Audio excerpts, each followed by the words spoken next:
Welcome to our continued coverage of Axiom Mission 4, also known as Ax-4. Hello, I'm Paul Wizakowski, strategic space storyteller for Axiom Space, based out of Charlotte, North Carolina. And I'm Ronnie Foreman, a senior sales manager here at SpaceX. This webcast is a joint broadcast between NASA, SpaceX, and Axiom Space. Tonight, we'll all be walking you through the events of the Dragon spacecraft approaching and docking with the International Space Station. Our coverage today will continue through the welcome ceremony that awaits the Ax-4 crew once they are on board the ISS. The Ax-4 mission officially took flight yesterday, June 25th, when the Axiom Space crew lifted off from Kennedy Space Center's historic Pad 39A at 2:31 a.m. Eastern. This is the inaugural flight of the latest Dragon in SpaceX's fleet. Shortly after reaching orbit, Commander Peggy Whitson announced the name of this Dragon, calling it Grace. Our four-person crew for this mission is slated to conduct up to 14 days of efforts aboard the International Space Station. The crew is currently inside Dragon, and they are now positioned just outside the keep-out sphere around the International Space Station, approximately 420 kilometers above Earth. And so right now, we are awaiting the approach initiation burn that will be the first of several steps that incrementally guide them to the zenith docking port, or the space-facing port of the International Space Station. The Crew 10 Dragon spacecraft will be there to greet the Axiom Mission 4 crew when they arrive as well. NASA Crew 10 astronauts Anne McClain, Nicole Ayers, JAXA, or Japanese Aerospace Exploration Agency astronaut Takaya Onishi, and Roscosmos cosmonaut Kirill Peskov arrived at the International Space Station on Sunday, March 16th. So with that, let's head over to NASA's Zach Sheshky for a closer look at Dragon's flight to the International Space Station. Hello, Paul and Ronnie. It's great to be with you, and welcome Dragon Grace and the Axiom Mission 4 crew aboard the International Space Station. I'm joining you from the International Space Station Flight Control Room here at NASA's Johnson Space Center in Houston, Texas. This is where mission operations are coordinated 24/7 to ensure the health, safety, and success of the orbiting laboratory, and it's an exciting place to be, especially on a morning like this. Right now, our flight control team behind me, led by Flight Director Allison Bollinger, and the Athena flight team is actively monitoring all systems aboard the International Space Station as we prepare to welcome Axiom Mission 4. We're just a few moments away from the approach initiation burn to take Dragon and the crew closer to the orbiting laboratory, and the teams on the ground have pulled go already and have tested out and continuing to test out big communications loops, which connects the teams here in Hawthorne, Houston, Dragon Grace, and the International Space Station. For Dragon, they have 16 Draco thrusters aboard to be used to help navigate the spacecraft to its destination, the orbiting laboratory, each providing 90 pounds of force to help it get to its final destination. It's been quite the journey for the crew since launching yesterday morning, starting with the phase burn that happened shortly after launch. Now, it's the first of 5 major burns, that is the phase burn, which happens at the highest point or apogee of Dragon's first orbit and occurred about 46 minutes after launch. It raises the lowest part of the orbit, the perigee, helping Dragon get closer to the space station's path. And then the boost burn would quickly take place. And that is based on what our orbital data shows us as the boost burn, which raises Dragon's orbit until its orbit reaches an altitude about 10 kilometers lower than the space station. And this took place around 8:15 a.m. Central Time yesterday morning. After that, we executed the close burn about 45 minutes later. Next was the close co-elliptic burn, which adjusts Dragon's orbit so it stays about 10 kilometers below the station the whole way around the Earth. Now, co-elliptic just means that both orbits of both the Dragon Grace and the International Space Station are nearly the same shape and the same speed. Several hours later, the transfer burn was then executed, and this is the 4th maneuver in which the transfer burn raises Dragon's highest orbital point to just about 2.5 kilometers below the space station. And then finally, the co-elliptic burn would round everything out, and that would occur just shortly before we came on the air, or earlier this morning, I should say, and that helps Dragon maintain a consistent orbit with the International Space Station. And this keeps Dragon in a stable orbit about 2.5 kilometers beneath the space station as it lines up for approach. Now, docking time has been updated as Dragon is moving quickly. Certainly the crew happy to get to the International Space Station, and that docking time currently approximately 5:18 a.m. Central Time. So that all sets things up for the approach initiation burn, and that's where Dragon begins its final climb in that stair step towards the orbiting laboratory. Now, this happens about 2.5 kilometers below and 7 kilometers behind the station. And about 45 minutes before all this happened, and just before we came on the air with you this morning, teams in SpaceX and Hawthorne, as well as NASA here in Houston, started integrated operations, working together to guide Dragon in. During this phase, they activate Dragon's navigation systems and turn on the C2V2, or Common Communications for Visiting Vehicles, a comm system that links Dragon with the space station crew. The approach initiation burn moves Dragon into a spot about a quarter mile, 400 meters directly below the station. It also brings Dragon into a safety zone called the approach ellipsoid. And that is a large invisible oval around the station that measures 4 kilometers by 2 kilometers by 2 kilometers. Now, before entering the approach ellipsoid, Dragon must be on a 24-hour safe trajectory, which means if it lost control due to the thrusters, it wouldn't be able to drift into that area for at least a full day. Now, after approach initiation, which is going to be occurring in about 8.5 minutes from now, the next major milestone will be waypoint 0. And once Dragon arrives at 400 meters below station, it'll be known as waypoint 0, and that's where the first checkpoint will begin for our approach. Dragon Grace can hold here at the 400-meter mark. If all systems check out, it can continue to the approach to waypoint 1, the next gate in its path. And then shortly, the NASA and SpaceX teams will do a no-go poll to move Dragon inside the keep-out sphere, another checkpoint that consists of an imaginary sphere around station with a radius of 200 meters. Flight controllers here on the ground use this to monitor all arriving and departing vehicles, and this is another chance to confirm that all the guidance and navigation and control systems are working correctly on Dragon Grace before moving closer to station. All of this carries a similar requirement on the orbital trajectory of Dragon, and if Dragon were to somehow lose control of its thrusters, and the space station would be safe for 4 orbits or about 6 hours rather than the 24-hour required to enter the approach ellipsoid. So as you can see on your screen, from waypoint 0 to waypoint 1, that's where we move to the next gate, in which waypoint 1 will swing, the Dragon will swing up and over the International Space Station and arrive at an approximate distance of about 220 meters. At this point, it will be on what we call a docking axis.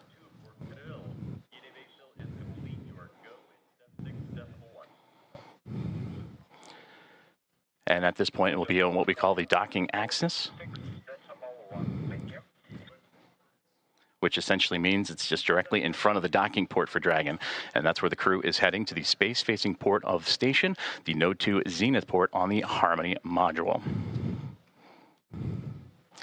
And from there, that's where Dragon will be docked for all of our crew missions. And so far, this is where one of 2 docking ports and international docking adapters are located and installed for these new commercial spacecraft flights, as well as other future spacecraft that use the International Docking Standard. As Dragon Grace and the Axiom Mission 4 crew continue to push forward and look to go right to the front step of the International Space Station, the next gate will be waypoint 2. And once Dragon is only 2 meters away at waypoint 2, the spacecraft focuses on aligning and fine-tuning its docking system with that international docking adapter on the International Space Station. From that point, we may hear out the call-out CHOP, which stands for Crew Hands-Off Point, and that happens a little less than 30 seconds or so before docking. At this point, any aborts will have to be done automatically by Dragon. And then from there, it's the moment we've all been waiting for the Axiom Mission 4 team and the crew aboard the International Space Station, and that'll be the moment of contact, where the crew arrives to the space station and Dragon and the station make contact, with giving us that final call and soft capture. And again, we are tracking for a approximate docking time of 5:18 a.m. Central Time, 6:18 a.m. Eastern Time. Once soft capture is made, the soft capture ring that connects the 2 will then retract until the sensors indicate it's time for the 12 hooks to drive in place to give us a hard capture and firmly secure Dragon to its new home and the space station. The Expedition 73 crew, namely Anne McLean and Nicole Ayers, aboard the International Space Station, got up earlier this morning, and they have already begun procedures to welcome the Axiom Mission 4 team, and they will manually pressurize the vestibule or area between the Dragon hatch and the station hatch And meanwhile, the umbilicals that provide the power and communications and data connections from there are being sure to be put in place. And then it's time for leak checks and hatch opening, which we're currently lined up to come about 2 hours following the docking. And again, that docking time, 5:18 a.m. Central. When Dragon docks there, it'll be 5 spacecraft docked to the station with 11 crew members making its way on board the orbital outpost, and that'll bring the total number of visitors to the International Space Station to 288 since 1998. Many key milestones are coming up, and the crew aboard the International Space Station is looking forward to welcoming Axiom Mission 4. Of those milestones, we're continuing to monitor the approach initiation burn, and you can hear communication starting to happen between the big loop, and you'll hear it numerous times. It's coordinated ahead of this coverage, in which SpaceX and NASA teams coordinate a single line of communication for the two teams, as well as the Dragon spacecraft and the International Space Station. Part of the procedures to reach the milestones and the 4 crew members inside Dragon, they don their launch and entry suits to provide an extra layer of protection and pressure as they get ready for all these dynamic operations, and they should be able to be seated and ready to roll for the approach initiation burn. These procedures have the crew suited in their respective seats and the umbilicals plugged in to provide cooling and communications, and the suits are worn for the most dynamic parts of Dragon's journey. As we mentioned, the approach initiation burn coming up here in just a couple of moments.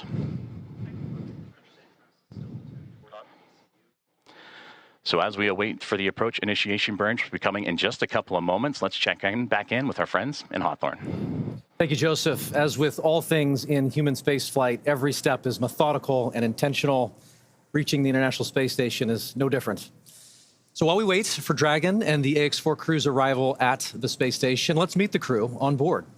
Our mission commander today is Peggy Whitson of the United States. We actually don't have enough time to cover her entire resume, which is incredible, by the way. But to give you a few highlights, Peggy earned degrees in biology, chemistry, and biochemistry. She was the first female commander of the International Space Station and has spent over 675 total days in space. Dragon on Dragon to ground. We have seat 1 in position, and seat 4 will be in a few moments.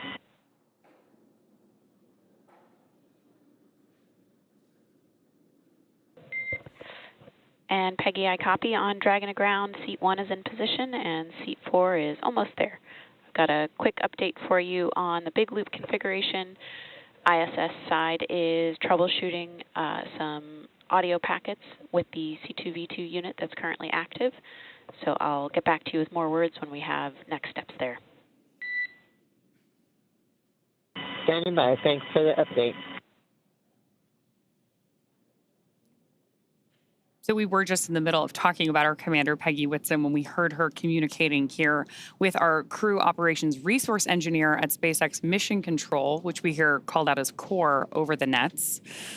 So our commander there, again, who was communicating with our team, has spent 675 total days in space so far. She's about to add some more to that.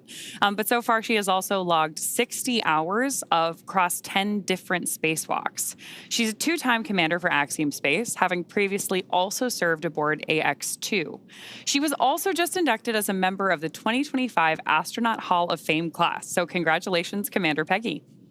And seated beside her inside Dragon is our mission pilot Shubhanshu Shukla of India, whose call sign as a test pilot is Shooks. Representing the Indian Space Research Organization, or ISRO, Shooks is also an astronaut designate of India's inaugural human spaceflight effort, Gaganyaan, an Indian-built rocket and spacecraft. He was commissioned into the Indian Air Force Fighter Wing in 2006. He achieved the rank of Group Captain, in 2024, and has over 2,000 hours of flight experience aboard aircraft, including the Sukhoi 30, MKI, MiG-29, Jaguar, Hawk, and Antonov An-32. Our third crew member is mission specialist Sławomir Uznanski-Wiśniewski of Poland. He's representing the European Space Agency as a project astronaut coming from the reserve class of 2022, much like Marcus Want, who served as a mission specialist on Ax-3. A scientist by trade, Sławoj has earned his Master's of Science with honors from Łódź University of Technology in 2008. He also has a Master's of Science from the Université de Nantes in France and a graduate engineering diploma from the Polytechnique Nantes in the same year. He also spent 2 years as the engineer in charge of the world-famous Large Hadron Collider in Switzerland, beginning in 2018. And rounding out this incredible crew is mission specialist Tibor Kapu of Hungary. He represents the Hungarian to Orbit Astronaut Program, or HUNOR. The program aims to send Hungarian astronauts to the International Space Station for scientific research and technological development, as well as to inspire young people. He graduated from the Budapest University of Technology and Economics, earning a degree in mechanical engineering, followed by a master's degree specializing in polymer technology. In 2023, Tibor emerged as one of 4 Hungarians selected from a pool of 247 candidates for the HUNOR astronaut program. He has invested a notable amount of time in his career focused on space radiation protection while awaiting his acceptance to HUNOR. Together, they are the crew of Ax-4, Axiom Space's 4th private astronaut mission to the International Space Station. This mission represents the return to spaceflight for 3 nations, but it also highlights the growing opportunities for nations and entities around the world to conduct meaningful work in low Earth orbit.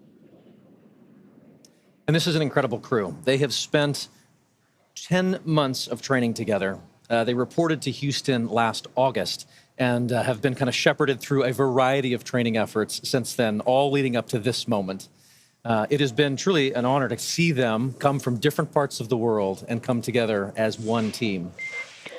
Dragon SpaceX on Dragon to ground. The approach initiation maneuver is complete. Performance was nominal. Reminder, if the C2V2 link is lost for 10 minutes without ground action, Dragon will perform a breakout. Timers are available in your event details.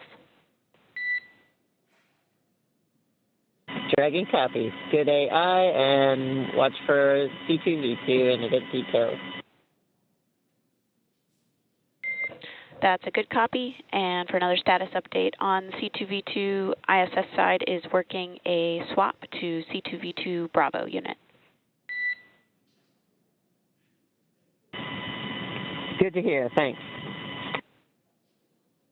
So that's great news as we continue in our approach of the Dragon spacecraft to the International Space Station. That first approach initiation burn, or the AI burn, ran nominally. And nominally in space talk means everything went well. So it means we're moving closer to that docking ceremony and welcoming the Ax-4 crew on board. I love it. And so we'll continue to listen in and in hopes that they will continue to progress towards docking. Obviously, there's a lot of action that has already taken place over the last 24 hours. And we'd love to share a little bit of that pre-flight effort with you that built up to launch and then towards docking. So yesterday, June 25th, the Ax-4 crew was driven from quarantine to Kennedy Space Center. Here you see a photo of them at a handover event. This is a special moment where the Axiom space operations crew officially hands over the crew to SpaceX before they go to the Falcon support building to suit up. This was a moment where they got to spend a few minutes with their loved ones, with family and friends, and pause in the midst of all the operational choreography and just take in a moment about what they were about to do and to celebrate it and enjoy just this moment with loved ones. And then as this concluded, they got into the SpaceX Teslas that took them out to the Falcon support building, at which point they were officially in the hands of SpaceX. I always think these walkout moments are so cool. Human spaceflight is really about the people on board and the people behind them. And you get this great opportunity to see their families, their friends, all the teams supporting them from around the world. Speaking of which, this is a little video we captured yesterday, right before our crew walked out to enter the Dragon spacecraft. There they are exiting the Falcon support building, which is just about a half-mile away from their launch site, which was the historic Launch Pad 39A at Kennedy Space Center. That walkout moment is so iconic. It is part of every tradition of spaceflight. I love seeing it. So is this, actually. We've got a member of our closeout crew there with our 2 of our astronauts headed over to the pad in those 2 iconic Teslas. We've got our commander there looking very happy. Those smiles. Yeah, are the crew getting infectious. to see Falcon 9 from the base before riding that elevator up to space. You can see we're also introducing a new tradition here. Each of our crew members has a boarding pass. Peggy's is gold because she is a frequent flyer on the Dragon spacecraft. So they're presenting those to the closeout team before signing the White Room wall. And then ingressing or entering the capsule and getting ready for liftoff. We did have an on-time liftoff yesterday at 2:31 a.m. Eastern. And ever since then, so now for more than 24 hours, our Ax-4 crew has been on their way to the International Space Station. Those boarding passes, as you just mentioned, are a SpaceX fun Dragon tradition that in adds seat to the donning and layers audio of. config. We can confirm we have intercom checks for all 4 seats now.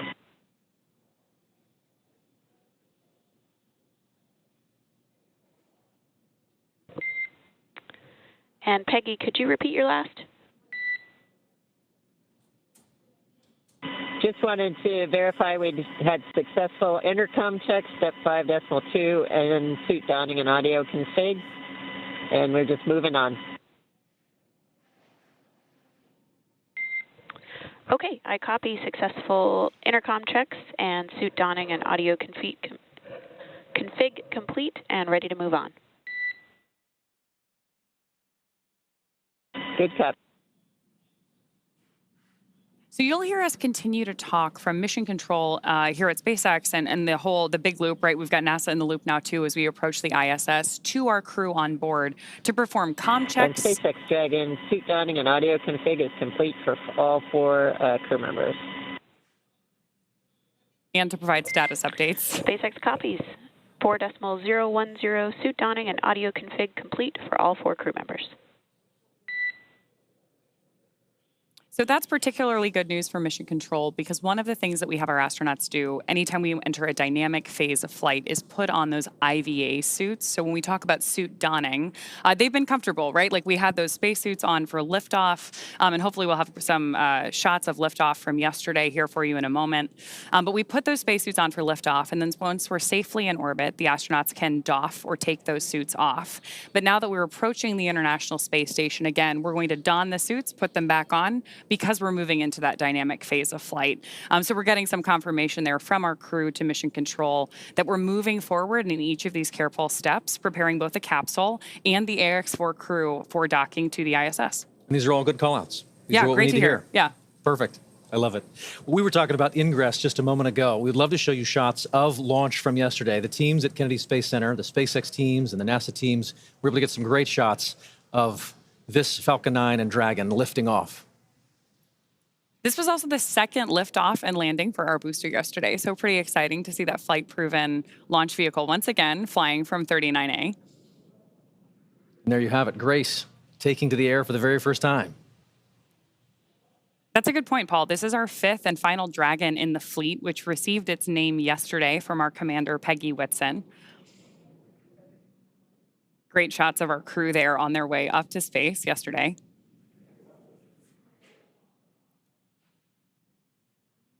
Flying with them was their zero-G indicator named Joy, and Joy has become a defining characteristic of this crew.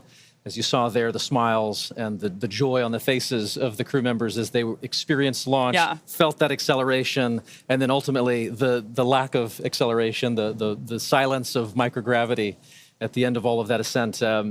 We then got to see them hours later on an on-orbit event as they were experiencing microgravity for the first time just a few hours ago. Dragon SpaceX and here's a lovely on Dragon moment. to ground. ISS has completed their swap to the Bravo unit for C2V2. We're ready to try again for the big loop comm checks. If you could change your seat to destination back to ISS, and we'll give it another shot. Inward.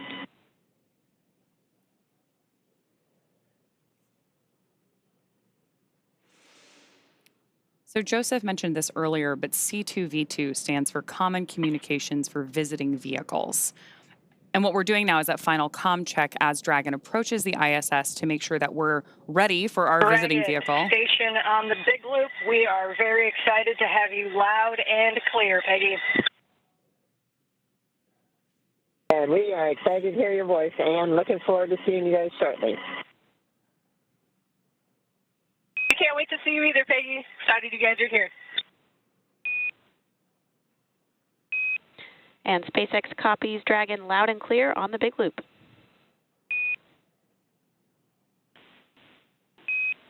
And Houston copies Copy, SpaceX, ISS, and Dragon on the big loop. And we have you loud and clear also, Houston. So that was an awesome illustration of the big loop. You just heard astronauts on board the ISS talking to astronauts on board Dragon, confirmed by Mission Control here in Hawthorne, and then confirmed again by Mission Control in Houston. That is why they call it the big loop. We're literally going around the world. It's great. We are. Everyone checking in, confirming that we're good, that we're ready to progress. And so obviously we'll continue to listen in, and hopefully that continues to call out what we need to hear to continue forward. So we were showing you shots of the crew inside the Dragon from earlier today.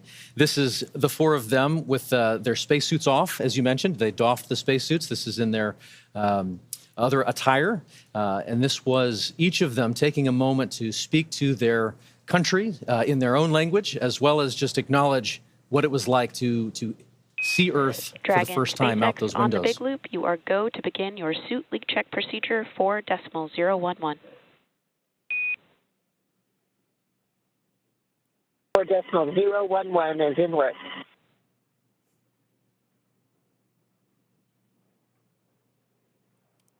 So good news there that our crew is moving forward with additional checks on board. We're obviously working a lot of different procedures here too. You'll hear our team call out a series of different numbers. They're all carefully enumerated procedures that we step through to make sure that we don't miss anything in any of the steps it's going to take us to get to the ISS safely. Speaking of which, just in case you're just joining us, it would be good to go over many of the steps that took us to get to this point. Yesterday was launch day. Axiom 4 marks SpaceX's 18th human spaceflight launch overall. Including Axiom 4, Falcon 9 has supported 48 missions to the ISS with our Dragon spacecraft, starting with our first cargo resupply mission in 2012. And since 2022, SpaceX has supported the next generation. SpaceX Dragon, we're at step 2.2, waiting to go on suit leak check on the big loop.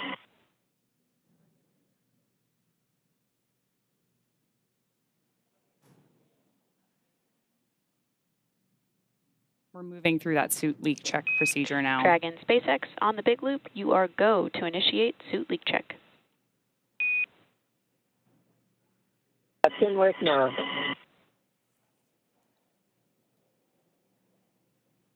Acknowledgement there from our commander. So SpaceX has supported the next generation of commercial space exploration so far with 7 private astronaut missions as of today, with today's Ax-4 mission bringing the total to 4 missions to the space station in support of Axiom Space. I love it. So Ax-4 is Axiom Space's 4th mission to the International Space Station, as we've said. Ax-1 was the first private crew to the International Space Station. Ax-2 was known as the first private mission to feature government-sponsored astronauts, while as Ax-3 was our first all-European astronaut mission to the International Space Station. And this mission realizes the return to human spaceflight for India, Poland, and Hungary. The efforts of India are conducted through the Indian Space Research Organization, or ISRO, while the efforts of Poland are as a member of the European Space Agency, or ESA. As a member of ESA, the Polish Space Agency, Polsa, has named this mission Ignis. For Hungary, this is a mission facilitated by HUNOR, which stands for Hungarian to Orbit Program. And this mission is the first mission to the space station for India, Poland, and Hungary. And after more than 40 years, this is each country's second government-sponsored human space flight ever. Missions like these are significant for a number of reasons. Each of these commercial missions builds on the last, but they facilitate a sizable amount of public and educational outreach. Medical research, intergovernmental relationships are built and fostered through these moments, and the list goes on. To be honest, there are a lot of hard work goes into each of these missions to make sure that every minute is maximized. Ultimately, each one serves as a critical stepping stone on the path to providing global, sustained access to low Earth orbit. Oh, absolutely. And at SpaceX, we want to help create a future where not just hundreds of people, but thousands and ultimately millions of people can travel off Earth to live and work in space and on other planets. It all starts with missions like these. It's hard to believe that it's been 5 years since Dragon radically changed how humanity gets to space, but I am very excited to see what this mission and all the ones to follow have in store. But with that, I do want to check back in with NASA at JSC. So, Joseph, let's hand it back to you. Thank you, Ronnie and Paul. And absolutely, yes, it's an incredible day to welcome the Axiom Mission 42 to the International Space Station. And I know we've already covered so many key milestones, including what it took to get to this point right now. And arrival day is always a busy one aboard the Big Loop. We see 4 good suit leak checks. And right there, another great milestone. Another great milestone right there, 4 good suit leak checks. And we talked about that earlier about during the dynamic phases of flight, the crew puts those suits on to make sure that everything is safe and sound for them to provide that extra layer of protection as they continue to chase down the International Space Station. Now, from the space station perspective, here inside the International Space Station Flight Control Room at NASA's Johnson Space Center in Houston, Texas, arrival day is always a busy one. And this morning, with no exception, NASA's astronauts Anne McClain and Nicole Ayers are already in position inside the cupola module, and they're using specialized software to keep track of Dragon's trajectory and confirm it remains inside its designated corridor. Now, the next key milestone that we're going to keep an eye on now is a course correction or a mid-course burn that's pretty much halfway between the AI burn, which went successfully a few moments ago, and then up to waypoint 0, which is really going to start those key gates that the Dragon Grace spacecraft will start navigating on its way towards the International Space Station and docking to that zenith port, that space-facing port of the Harmony module. Now, once Dragon is docked, Nicole Ayers of NASA will be the first one to begin the hatch opening operations. She'll start by opening the large hatch on Node 2. That's that zenith space-facing port we were talking about, and that gives the crew access to the pressurized mating adapter. From there, they'll begin pressurizing what's called the vestibule. That's the small space in between the Dragon and the space station hatches. This area was exposed to the vacuum of space before docking, so it'll need to be filled with air to be equalized with both the pressure, both for the spacecraft and anyone inside the space station to equal out and for those to pass through. Ayers will then use a small valve on the station's hatch to gradually introduce air into that vestibule. And meanwhile, the flight controllers here in Houston will be closely monitoring the pressure readings to confirm that the seal is tight and everything is leak-free before giving the go for hatch opening. Now, here inside the International Space Station Flight Control Room, the controller is already hard at work. They've been doing so all morning long and well into since the launch, really, and beyond. NASA Flight Director Allison Bollinger and her Athena flight team are leading operations here in the International Space Station Flight Control Room in Mission Control. And then seated to their right is the Capcom, who you'll hear communicating to the teams on the International Space Station, a part of that big loop. You heard the comms checks multiple times between SpaceX, Dragon Grace, International Space Station, and the teams in Houston, so we're all on one single line of communication. Now, taking a look at who's aboard the International Space Station, we heard them mentioned a little bit earlier on, and currently aboard is the Expedition 73 crew members. And they are led by Commander Takuya Onishi, who is on that far right-hand side. And several members of this expedition crew have celebrated some key milestones for him. For Takuya, he celebrated 200 days in space about 2 weeks ago. Up next is NASA's Anne McClain. She is sitting right in front of Takuya on that right-hand side. She recently celebrated 300 days in orbit this past week. For Nicole Ayers, just on the other side of that Expedition 73 crew patch, she recently celebrated 100 days in space on Monday, and she and McClain are going to be the ones that are going to be monitoring the Axiom Mission 4 team and Dragon Grace to the International Space Station. Then NASA's Johnny Kim, a flight engineer, he is on the back left-hand side of that image. Kirill Peskov of Roscosmos, a flight engineer, celebrated 100 days in space on Monday, and Sergei Ryzhikov, flight engineer, right there in the center. And then you have Alex Zubritsky, a flight engineer of Roscosmos as well. So flight controllers here in Houston have also begun the process of feathering the station's solar arrays and looking to get that multi-step procedure designed to protect the arrays from thruster plume exposure during Dragon's final approach. Now, taking a look at the updated timelines and what we're looking forward to, we're about 7 minutes away from that AI mid-course burn, and from there about 27 minutes from that waypoint 0 mark. And then from that point on, the space station and Dragon will continue to close the gap between each other. And then about a kilometer away will be the two vehicles, and that'll be in about 13 minutes from now. So again, a lot happening surrounding Dragon Grace and the Axiom Mission 4 crew, as well as those aboard the International Space Station.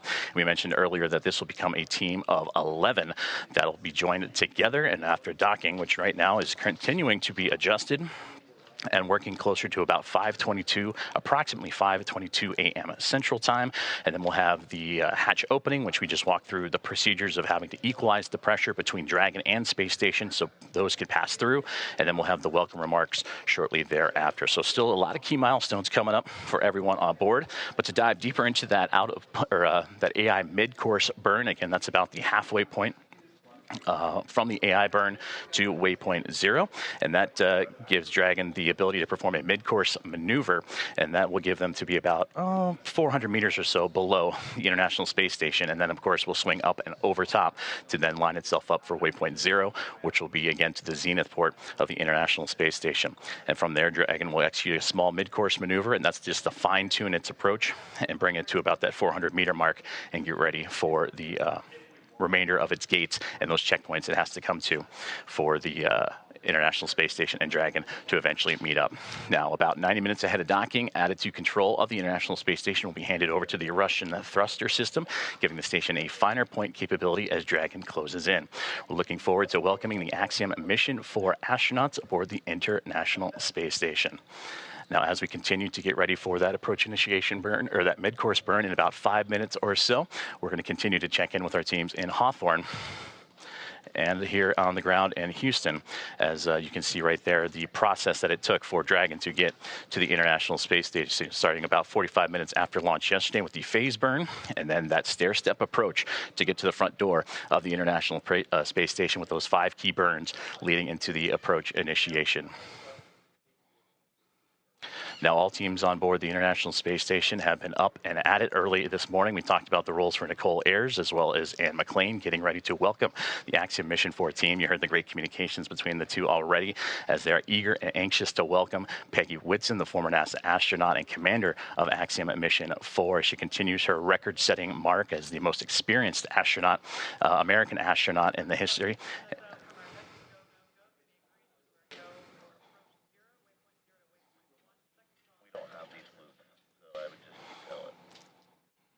Currently listening into the loops of here, the teams on the ground as they're getting ready to do a go, no-go for waypoint 0 and Dragon's continued approach to the International Space Station.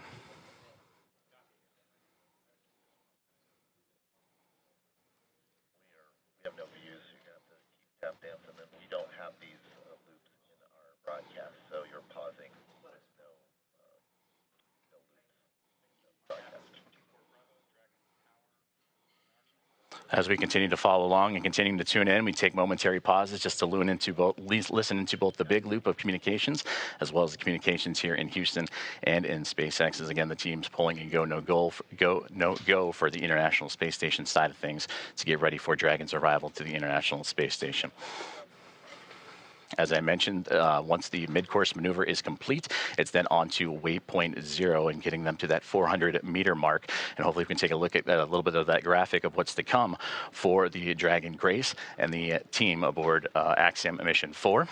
And you see there, waypoint 0, about that 400-meter mark just outside the approach ellipsoid, that 400 kilometer by 2 kilometer by 2 kilometer invisible oval ellipsoid outside of the International Space Station, one of 2 imaginary boundaries that the Dragon will have to pass through, and then of course it'll make its way onto the keep out sphere, and that's that 400-meter mark that we've been talking about, and that's where it's zeroing in on right now. So we've completed the approach initiation burn, which had them about 7 kilometers below the International Space Station, and now about 2 minutes and 45 seconds away from that mid-course burn, and we'll continue to track as Dragon and Grace continue to fine-tune itself and get ready to go and connect itself for the International Space Station.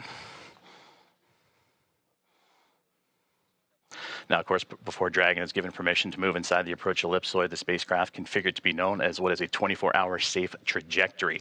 And this means that if Dragon were to lose control in its thrusters, it would be at least 24 hours before it could move inside the approach ellipsoid again. But again, those upcoming milestones, everything continuing to press on along as Dragon, so far so good, as it continues its chase down of the International Space Station.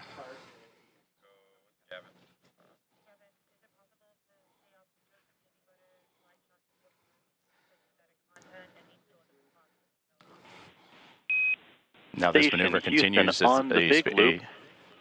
We are about 1,900 meters away and about 10 minutes out from having you jump into 1.102.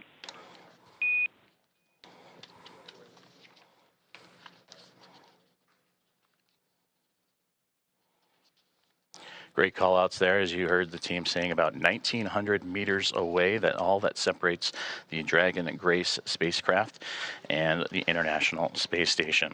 Now, as Paul and Ronnie have mentioned, that this is the 4th private astronaut mission, the first since January of 2024, and that was when Axiom Mission 3 would arrive aboard the orbiting laboratory. Now, from Ax-1 through Ax-4, once they are aboard, the teams will have welcomed 14 different... Copies, 10 minutes. Houston Station, copy 10 minutes until step 1 of the procedure. And continuing to track about now 55 seconds away from that AI mid-course burn.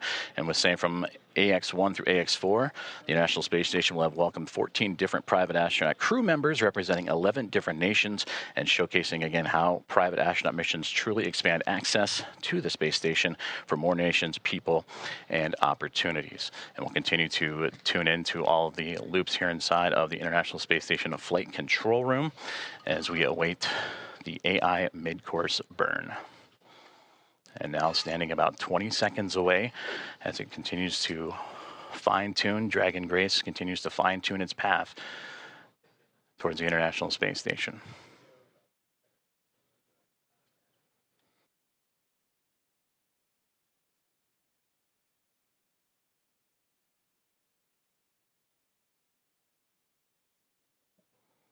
And we just received confirmation that the AI mid-course burn is now in progress.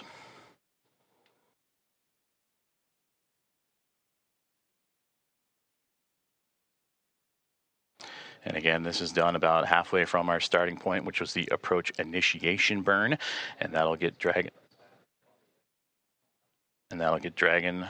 on its path towards waypoint 0. It's just a small burn, but again, all about fine-tuning and its approach to ensure that we're targeting a precise point of about 400 meters directly below the International Space Station.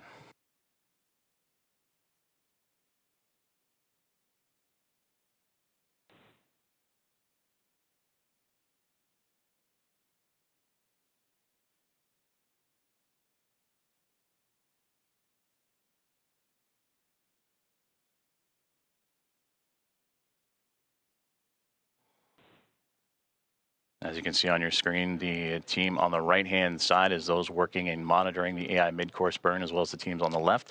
On the right, that is the International Space Station Mission Control Room here in Houston, Texas.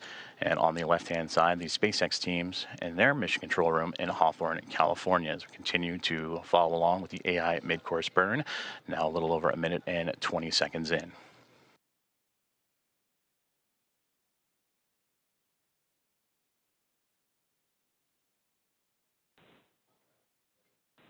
And mid-course burn has just been completed, and everything has been reported as nominal. Dragon SpaceX on the big loop, mid-course maneuver complete. Performance was nominal. The trajectory has converged on waypoint 0. So great news there. And Dragon copies on the big loop. And confirmation from Dragon Grace, and you heard Commander Peggy Whitson relaying down to the ground. And now the next milestone that we're zeroing in on is waypoint 0, which will be about 18.5 minutes from now. Is that slow but methodical approach for Dragon Grace and the Axiom Mission 4 team continues to make its way towards the International Space Station. And with that, we'll check back in with Ronnie and Paul back in Hawthorne. Awesome. Thanks so much, Joseph. I'm loving all of these check-ins that we're getting about Dragon's progress on its way to station, how the crew is doing, hearing these call-outs from the nets. But I'm getting really spoiled today because you had great stories about the crew while we were here in kind of like our pre-show warm-up. And I would love to hear a little bit more about how you followed along the Ax-4 crew in like the 10 months leading up to this. Absolutely. And really like followed their preparations and everything that brought the crew to today. Certainly. And so there's obviously a large team that facilitates all of the operational training flow and helping prepare them for this moment. We have a unique opportunity to document that and follow that story with them quite literally around the world over the course of all of that training. And I think it's just interesting as you get to know each of the crew members, just to understand, like, in the midst of all of this operation, in the midst of all of the timing and the coordination, there's still 4 humans inside Dragon, each with their own personalities, each with their own ambitions and characteristics, and they add to what becomes the mission. In the crew, right? Exactly. Like they become one crew, which is Ax-4. Yeah. Absolutely. So Peggy, I would argue, is a consummate leader. I mean, if you know anything about her, you likely know she has record after record of human space flight, and here we are actually seeing some views of the ISS, of the International Space Station, from Dragon. And yet, as I was saying, with Peggy, if you know her, she obviously has all of these records for human spaceflight, and it's certainly not a surprise at all that she is an inductee into the 2025 Astronaut Hall of Fame. And yet, if you get a chance to get to know her, you quickly realize she's not just about those individual accolades. She is about the team and team efforts. She wants to build teams and take them to space. And so certainly we've had the honor of following her around the world, preparing for 2 Axiom space missions, both AX-2 and now Ax-4. And it is remarkable how she commands every room she walks in without taking over. She just exudes this steady confidence that people respond to.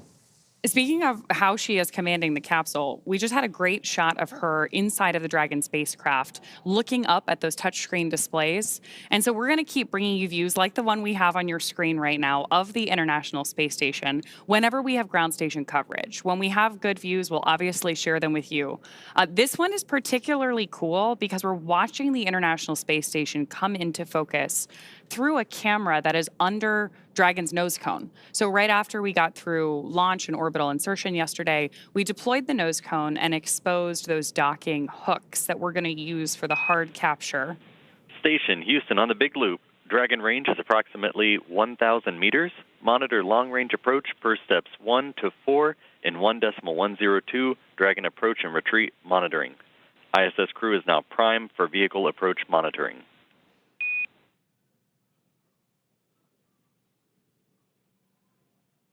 More of those joint communications on the Big Loop there about that approach that we're watching on our screen right now. It's pretty cool. Absolutely, and it looks as though Dragon is currently underneath the International Space Station. We're looking almost up at it from underneath.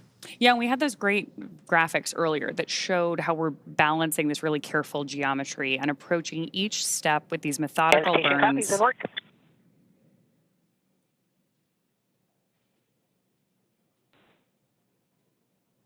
Acknowledgement from our commander there. So we're stepping through each of these really methodical burns of those Draco thrusters on board Dragon. There are 16 of those thrusters around the spacecraft, and we use them for these careful, fine-tuned maneuvering once we get to orbit. So right now on our screen, we've got our commander, Peggy Whitson, and our pilot, Shubhanshu Shukla. And you got a chance to chat with Shukes in the lead up to this launch too, right? Absolutely. He is such a unique, quiet force. He is witty and smart, and I tell you, 3 steps ahead of any given moment, and you don't even realize it. He's already there. He has said that his career is defined by simply saying yes, which I thought was so interesting and powerful and simple.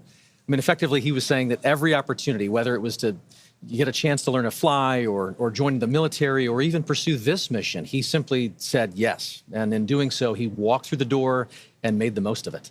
No matter what he's faced alongside this crew, from days of poor weather out at the Knowles expedition, which is the National Outdoor Leadership School, to processing kind of the immense volume of procedures that must be taken on and understood across all of the myriad of procedures that one must understand and become proficient on for this kind of a space flight. in the midst of all of that, he has remained calm and collected, and quite honestly, it just made it look easy. And what's more, he has this unwavering spirit about him that just invites everyone around him to step up and into their roles effectively.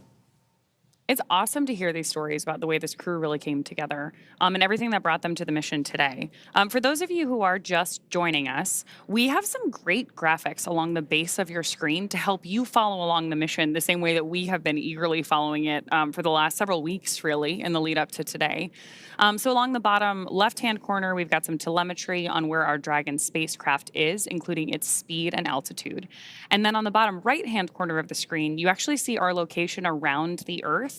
And that rightmost corner is the firing of those Draco thrusters on board. And right now we're getting great views from inside the spacecraft of our crew working with those touchscreen displays, stepping through these checklists. And now we're getting our first views from station looking down at Dragon, which is always my favorite moment of docking. Absolutely. Because you know that the astronauts on board the International Space Station we heard it in their voices earlier, are excited for this crew to be on board. It's also one of the few moments where you really get a sense of the speed and the scale of all of this operation, right? Seeing the Earth just roll behind with those clouds, you suddenly get a sense of perspective that is just unlike anything else. Yeah, absolutely. And one of the things that we're doing here and why we're moving so carefully through each of these maneuvers is that, as you've noted here, these spacecraft, both the International Space Station and Dragon, are still moving really fast. So we need them to approach each other with a relative speed that's very gentle so that that docking is smooth and steady, just the way that we intend it to be. But we're still moving like 17,500 miles per hour, lapping the Earth every 90 minutes. So this is a very high speed but careful maneuver to make sure that we get our entire crew safely aboard the International Space Station. Absolutely intricate, methodical, one step at a time. There you go. Speaking of people who are particularly methodical, you were mentioning that Sławomir is like very deliberate in his actions and his lead up to everything with the crew earlier. Sław, yes, as we like to call him, Sławomir Uznanski-Wiśniewski, is quite a lot to say. So they've quite poignantly call him Sław. He is brilliant, and I tell you, but more specifically, Dragon SpaceX on the big loop. I'll pause here. Ground is go for approach 0. Burn is enabled. Maneuver start time is 9:34 Zulu. As a reminder, Dragon will nominally continue approach through waypoint 1 toward waypoint 2 without stopping at waypoint 1.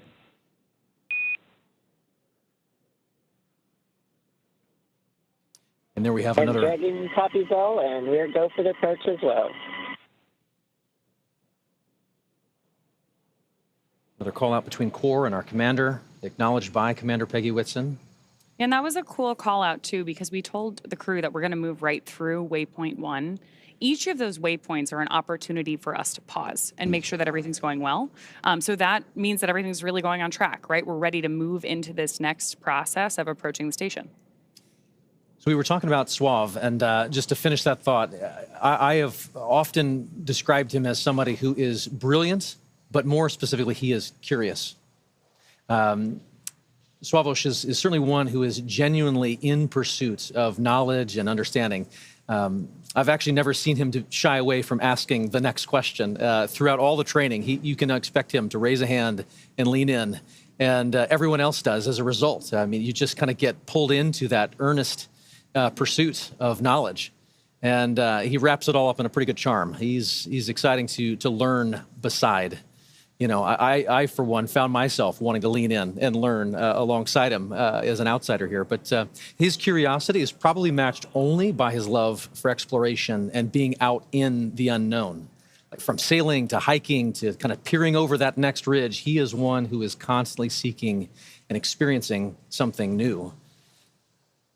He has a love for this life and for this planet that is infectious. One can only imagine how that perspective is growing as he's looking out the window and seeing the Earth and perhaps even maybe the ISS at this point outside Dragon. Oh yeah, absolutely. I mean, speaking of his love of something new, 3 of the crew members that we have on board Ax-4 are first-time flyers to low Earth orbit and to the International Space Station. So very excited to hear their take on both being up there and then everything they have to share with all of us once they return. So with that, can we round out some stories here for our 4th crew member? Absolutely. So Tibor, he is an incredible thinker. You can just see him process any information and immediately then begin to put it to use. He is someone who just grabs and goes. But also, even more than that, he's someone who really feels things deeply. He cares about what this mission is. He cares about what it means for all those back home in Hungary. He's got a very high emotional intelligence, I would say. He can read the room in an instant. But I tell you, his gift to humanity is to then be able to elevate and brighten everyone around him. I don't know of a single instructor, maybe ops team member, or even medical support staffer who doesn't smile when they think of Tibor Kapu. And I also tell you, he is tireless. There is quite a lot that he is capable of and responsible for, and that is invigorating to just see him approach every step of everything he's asked to do with diligence. And there were a lot of steps in the lead up to this for our crew. Astronaut preparation is extensive, from training that's specific to each crew member's role to learning SpaceX protocols, space station systems, and preparing for the science and outreach activities they'll be conducting in space. Private astronaut training is pretty rigorous. So in addition to the work that they did in the field, like you mentioned with the National Outdoor Leadership School, or NOLS. Station Houston on the Big Loop. First step, 1 of 1.102. Can you please confirm Dragon is in sight and give us an attitude assessment?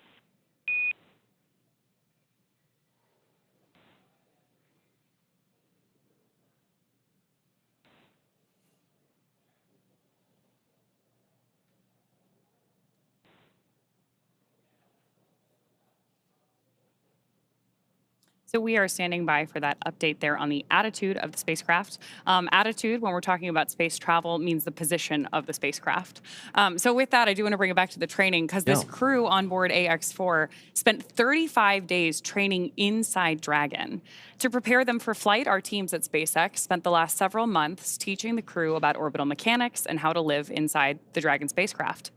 Well, this was more of a review for Peggy Whitson. For the rest of the crew, as we mentioned, this is their first time flying to space.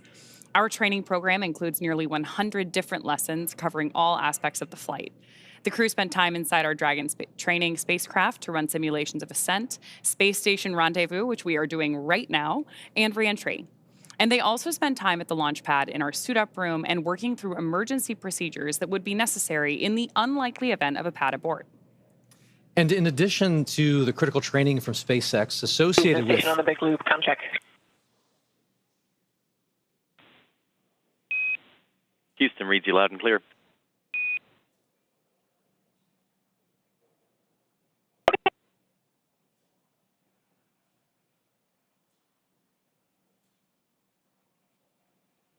And as we were saying, in addition to the critical training from SpaceX associated with all of these dynamic phases of ascent and return, Axiom Space has facilitated a host of training efforts since August over these last 10 months to ensure that the crew and all of those who support them are ready Station for this Houston on mission. the Big Loop. We did not copy your last.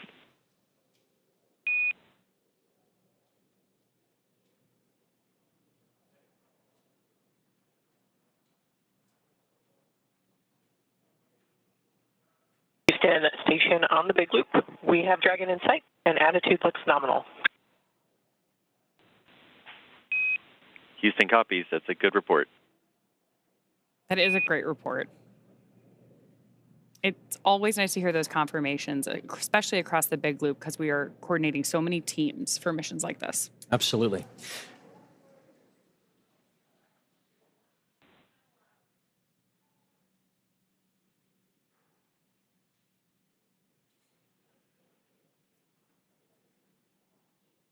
Looking at the graphics at the bottom of the screen, you can see where Dragon is over the Earth. And from my vantage point, I believe that is just east of Africa.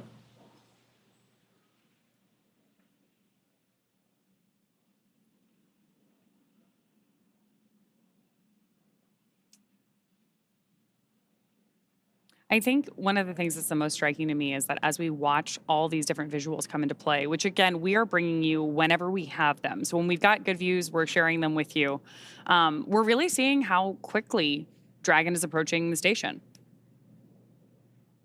At 429 kilometers above the Earth, they are continuing to raise that elevation, that altitude, and get closer and closer to where they'll be working and living for the next 2 weeks. But again, these visuals just tell an amazing story of where we're going and what we're doing, where low Earth orbit is. It is hard to really comprehend and wrap your mind around the idea of living off planet, and yet visuals like this start to help you make that real. Oh, absolutely. And hearing commentary like we did earlier from that on-orbit check-in, it was great to hear how quickly even the crew was saying they were learning how to do things in microgravity, especially because we have so many first-time flyers on this mission. Hopefully, first time, but not the last. We have a repeat with our commander, Peggy Whitson, as well. Absolutely. A little bit of joy goes a long way, and overcoming some of those probably initial sensations and adjusting to microgravity. Shubhanshu had mentioned that it was taking a minute to kind of collect himself and find his space legs, but clearly they are all in good spirits and getting ready to get very active on board the International Space Station. Which I'm sure will also be like an acclimation process, right? Absolutely. They've gotten used to Dragon. They've been in flight now for more than a day. All told, from launch to rendezvous at the station, we're looking at about a 28-hour flight. The time is somewhat dependent on the relative position of the International Space Station to our launch site at the time that we launch. But for any time that we're rendezvousing or meeting two spacecraft in orbit, we do have an instantaneous launch window. So we know how long that trip is going to be at the moment that we lift off. And the entire crew operations plan is built around filling that time effectively so that they're well acclimated on board the Dragon spacecraft while they approach the International Space Station. But then as soon as they get on board, we'll do our welcome ceremony. And I'm sure there's an orientation for them as well. Absolutely. So they have an effective 2 weeks while they're up there. And the clock starts as soon as they get on board, right? You just mentioned the welcome ceremony. So there will be a moment once they've crossed the hatch and are officially on the International Space Station where they get to meet the other expedition crew members, have a moment to meet and greet, acknowledge the moment with a little bit of ceremony and tradition. There might even be some pinning of astronaut pins to go around. But then they get right to work. Certainly, I know that there are steps where they take to just kind of acclimate to the station, where the commander is going to take them around and make sure that they're clear on roles and responsibilities. But then again, the red line begins, and they are chasing it for the next 2 weeks, trying to accomplish a host of research efforts and outreach events. It's a full couple of weeks ahead of them. We also have a full couple of hours here ahead of us before we get to that part. Yes. We are less than a minute away from approaching waypoint 0. So I do want to check back in with NASA. Joseph, why don't you give us an update on where our spacecraft is relative to the ISS? Thank you very much, Ronnie and Paul, as we here in the teams at the International Space Station Flight Control Room tracking the arrival to waypoint 0 for Dragon Grace and the Axiom Mission 4 team, which they have just now hit that mark, which means approximately 400 meters directly below the station. And we can see those wonderful views now, and you can really see that high resolution of Dragon Grace continuing its methodical approach to the International Space Station. We're still tracking a docking time of about 5:18 a.m. Central Time, 6:18 a.m. Eastern. And you mentioned the hatch opening, and then as well as the welcome remarks shortly to follow. Hatch opening roughly about 2 hours or so after the initial contact and capture. And then when the hooks drive, the 12 hooks that are on the bulkhead there of the SpaceX Dragon will connect itself and create that hard mate, sealing itself to the orbiting laboratory. And once the pressure checks and seals will be done, then everything will be pressurized and ready to go. So waypoint 0 has been achieved, and now they're making their way on to waypoint 1. But you heard earlier on the loops that they have received the go to proceed past waypoint 1 and head straight on to waypoint 2. And that means they'll continue to swing up and above the International Space Station. And then what would have been a pause at the 220-meter mark, they'll continue to press forward and look to get to about waypoint 2. And waypoint 2's arrival will be just right on the doorstep of the International Space Station, Dragon, about 28 SpaceX meters away. on Big Loop approach 0 has started and the trajectory has converged on waypoint 1. Expect arrival at waypoint 1 at 10:09 Zulu.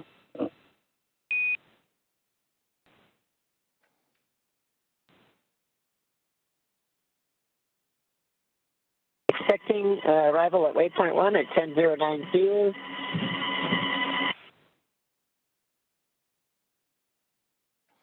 And there you heard it right there, that they are continuing to move on along and get ready to approach what would be waypoint 1, which that milestone will be in about a little less than 40 minutes from now. As you see right there on your screen, the Dragon Grace spacecraft continuing its methodical approach to the International Space Station. And of course, the 7 members aboard Space Station right now, looking forward to welcoming Commander Peggy Whitson, pilot Shubhanshu Shukla, as well as mission specialists Sławomir Uznański-Wiśniewski and Tibor Kapu to the orbiting laboratory. And a welcome back to Commander Peggy Whitson. This will be her 5th time in her 5th space flight.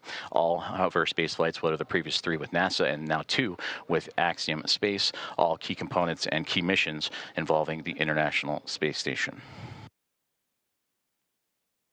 And you also heard on the Big Loop confirmations from Nicole Ayers and Anne McLean, who are monitoring Dragon's approach. They are in the cupola. That is the famed window to the world from the International Space Station that you see so many stellar views from many astronauts that share their experiences from the cupola. That is where they're using special technology to monitor and make sure that the Dragon spacecraft stays in the exact corridor, and that makes sure that everything is remaining on track and stays in its expected zones. Now, as we continue to march towards waypoint 1, and again, they will bypass waypoint 1 unless they need to make that pit stop to make sure everything is fine-tuned and ready.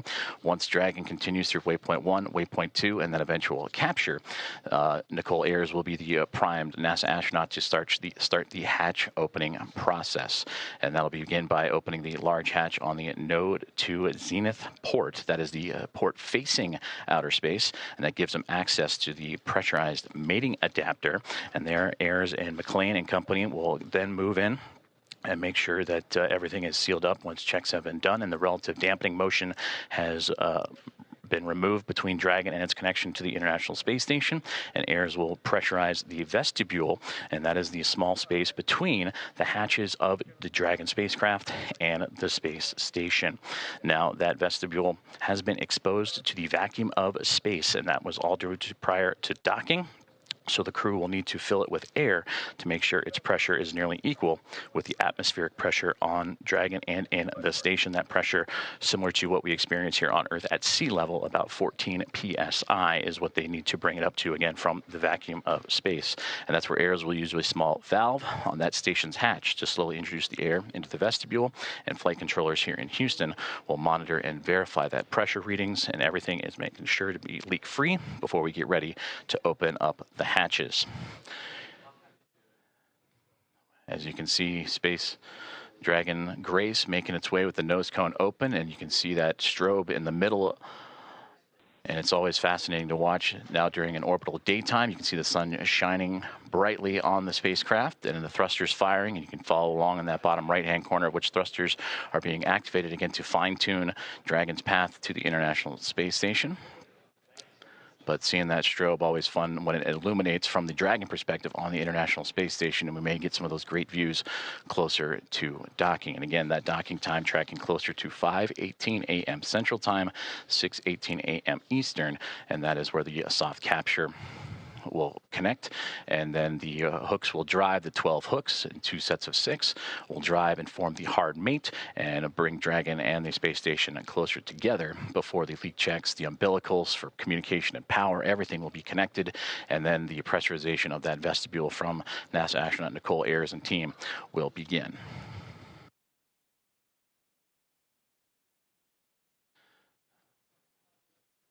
About 36 minutes from now, Dragon spacecraft will reach its waypoint 1 mark. And again, that's where the spacecraft will swing up and above the International Space Station, as it'll be docking to the space-facing or zenith port of the Harmony module.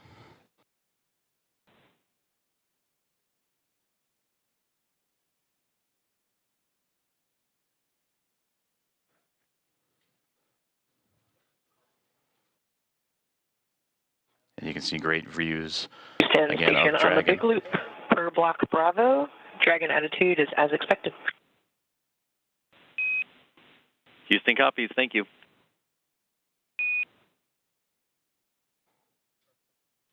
And great communications there. Is everything going to plan for Dragon Grace? And you can see those thruster firings, those plumes of gases that are helping the spacecraft navigate its way from waypoint 0 to waypoint 1. And as mentioned, it's going to go up and over top of the International Space Station and then align itself to that zenith port. And then it'll make its way onto waypoint 2.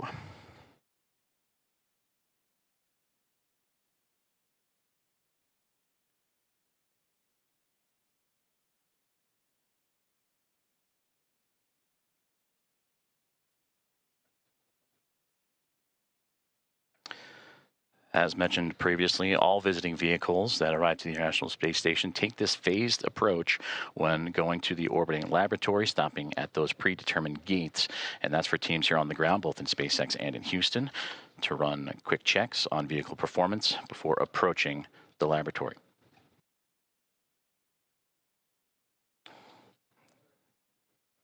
And there you can see that strobe effect we were talking about just a moment ago as it illuminates the views from the International Space Station looking at the Dragon Grace spacecraft as it continues its methodical approach to the station, as they are now just in the southernmost regions of Australia and making its way into the Pacific Ocean.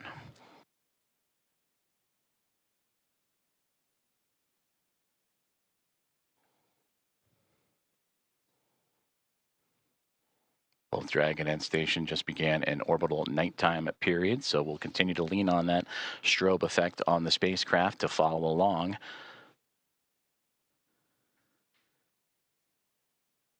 As Slow and Steady continues to win the race for these docking operations between Dragon and the International Space Station, and of course always requires a great deal of precision to make sure that we're keeping the spacecraft and the crew safe. And there's a great look inside of Dragon Grace. And then the view from the spacecraft now looking to the International Space Station, and those slight glimpses of daylight left before both the orbiting laboratory and the spacecraft completely enveloped in darkness during the orbital nighttime period. You can see the radiators. That's what's most prominent in the view of the International Space Station.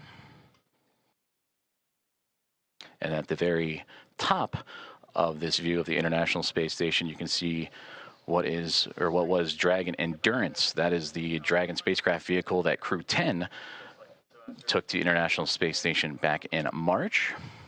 So upon docking, and once everyone is settled, you will see the International Space Station flying with both Grace and Endurance, and 5 total vehicles connected to the orbiting lab.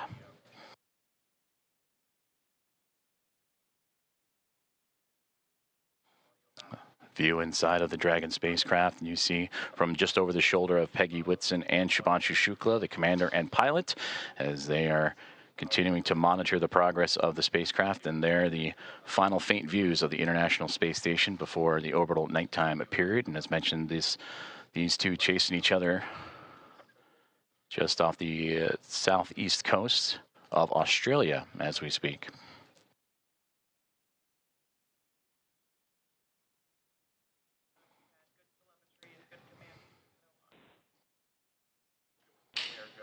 And a great view of that center screen there, where you're seeing Dragon lining itself up with the International Space Station, and the views that both pilot Shubhanshu Shukla of ISRO and Peggy Whitson, commander of Axiom Mission 4, are monitoring.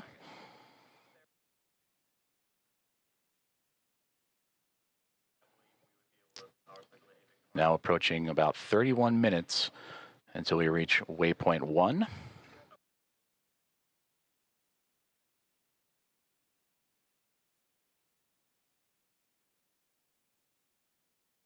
And once the spacecraft reaches waypoint 1, it'll be about 220 meters away, a little more than 656 feet from the orbiting laboratory, as Dragon Grace on its inaugural flight, looking to connect up to the International Space Station.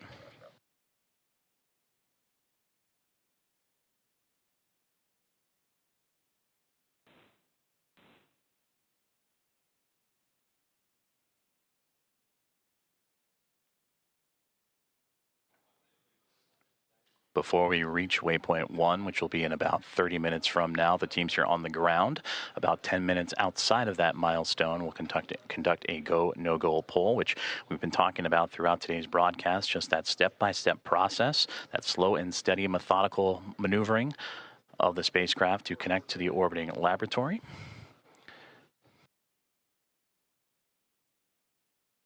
And we're continuing to follow along for an approximate docking time of 5:18 a.m. Central Time, 6:18 a.m. Eastern.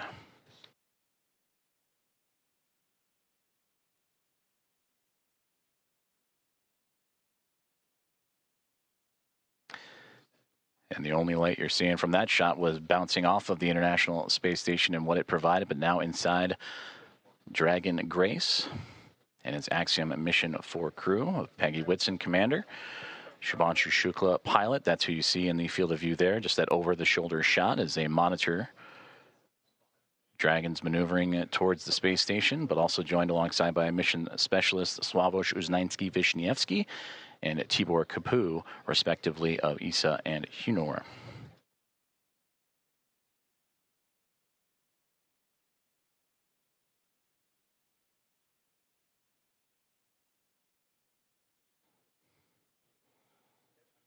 And as we continue to take a look at the orbital nighttime phasing of the International Space Station and the Dragon Grace spacecraft, you see those thruster firings continuing that methodical approach for the craft, but you can also see in that left-hand side the speed of which they are traveling, the Dragon spacecraft at that, as it makes, again, it's starting to steady out in that slow push towards the orbiting laboratory, 428 kilometers above Earth.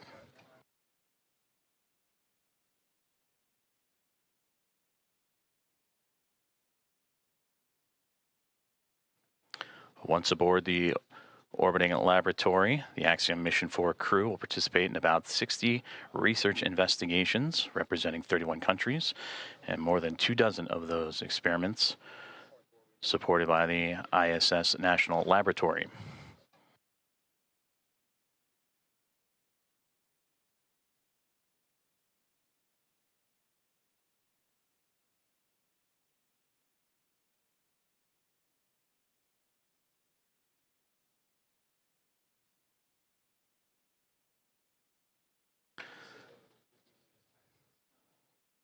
And there's a live look at the teams here on the ground. On the left-hand side, that is Mission Control in SpaceX, Hawthorne, California, following along with Dragon's progress, I should say.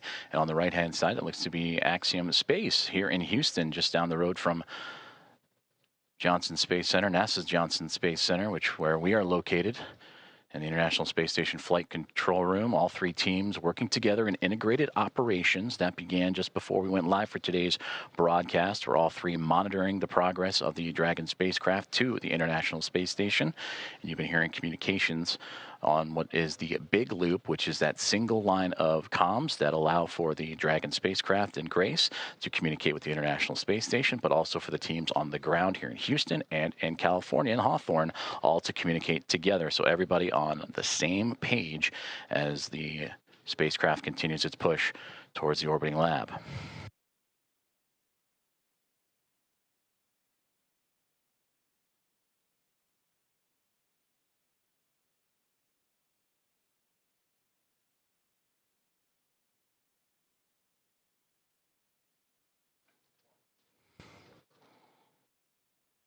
We are about 26 minutes away, a little bit north of that, until we reach waypoint 1 for Dragon Grace. As you can see, some of that telemetry and data populating the screens inside of the spacecraft that the team on board are carefully monitoring.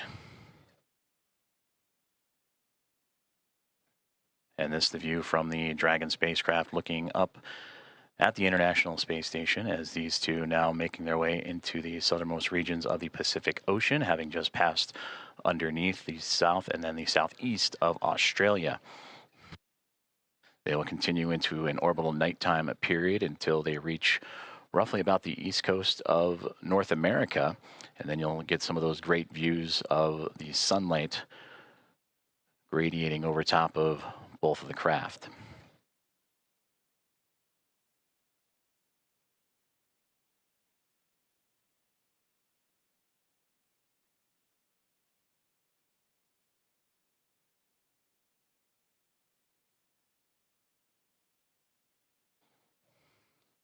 So far, everything performing nominally for the SpaceX Dragon Grace spacecraft as it continues its push towards the International Space Station, and what's been quite the journey for them. You heard earlier that this, since launch all the way up to the anticipated docking time, will be about a 28-hour process, 28, 29 hours or so. So a lot has happened in a short amount of time as the teams in Hawthorne, California on the left and the teams on the right-hand side in Axiom Space working together with those here in Houston.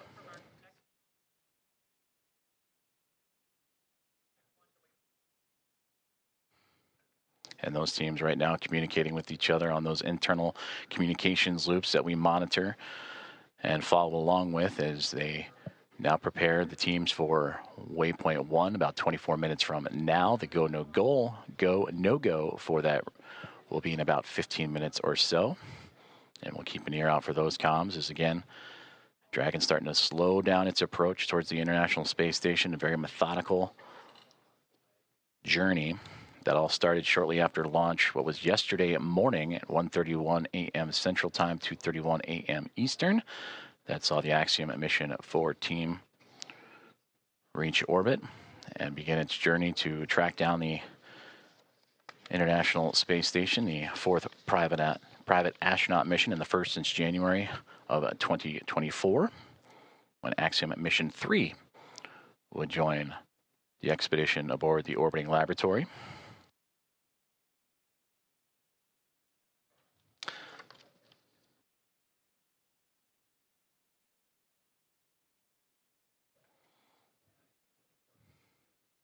On board the International Space Station, the crews, they were up and got right into preparing for Dragon's arrival. NASA's Anne McClain and Nicole Ayers, who you've heard at times on the big communications loop talking to all parties.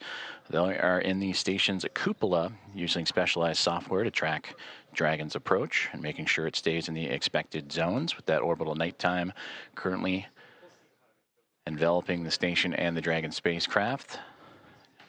They're keeping a close eye, and of course from the space station perspective, and we'll see it as we receive video communication, that strobing effect, that strobe light on the front, and that forward nose cone of the SpaceX Dragon to help illuminate its path and help keep track.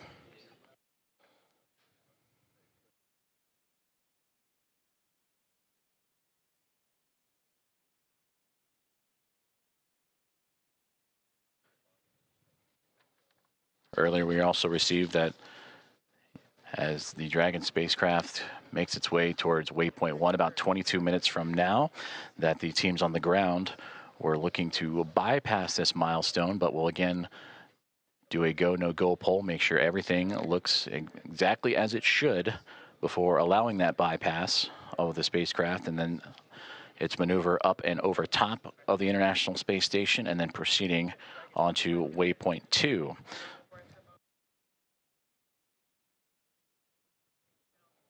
And a great graphic of the International Space Station, and just below it, the Dragon spacecraft is, again, they are making their journey across the Pacific Ocean, traveling over 26,000 kilometers an hour and 420 plus kilometers above the Earth's surface.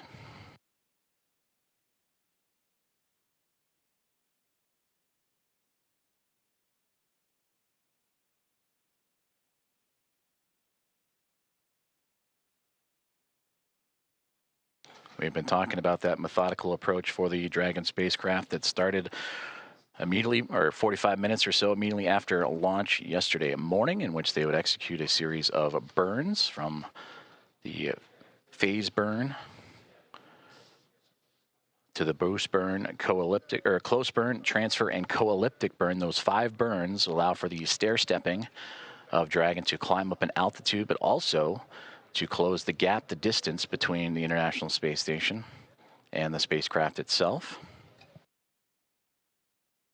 And that is what's led us up to this morning. The approach initiation burn started just shortly after the start of this broadcast, in which Dragon, in integrated operations with SpaceX and NASA working together with Axiom Space, all monitoring closely as Dragon Grace continues its way towards the orbiting lab and looking to turn a crew, the Expedition 73 crew of 7 into a total of 11, a full house above the orbiting lab.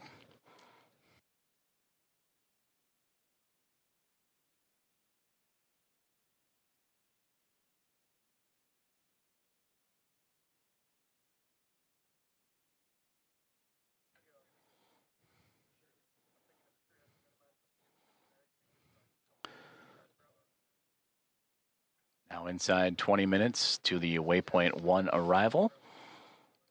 And about 10 minutes or so, the teams here inside Houston, as well as and SpaceX in Hawthorne, California, will continue to monitor and do the go, no go for waypoint 1. And if everything is on track, they'll continue to proceed through waypoint 1 onto waypoint 2. And waypoint 2 has them right on the doorstep of the International Space Station, about 20 meters out when they arrive to that waypoint, a little more than 65 feet away.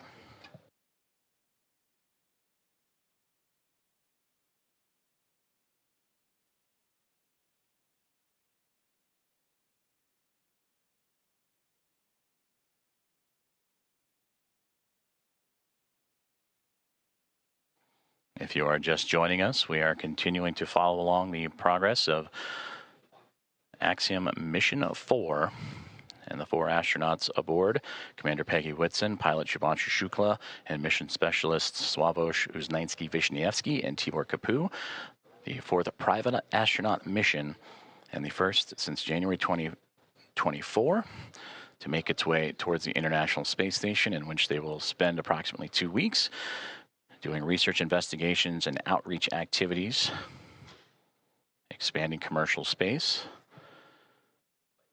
We are tracking a docking time of approximately 5:18 a.m. Central Time, 6:18 a.m. Eastern. The next key milestone that we are keeping an eye on is the arrival of the spacecraft to waypoint 1.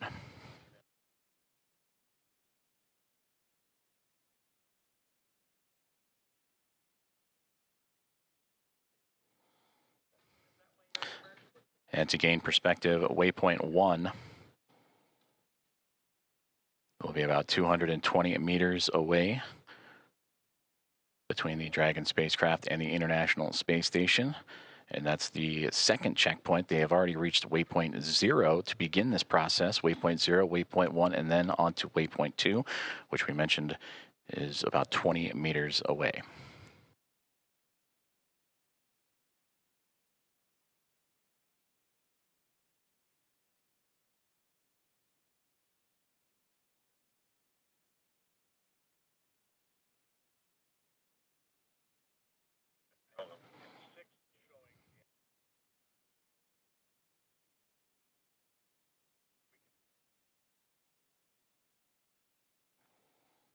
Okay, it's very set down.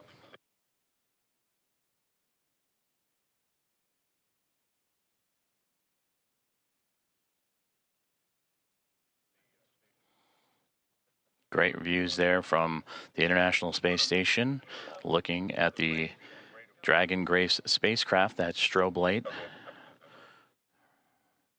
illuminating its path, as well as the port and starboard side lights. The red and green that you see on your screen is both the International Space Station and Dragon Grace in an orbital nighttime period. They're actually crossing over the Pacific Ocean, about to cross over the equator, and then eventually make its way over the west coast of North America.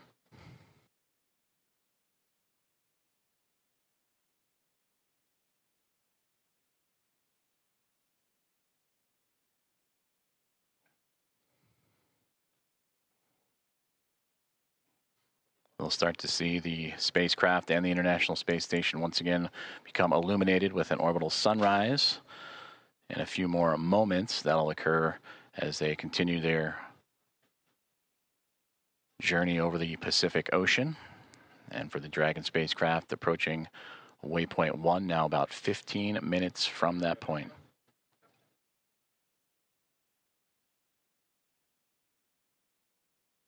And we'll continue to bring those great views as you see that slow and steady progress of the Dragon vehicle as it continues to track down the orbiting laboratory. And on your screen, you see the speed and altitude, where it is over the Earth in current relation. But on that far right-hand side, that's the thruster firings. And you just see those illuminate every so often as Dragon continues to fine-tune its path towards the International Space Station.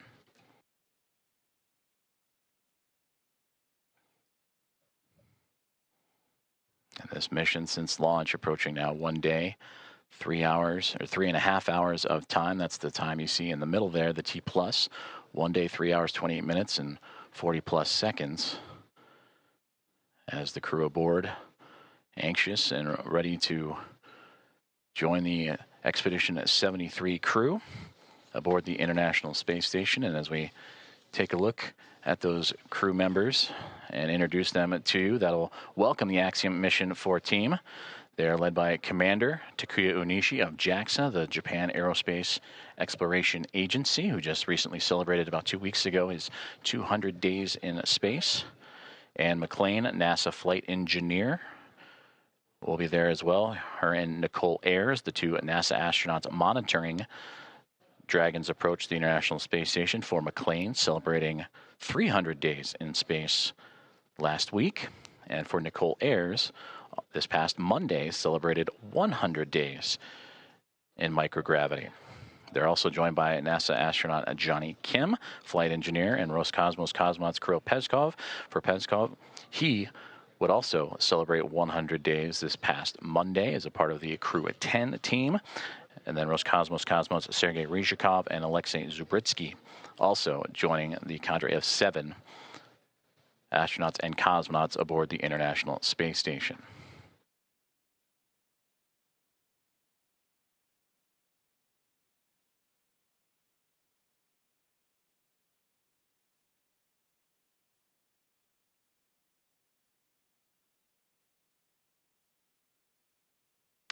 We mentioned earlier, this is the 4th private astronaut mission to the International Space Station, and the first since January of 2024, since Axiom Mission 3, from the Axiom Mission 1 now through Axiom Mission 4. The International Space Station will have welcomed 14 different private astronaut crew members representing 111 different nations, and showcasing how these private astronaut missions truly expand access to the space station for more nations, people, and opportunities.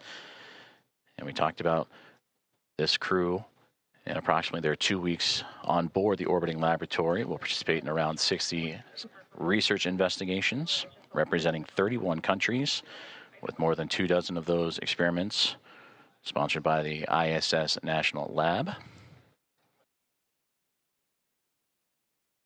In about 2 minutes, we'll monitor the loops and keep an ear out for the go, no-go poll on the ground for teams that'll be monitoring Dragon's approach to waypoint 1. And that waypoint will be reached in a little less than a dozen minutes, 12 minutes from now.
This is Mission Control Houston, as we are continuing to monitor the Dragon Grace spacecraft and Axiom Mission 4, the private astronaut mission, as it continues its approach to the International Space Station. They have moved past waypoint 0 and are now on its way to waypoint 1, the second of 3 checkpoints or 3 gates for this journey. for the spacecraft to the orbiting laboratory. We just received update that the new anticipated docking time, approximately 5:30 a.m. Central Time, 6:30 a.m. Eastern, as the Dragon spacecraft and the International Space Station teams here on the ground, both in Hawthorne, California for SpaceX and inside of NASA's Mission Control Houston and the International Space Station Flight Control Room, continuing to work together in communication and relay those updated data and projections and trajectory and all the information needed. So again, that docking time has been updated to now approximately 5:30 a.m. Central, 6:30 a.m. Eastern.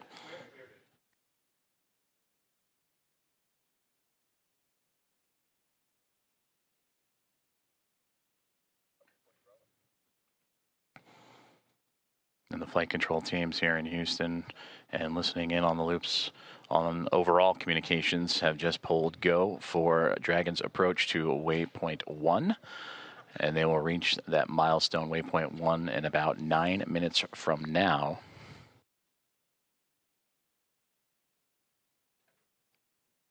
This waypoint will have the spacecraft 220 meters away from the International Space Station, a little more than 656 feet. And once it reaches that docking access, an additional go-no-go pole will be created, in which the teams will then pull for the arrival of the spacecraft to waypoint 2. And given the go there, Dragon Grace will move to within 20 meters and little more than 65 feet from the orbiting laboratory.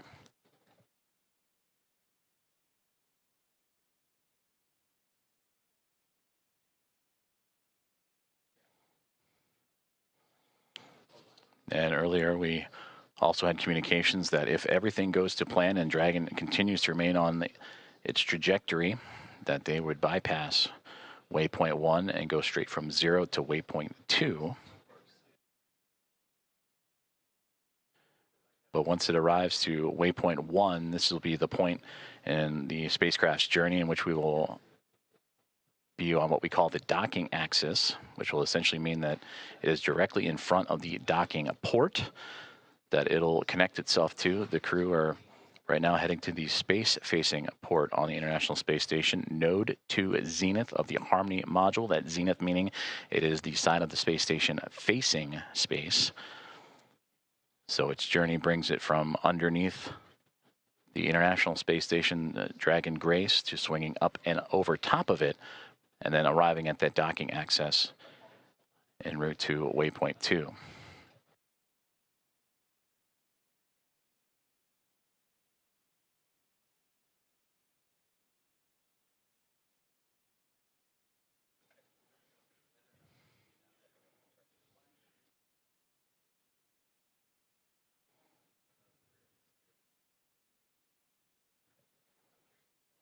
We'll continue to bring views of the International Space Station and Dragon Grace spacecraft as we receive them, as the two continuing their chase to connect up as they're now making their way towards the western coast of North America in an orbital nighttime configuration. And we've seen views of the Dragon spacecraft in that orbital nighttime with the strobe lights shining bright. Once it gets closer, it'll actually illuminate the International Space Station and allow for greater views of the docking port itself that it'll connect to. And again, that node 2 is zenith port of the Harmony module of the space station. And that anticipated docking time that has now recently been updated to 5:30 a.m. Central, 6:30 a.m. Eastern.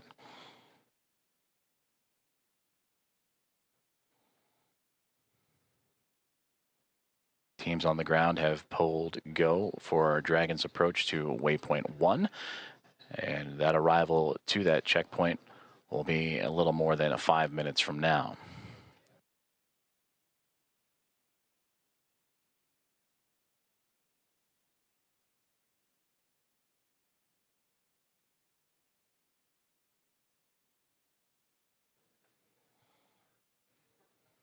The crew inside Dragon Grace Axiom Mission 4.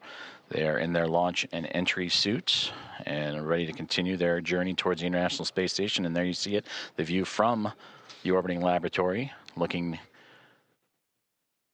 at Dragon Grace. As you see that strobe light we were just mentioning, as it gets closer, will illuminate the side of the orbiting laboratory, as well as the port and starboard lights, the red and green. Crew in their launch and entry suits, providing that extra layer of protection of pressure, and that happens, are in them during these dynamic phases of flight.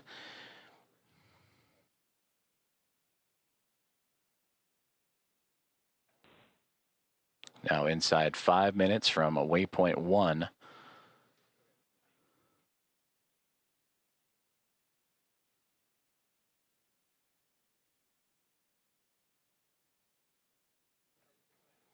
When Dragon docks to the International Space Station, there will be 5 spacecraft connected to the orbital outpost, and we'll bring the crew up to 11 crew members, and the overall total of the International Space Station to 288 visitors since 1998.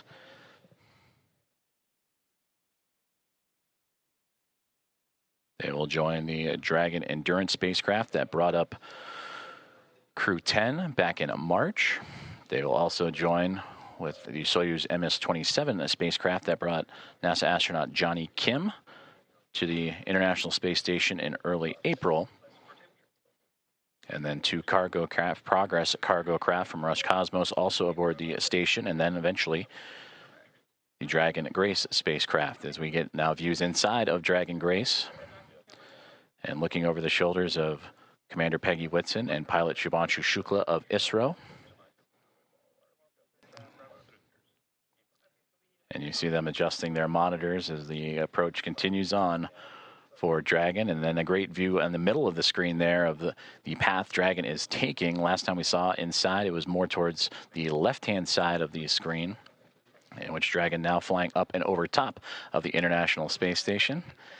And now we get great views from Dragon Grace, and there's the strobe light. You can see it ever so faintly illuminating the International Space Station as it continues. Station Houston on the Big Loop. Dragon is transmitting docking camera video. Please confirm video and data updating in Dragon Docking Monitor. Also, we have a new docking time of 10:30.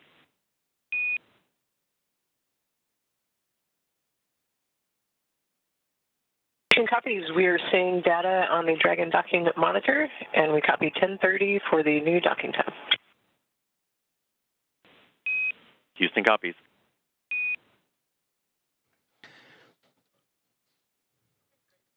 Great communications there on the Big Loop between the teams in Houston and SpaceX, talking to Dragon Grace and the confirmations of the updated docking time. You heard the words 10:30. That's 10:30 Zulu, which Central Time is 5:30, as we had mentioned, 5:30 a.m. Central, 6:30 a.m. Eastern, as we return to that exciting view from Dragon looking up at the International Space Station. You can ever so faintly see the solar arrays coming into view, and that strobe light illuminating the radiators, which are right along that central portion and angling upward.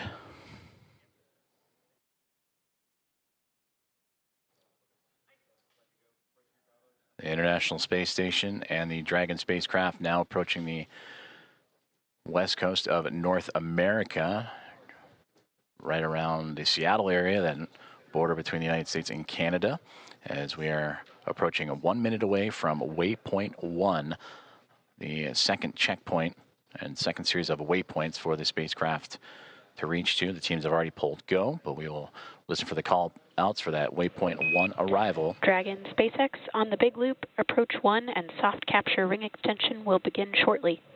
Dragon will continue approach to waypoint 2. As a reminder, manual impulsive retreat recovery is not permitted. And Dragon copies all.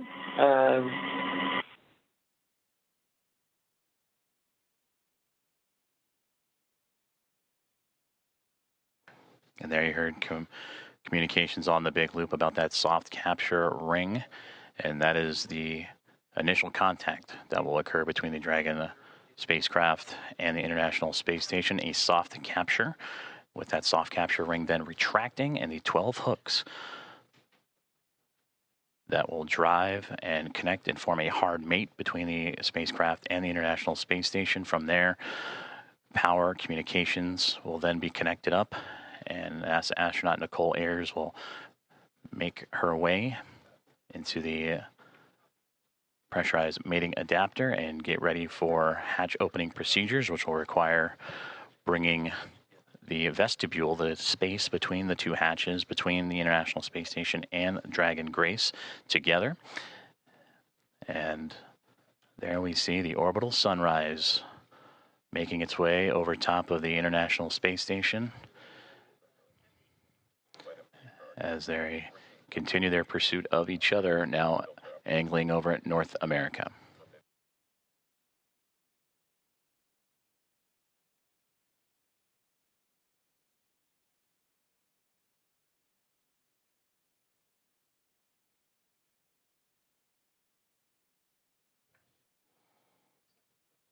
And there in the center screen, if you look at the topmost, the Dragon now perfectly aligned over top of the International Space Station, now looking down at that Node 2 Zenith port, and a great view just off the bottom portion there. That is the Dragon Endurance spacecraft that it'll be just alongside of. So Dragon has reached waypoint 0, and on initial comms earlier that the teams on the ground, once reaching waypoint 1, have been allowed to bypass that waypoint and now move on to waypoint 2, which will be in about 9 minutes from now, and targeting docking in about 14.5 minutes from there. Go, no-go polls for docking in about 7 minutes as the teams on the ground continuing to monitor Dragon's progress. And once they arrive to waypoint 2, there will be a pause, make sure everything is lined up just perfectly before that final approach and docking.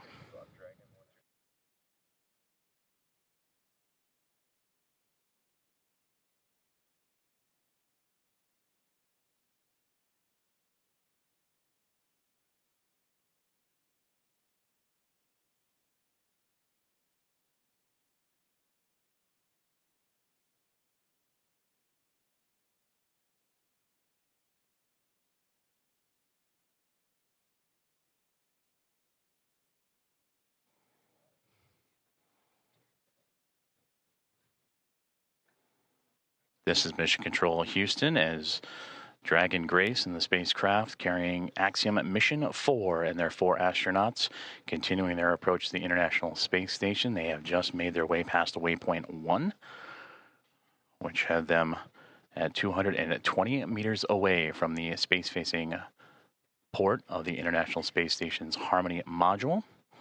And now on the path to reach waypoint 2, teams on the ground have concurred or agreed that they will take a brief pause at waypoint 2, which is 20 meters away, to make sure everything is aligned precisely. And there you see the view from Dragon and that newly illuminated International Space Station as the two craft navigating its way over North America, coming into an orbital sunrise and daytime period.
Houston station on the big loop.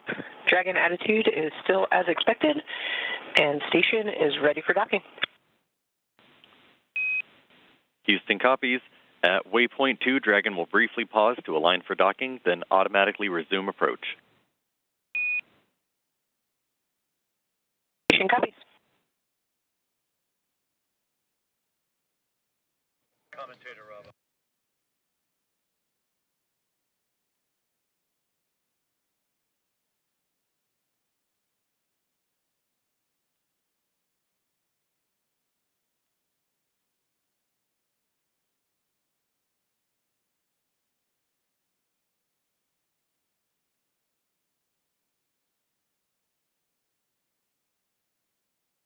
You just heard great communications on the big loop from Station and Dragon, as well as the teams in Houston and in Hawthorne for SpaceX and NASA, as the Dragon Grace spacecraft continuing its approach to the International Space Station, carrying Axiom Mission 4 Commander Peggy Whitson, pilot Shubhanshu Shukla of ISRO, Sławosz Uznański-Wiśniewski of ESA, Dragon and SpaceX Tibor. soft capture ring extension complete.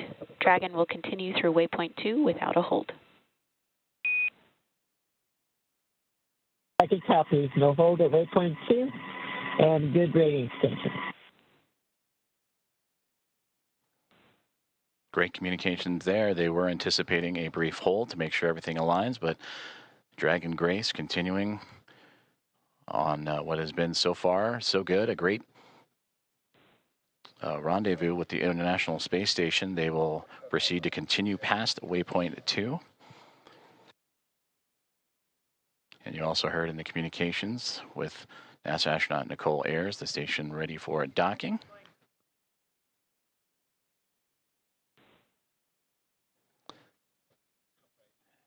And a great view of the SpaceX Dragon Grace spacecraft making its glacial approach to the International Space Station, and the view from the space station looking up as it approaches the space-facing or Node 2 Zenith port of the Harmony module.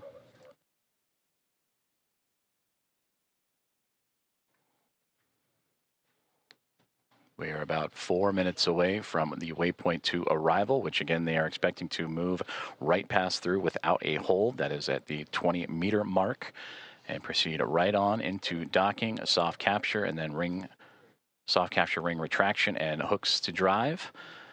And that capture, about Dragon 8 minutes SpaceX and 47. on the big loop. Ground is go for approach 2, and approach is now allowed. Reminder, ensure that visors are closed prior to Dragon's departure from the waypoint. Once Dragon is inside the crew hands-off point, retreat and breakout are not permitted.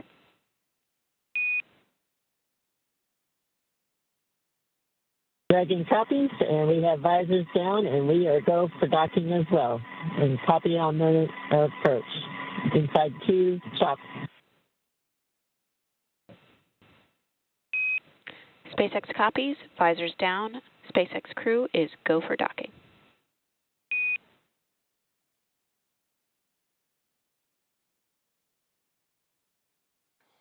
All great communications there, as the communications from the ground up to the SpaceX Dragon Grace spacecraft, as visors are down on the 4 astronauts inside, as they continue their approach to the International Space Station, now nearly 7 minutes away from that initial contact.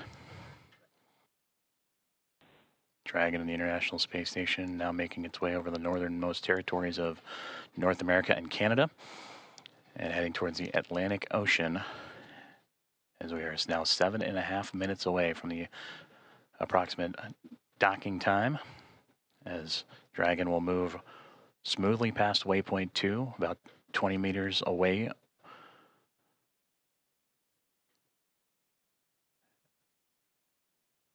And continuing its fine-tuning and approach, you see little plumes coming off the spacecraft. Again, those are those thruster firings, continuing to inch and adjust the spacecraft towards the orbiting laboratory.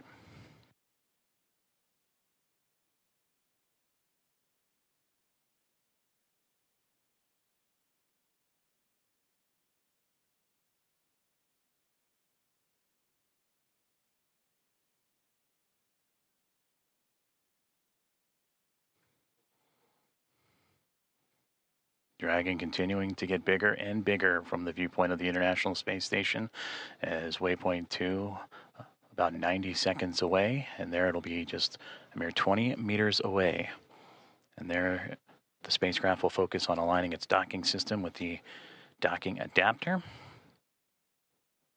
and then fly in to make the initial contact and give us what we will call that soft capture, or the soft capture ring will retract. And then the hooks will drive to form the hard mate. And that capture, or that initial contact, coming in about 6 minutes from now.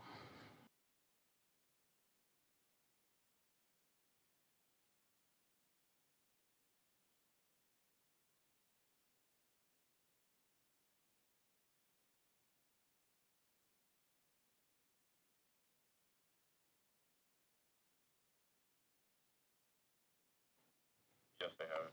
I can press them. They switch it up.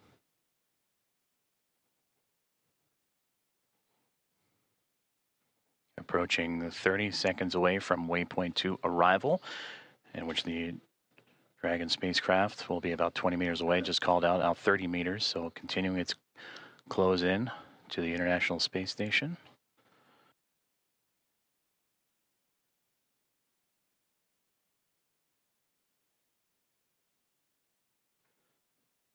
Dragon Grace now 25 meters away.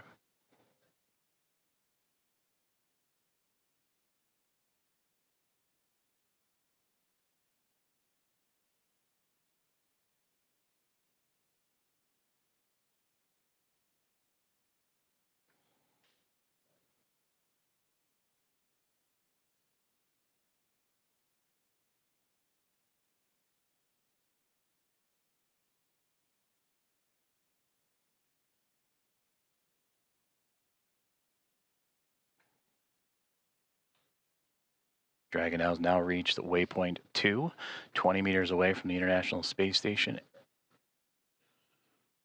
and will continue its approach to the International Space Station.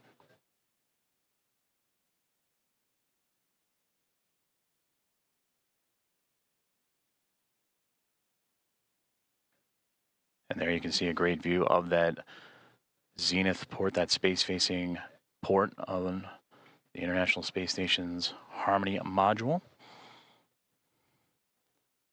As the Dragon spacecraft right now sitting at waypoint 2, just 20 meters away.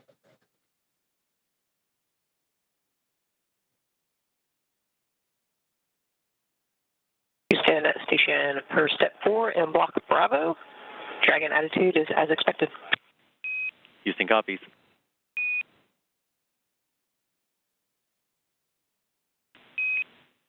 Station Houston on the big loop. Dragon is on final approach and is go for docking. Monitor per steps 5 and 6 and 1.102. Station copies, monitoring per steps 5 and 6.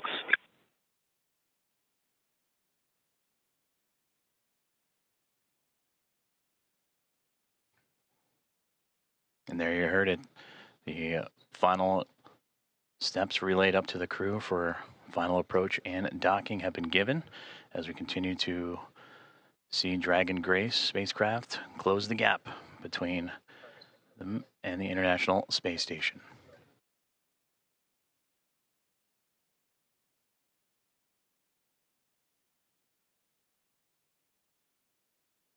Now, just before the spacecraft reaches the international docking adapter for that soft capture, you'll hear the call out CHOP, or crew hands off point, which Dragon will continue its journey and make that initial connection, that soft capture, in those final few moments.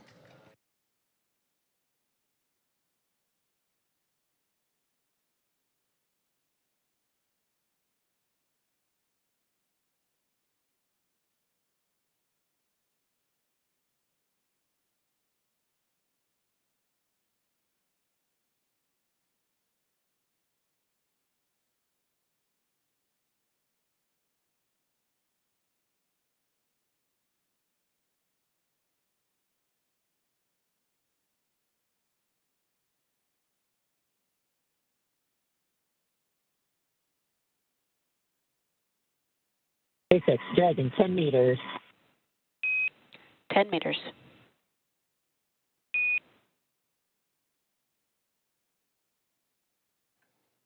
Inside 10 meters, a little less now than 30 feet away, is all that separates Dragon Grace from the International Space Station.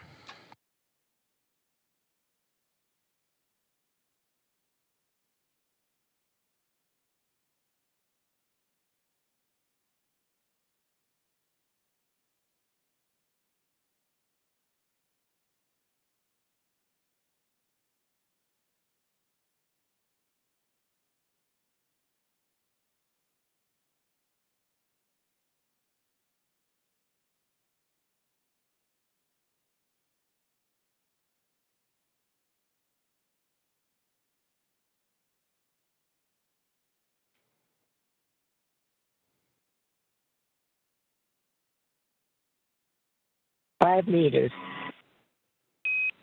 5 meters.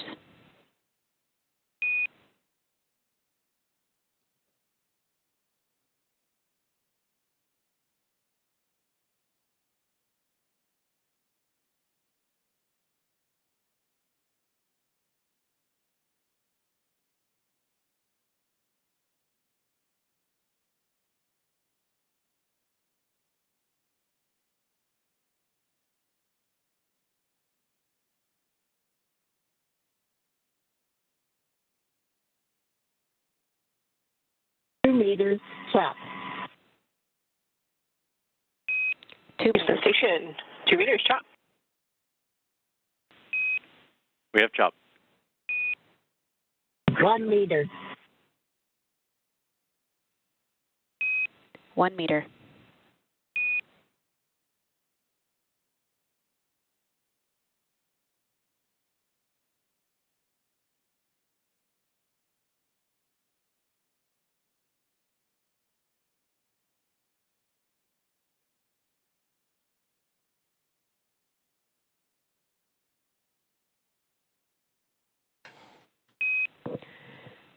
Dragon contact and soft capture complete.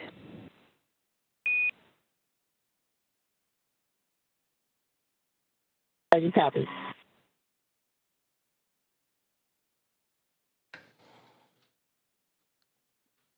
Dragon Grace and the Axiom Mission 4 crew have arrived to the International Space Station at 5:31 a.m. Central Time over the North Atlantic as the two orbiting around the Earth, connecting with the soft capture ring, and now we'll begin the ring retraction to bring the two vehicles closer together, and then the 12 hooks, the two sets of 6, will drive to form a hard nut.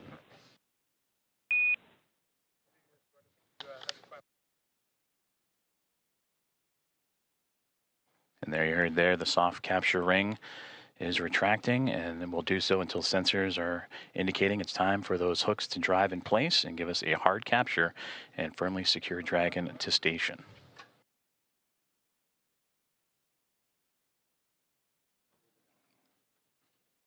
And again, Axiom Mission 4 and its commander Peggy Whitson, pilot Shubhanshu Shukla of ISRO, and mission specialist Sławosz Uznański-Wiśniewski and Tibor Kapu of ESA and HUNOR have arrived to the International Space Station with contact at 5:31 a.m. Central, 6:31 a.m. Eastern, as the two were orbiting over the North Atlantic.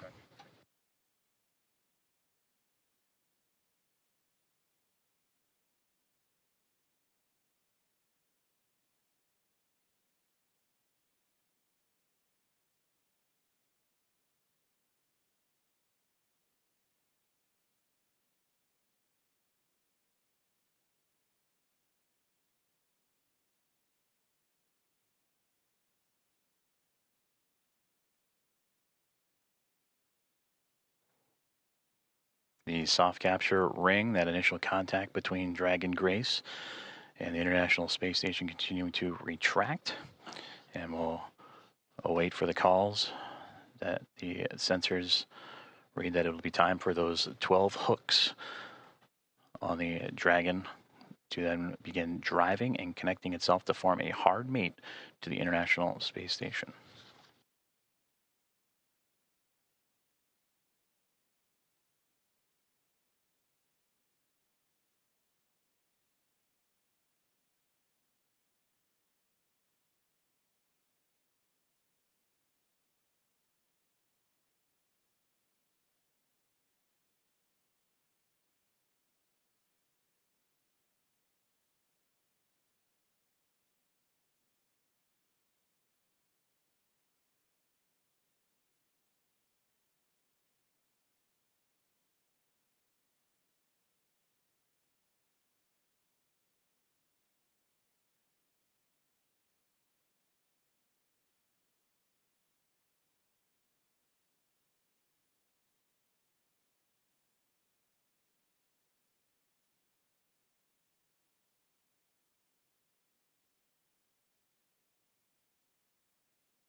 Ring retraction complete. Docking sequence is holding for MCS reconfiguration.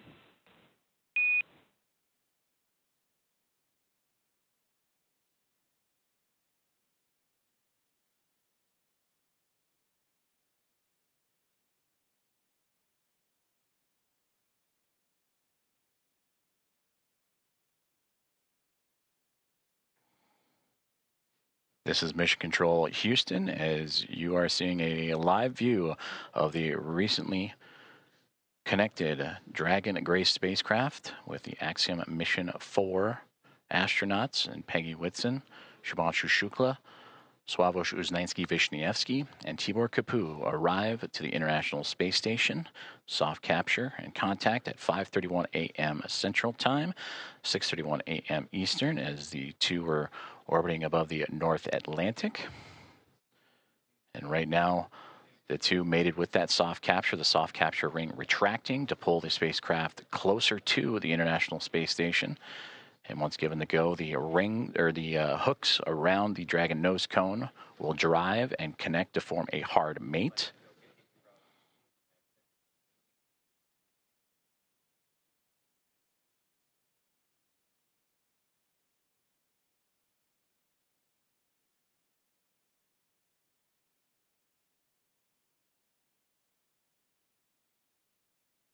Teams on the ground in both Houston. Station Houston on the big loop. MCS configured, proceeding with hook driving. Station copies. And the great call there, that's the next step in this docking procedure, is the driving of the hooks, the 12 hooks surrounding the nose cone or the nose of the Dragon spacecraft. And we'll monitor those. They'll drive in 2 sets of 6. The first set of 6 right now, they're traveling, and we'll continue to follow along as the docking process continues on.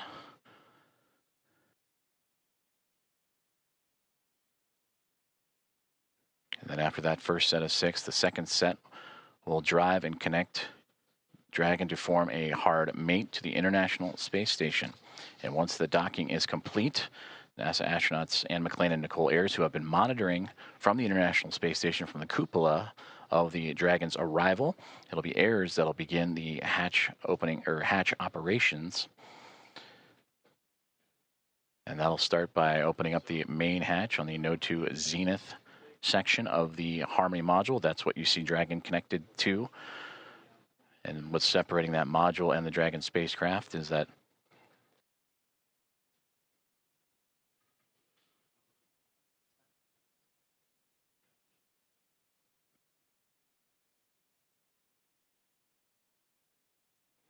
and continuing to monitor that first set of 6 hooks forming that hard mate.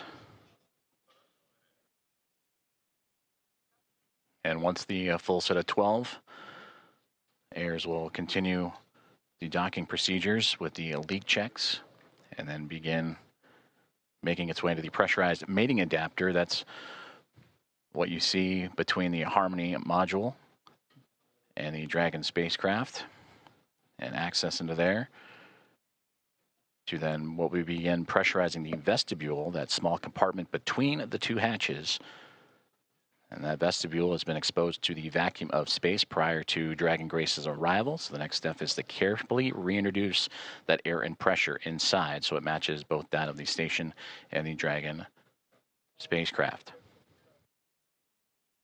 And we just received confirmation that the first set of 6 hooks have driven and closed, and we'll now begin the second set of 6 to continue that hard mate between the Dragon spacecraft and the International Space Station.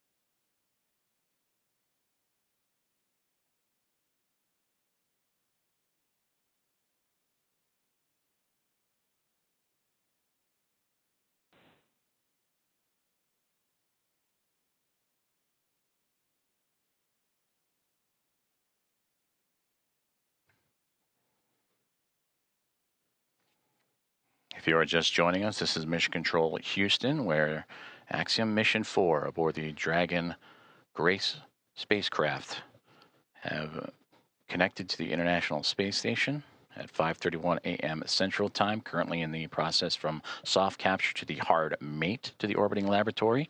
First set of 6 hooks have closed, and now monitoring that second set of 6, 12 in total, to form that hard mate.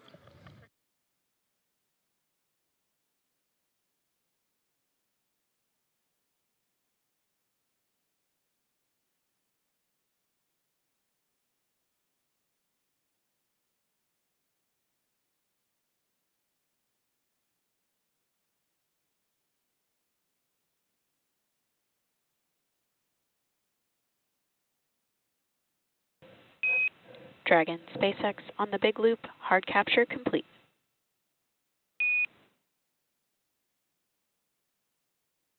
Dragon copies. Hard capture complete.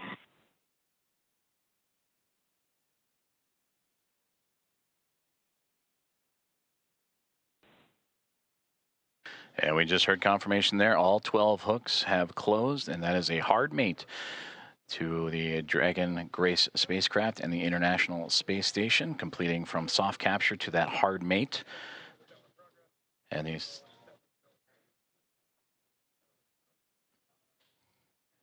So the soft capture ring retraction in progress, and then it'll be on to establishing umbilical connections between the spacecraft and the International Space Station. That'll allow for the transfer of communications and power through those umbilicals. So where Dragon, you see that upper portion that's mostly black against the vacuum of space, but that's the solar arrays to provide Dragon power. Once those umbilicals are connected, that power will then be provided by the International Space Station, and communications will have that hardline connection with the umbilicals as well.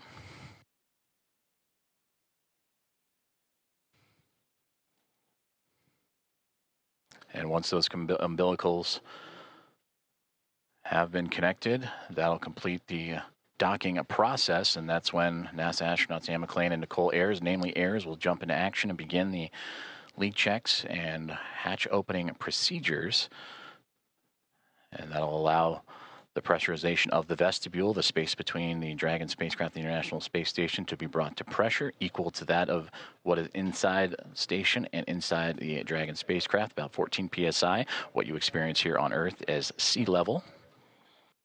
And then from there, the hatch operations will continue. And the Axiom Mission 4 team will make its way on board the International Space Station with welcome remarks soon to follow.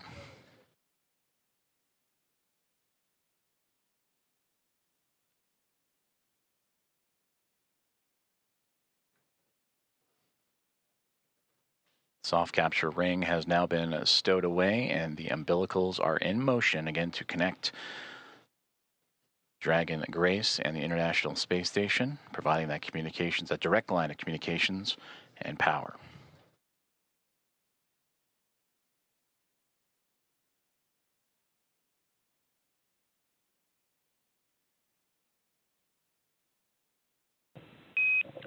Dragon SpaceX on the big loop, docking sequence complete. Ground will be enabling hardline power and comm connections shortly. You are go to DOS suits per procedure 4.012 and begin post-docking cabin configuration per 4.400 in parallel. Dragon copies. Docking complete. 4.012 and 4.400 are in work. And Grace is happy to be on Harmony.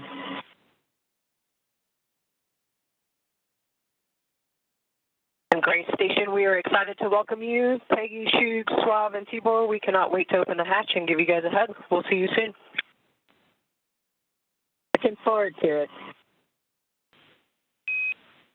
And Axiom 4 from Houston, welcome aboard the International Space Station. It's an honor to have you join our outpost of international cooperation and exploration.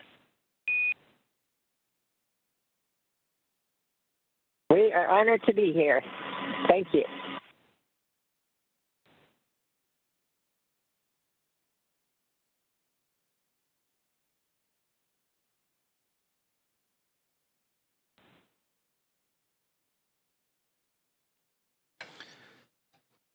Very exciting moment for all those aboard.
This is Mission Control Houston, and an exciting moment for all of us here at NASA's Johnson Space Center and the International Space Station Flight Control Rooms, as well as the teams in Axiom Space, also in Houston, and in Hawthorne, California, and SpaceX as Axiom Mission 4, the private astronaut mission with Peggy Whitson, who you just heard talking on the big loop, the single line of communications between all four parties, sharing her excitement as she returns to the International Space Station, bringing up first-time flyers and pilot Shubhanshu Shukla of ISRO and mission specialist Sławomir Uznański-Wiśniewski of ESA and Tibor Kapu of Hunor.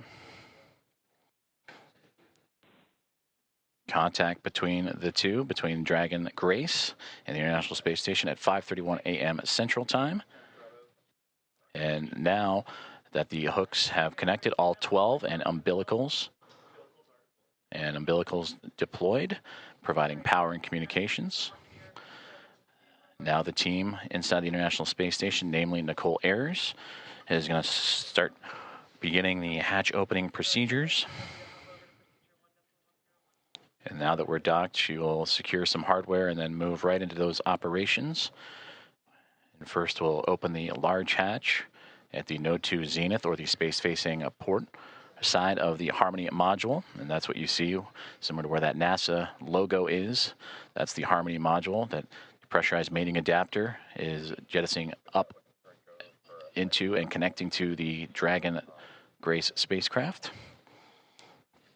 And then from there, she'll traverse into that pressurized mating adapter, and we'll begin pressurizing the vestibule, which is that small space between the hatches on Dragon and the space station. And we have talked about this has been exposed to vacuum prior to docking, and we'll need to fill that space with air to make sure that pressure is equal with the atmospheric pressures on Dragon and the International Space Station, also putting away some hardware in the process, including the docking across. And Ayers will use a small valve on the station's hatch to slowly introduce that air into the vestibule. And flight controllers here in Houston will continue to monitor the pressure and temperature readings inside and verify that everything is A-OK and leak-free before we get ready to open up the hatches.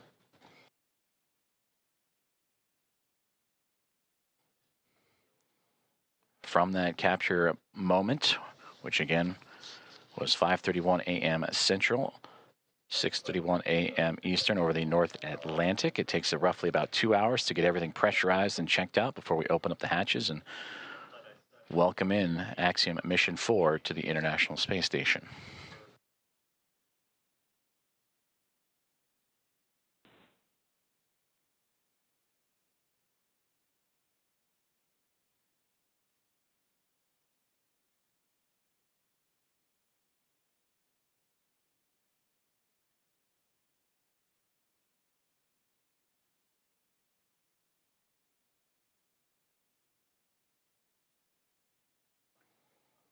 Commentator and producer SpaceX Dragon on the big loop.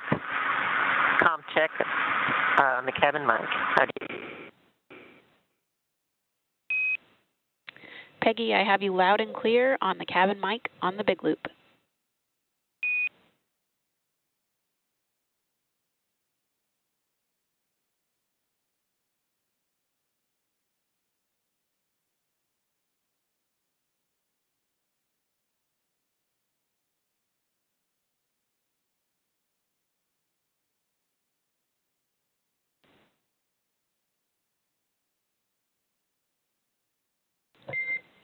Dragon. SpaceX on Dragon Aground. That call on the cabin mic actually came over Dragon Aground.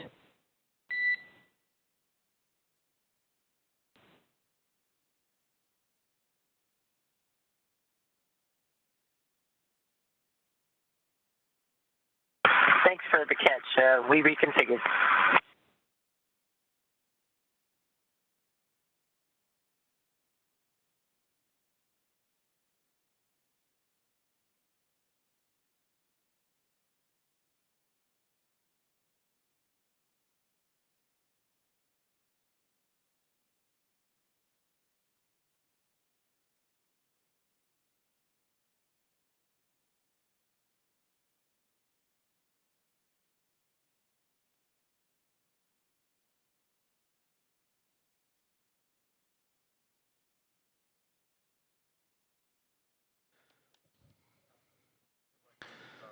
This is Mission Control Houston as we continue to follow along the progress of the contact capture and beginning of hatch opening procedures as Axiom Mission 4 has arrived to the International Space Station with contact at 5:31 a.m. Central Time. The soft capture and ring have been retracted and stowed away. The 12 hooks around the nose, the bulkhead there of the Dragon SpaceX connected to the pressurized mating adapter have latched on to create the hard mate. The umbilicals have been extended to allow for Dragon to run on power and communication lines provided by the International Space Station. And now looking at approximately 8:35 a.m. Central Time for welcome remarks, and shortly after the Axiom Mission 4 team make their way through the hatchway and into the International Space Station.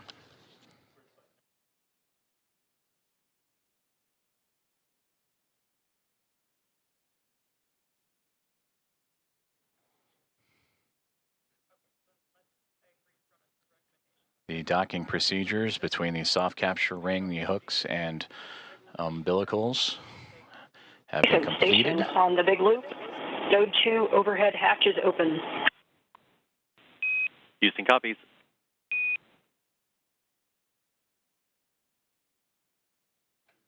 And a good call there down from NASA astronaut Nicole Ayers saying that she has opened up the hatch for the Node 2 Zenith way, the space-facing side of the Harmony module, to give her access to the pressurized mating adapter. And there she will cruise in to begin work on the hatch opening procedures and pressurizing Station and the vestibule. Dragon.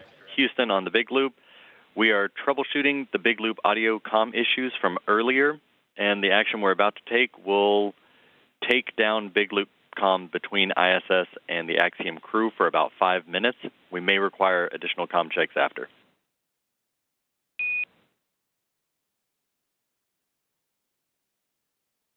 Station copies. Dragon copies.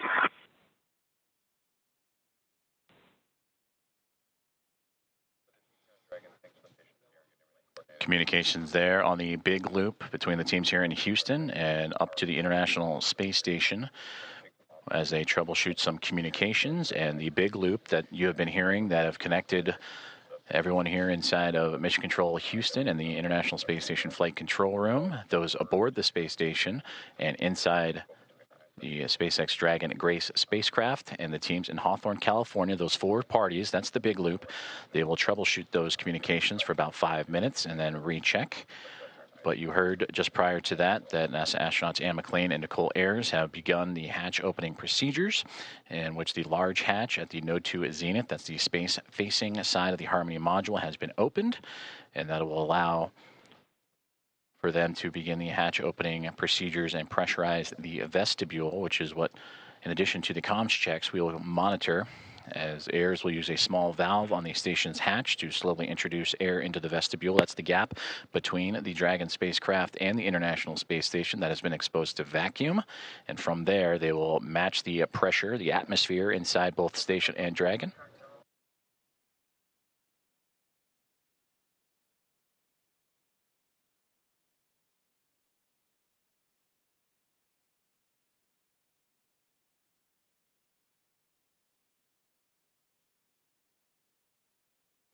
And this procedure for a hatch opening usually takes about 2 hours or so to perform leak checks and make sure every connection and everything Houston is safe station and on the sealed. big loop. In step 2.4, the time is 10:56. The A-pass equalization valve is back closed.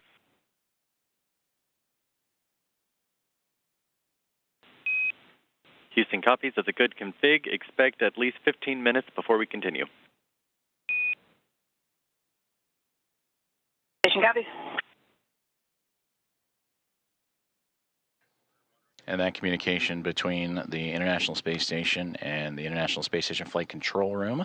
And you heard the word APAS hatch. That is the hatch, again, that they will be operating and looking to open up from the space station side.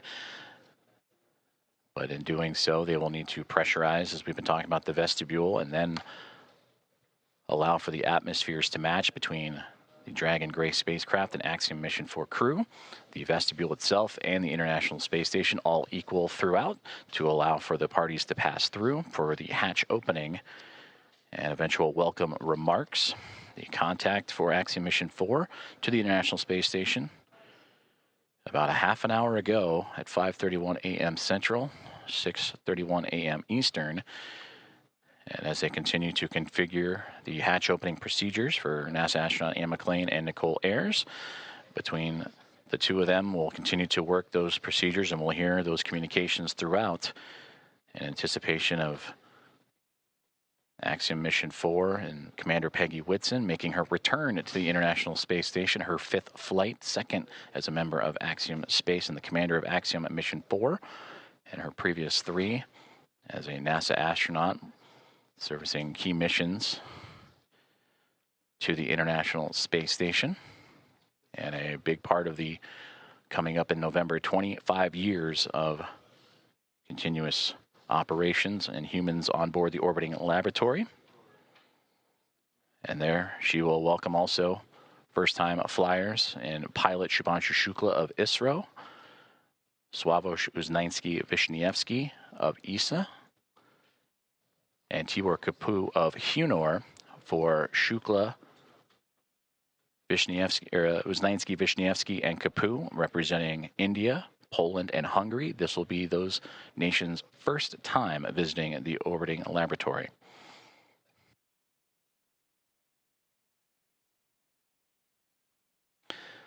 And with that, from Axiom Mission 1 through Axiom Mission 4, the International Space Station will have welcomed 14 different private astronaut crew members representing 11 different nations, showing how private astronaut missions truly expand access to the International Space Station for more nations, people, and opportunities.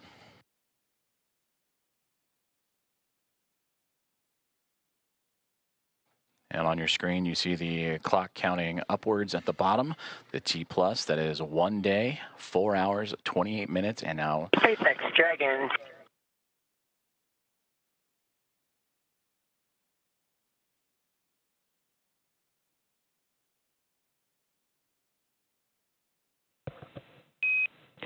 Dragon SpaceX on the big loop.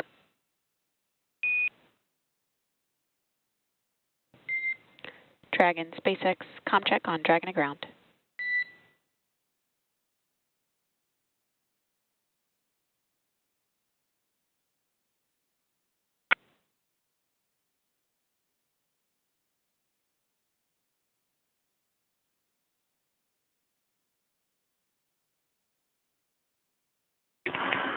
SpaceX Dragon from the cabin mic on Dragon to ground. Peggy, I'm with you on Dragon to ground.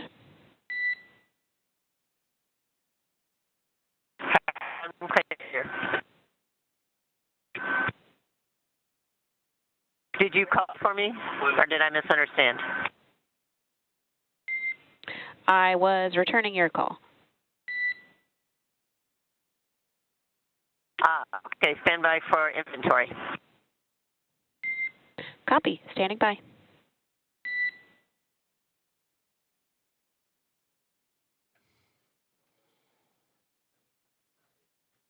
comm checks and communications there between the teams in Hawthorne, California and SpaceX and the SpaceX Dragon Grace spacecraft. as we heard earlier that they were troubleshooting some communications and looking to bring back on the big loop that connects the teams on the ground in SpaceX and NASA, as well as the teams in the International Space Station and the Dragon spacecraft itself.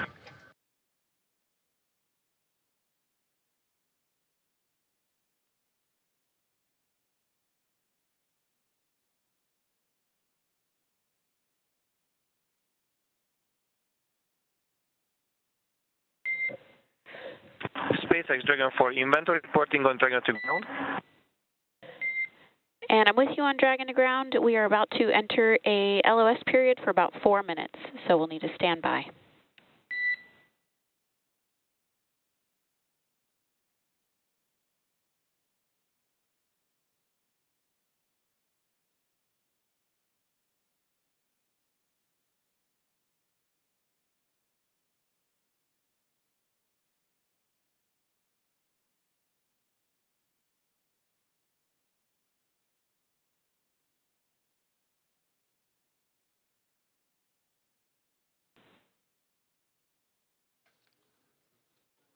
Communications between SpaceX and the crew aboard the SpaceX Dragon Gray spacecraft saying they are upcoming on a period of LOS, or loss of signal, that's anticipated as the International Space Station and the spacecraft orbiting around the Earth and transfer of satellite signals. Right now they are making their way over the southern Indian Ocean and about to head into a period of orbital nighttime, as we will get back views as soon as we have them. And again, the spacecraft carrying Axiom and Mission 4 and the 4 private astronauts contact with the International Space Station at 5:31 a.m. Central Time, and expected to continue with hatch opening procedures as they have already driven the hooks, connected the umbilicals for power and communications, and NASA astronauts Nicole Ayers and Ann McLean working on those hatch opening procedures as we speak. And that will allow the crew to make its way from Dragon into the International Space Station, going from a crew of 7 aboard the orbiting laboratory to a crew of 11. And that'll be followed by welcome remarks at approximately 8:35 a.m. Central Time, 9:35 a.m. Eastern Time. Certainly an exciting moment for all of us here in Mission Control, but we want to check back in with our team over in Hawthorne as Axiom Mission 4 has arrived to the International Space Station. For as many times as we have had the privilege of supporting crews headed to and from the International Space Station, I'm certain that it is an incomparable experience. Something that, unless you're on board, you can't possibly understand what it really feels like.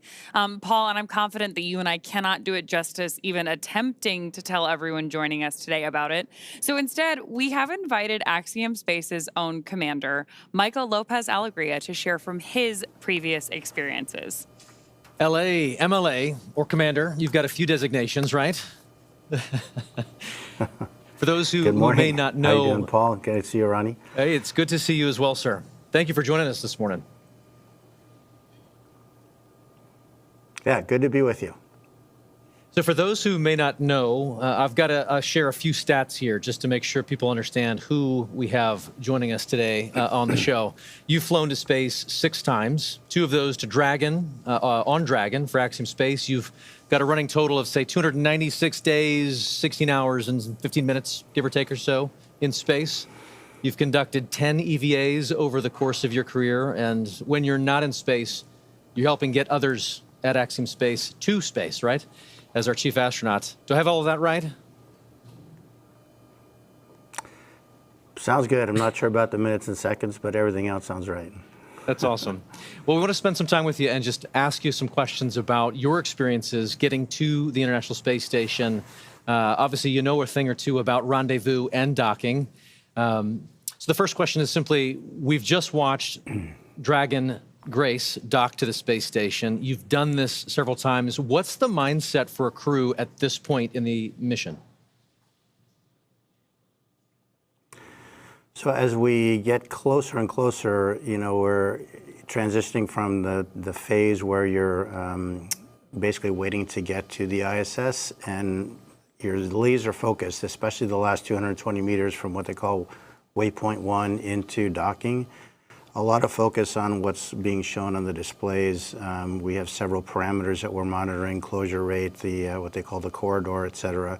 There are a few things that could cause the system to stop or retreat or even break out, which means you'd come back and try to rendezvous on another day. So that's really what's going on, at least technically, I guess, in your mind. Obviously, emotionally, it's a completely different story.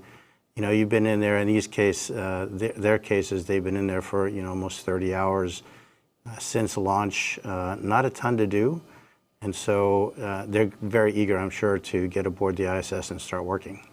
So for you on your missions, say AX-1 and AX-3, what was this moment of the anticipation of the hatch opening? What was that like for you and your crew? You know, like a lot of spaceflight, it's very busy, and you're trying to juggle a couple of different emotions. I mean, obviously, one is you've got a lot to do. They're getting out of their suits. They're putting on their flight suits to get across. They've got some reconfiguration of the onboard systems to take care of. So on that plane, you're sort of focused on the task at hand. But secondarily, you're thinking, again, a lot about, what it's taken to get here, what is this going to be like when I float aboard the ISS for the first time. So there's an emotional component that is also pretty strong. A lot going on. So backing up even further, before you get to that kind of emotional moment of crossing the threshold, tell me a little bit more about the journey to get to that point. We, on this end, get to see launch, ascent, and then spacecraft separation. But after that, as you mentioned, you're kind of on your own. What are some of the hallmarks of your transit up to the station? Yeah, as you know, Ronnie, from the time of post-orbital insertion, when the Dragon is configured for on-orbit operations, until you really start the approach initiation, you're basically playing catch-up. And I heard it very well explained by John yesterday on the broadcast during launch, that it's basically you're on the same lane as the ISS, but now you've got to catch up. And the way we catch up is by having an orbit with a lower altitude than the ISS. So we actually go around the Earth a little bit faster each time. And with each lap around the Earth, we get closer and closer. And so there's not a ton to do. Those maneuvers to adjust the orbital altitude, we call them burns. They happen, first of all, automatically. Of course, we are monitoring when they're going on. But between those things, there's not a ton to do. The Dragon is a very efficient spacecraft for what it is meant to do, which is transit to get you from the Earth to the ISS. But it's not really cut out to be an on-orbit anything, really. So you're just sort of hanging out. They will have had a sleep period while they wait to get there. But there isn't a ton to do between those maneuvers, and so it's really kind of a hurry up and wait. Again, a lot like a lot of human spaceflight, very intense activities, followed by some pretty long lulls occasionally. And so then when do you get to go from that free-flying, like transit mode to the rendezvous and docking phase? Yeah, so after that series of maneuvers to change the altitude, we start approach initiation. And I would say that the transition is really when the spacecraft starts pointing at the ISS. Until then, the attitude is really optimized for power and communications considerations. But when it gets beyond a certain point, it starts actually looking at the ISS, and then you start being able to pick it up in the displays through the forward-looking cameras that are on board. LA, you've described the moment of getting into microgravity as you've transitioned into another plane, another world, another moment. Can you share a little bit of that thought, that mindset, as you transition from obviously the acceleration of launch into microgravity and being in that other world? I'd love to hear your perspective on that transition. Yeah, you know, Paul, it's interesting. I mean, it really is kind of like a parallel universe in a way. We all live our lives in 1G pretty much our entire lives.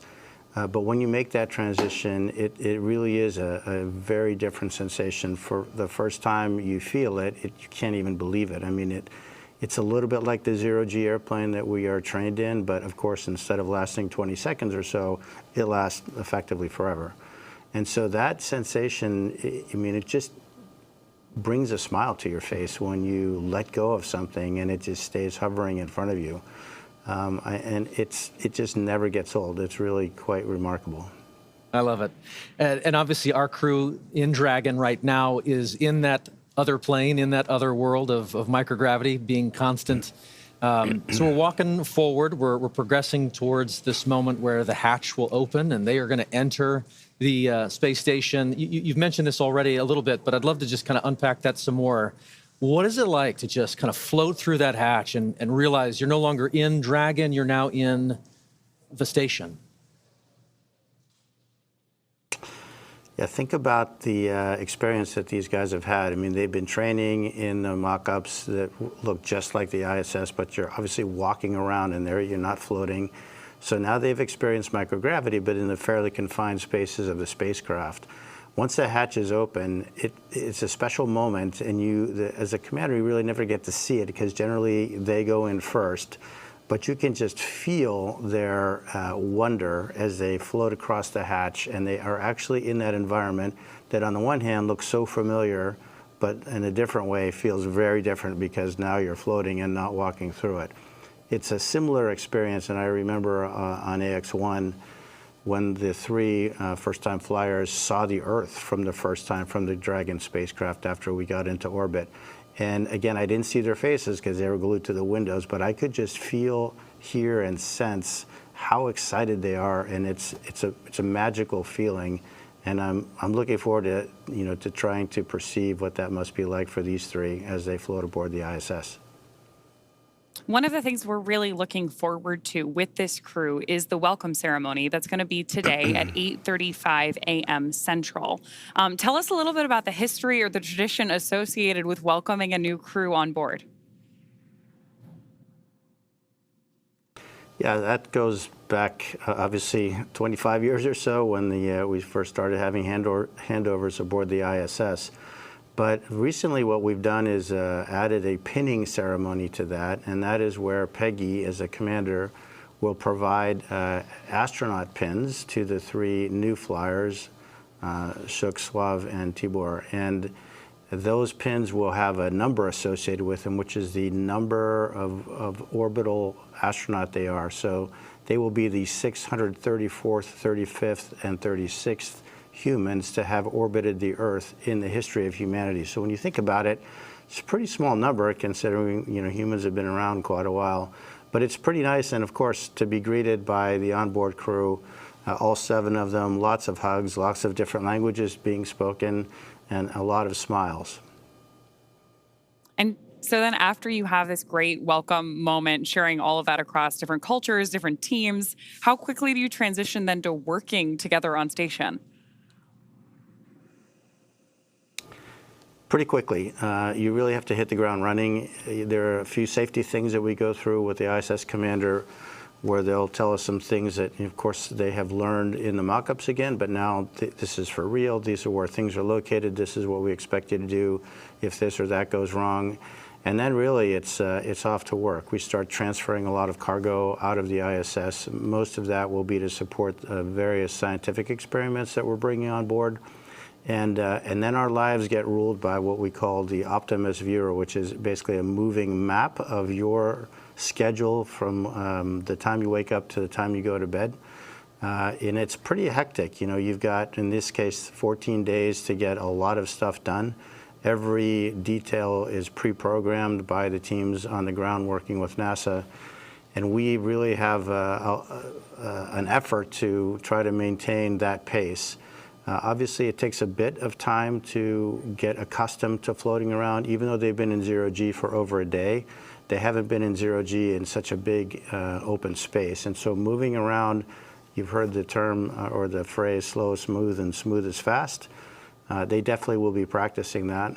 So there's a little bit of time for adaptation. There's quite a bit of time with the safety briefings that I mentioned. But after that, it's looking at Optimus Viewer and really getting started.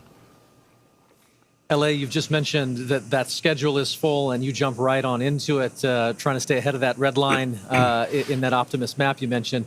But I'm curious, just looking back at Ax-3, your previous mission, what were some of the highlights for you personally on board the space station? We've learned a lot since Ax-1 and the progression through Ax-3, and I think one of the things we learned is that we really need to focus the commander's time on being available to the other crew members. So I would say one of the most gratifying things is giving them the time and space to sort of inhale, exhale, think about what they're doing, and take their time, because really the planners have done a great job fitting all of these activities into these 14 days, and there is enough time to do it. It doesn't do anybody good to get flustered and upset. You just go one step at a time, and then letting them have a little bit of time to look out that window, because that is a view that is spectacular and unforgettable. I think my advice to the crew would be, you have a huge responsibility. Your families, your colleagues, your space agencies, your nations are really counting on you. But at the same time, try to enjoy it. Try to really soak this in. This is generally a once-in-a-lifetime opportunity. And again, it's that balance between, sort of the focused, hard nails, technical work, and trying to really absorb the emotional experience, which is obviously very unique. Unique indeed. You just mentioned there that there's lessons to be learned that you share out with each of the crew members. And I know that you got a chance to do that with this crew ahead of their launch, I believe, in quarantine. So I'm curious if you could share some of those lessons learned with us. If you were preparing to take us up next, what would you share with us?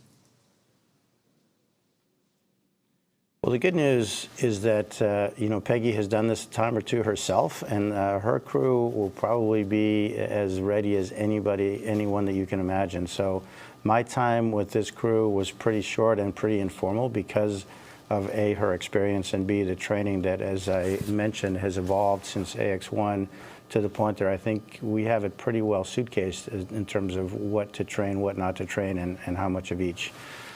Again, my advice to them is try to absorb it, try to be as cognizant of what's going on, because it is that parallel universe, again, that's hard to get to. And the more of that you can sort of soak away in the recesses of your mind, the better. Because I'm quite convinced that this crew in particular is extraordinarily well trained, and they'll have no issue getting through their timeline and all their activities that they have to do. I just want them to think about the stuff that they can do and take advantage of the amazing experience that they're having. Commander, thank you so much. We truly could spend the next hour talking space with you. Thank you for sharing your time and your perspectives with us this morning. You bet. It's been a pleasure. All the best. Thank you. You too. With that, we're very excited to hand the ball back over to NASA Johnson Space Center, where we're going to get a further update on the progress on board station and our Ax-4 crew. Joseph?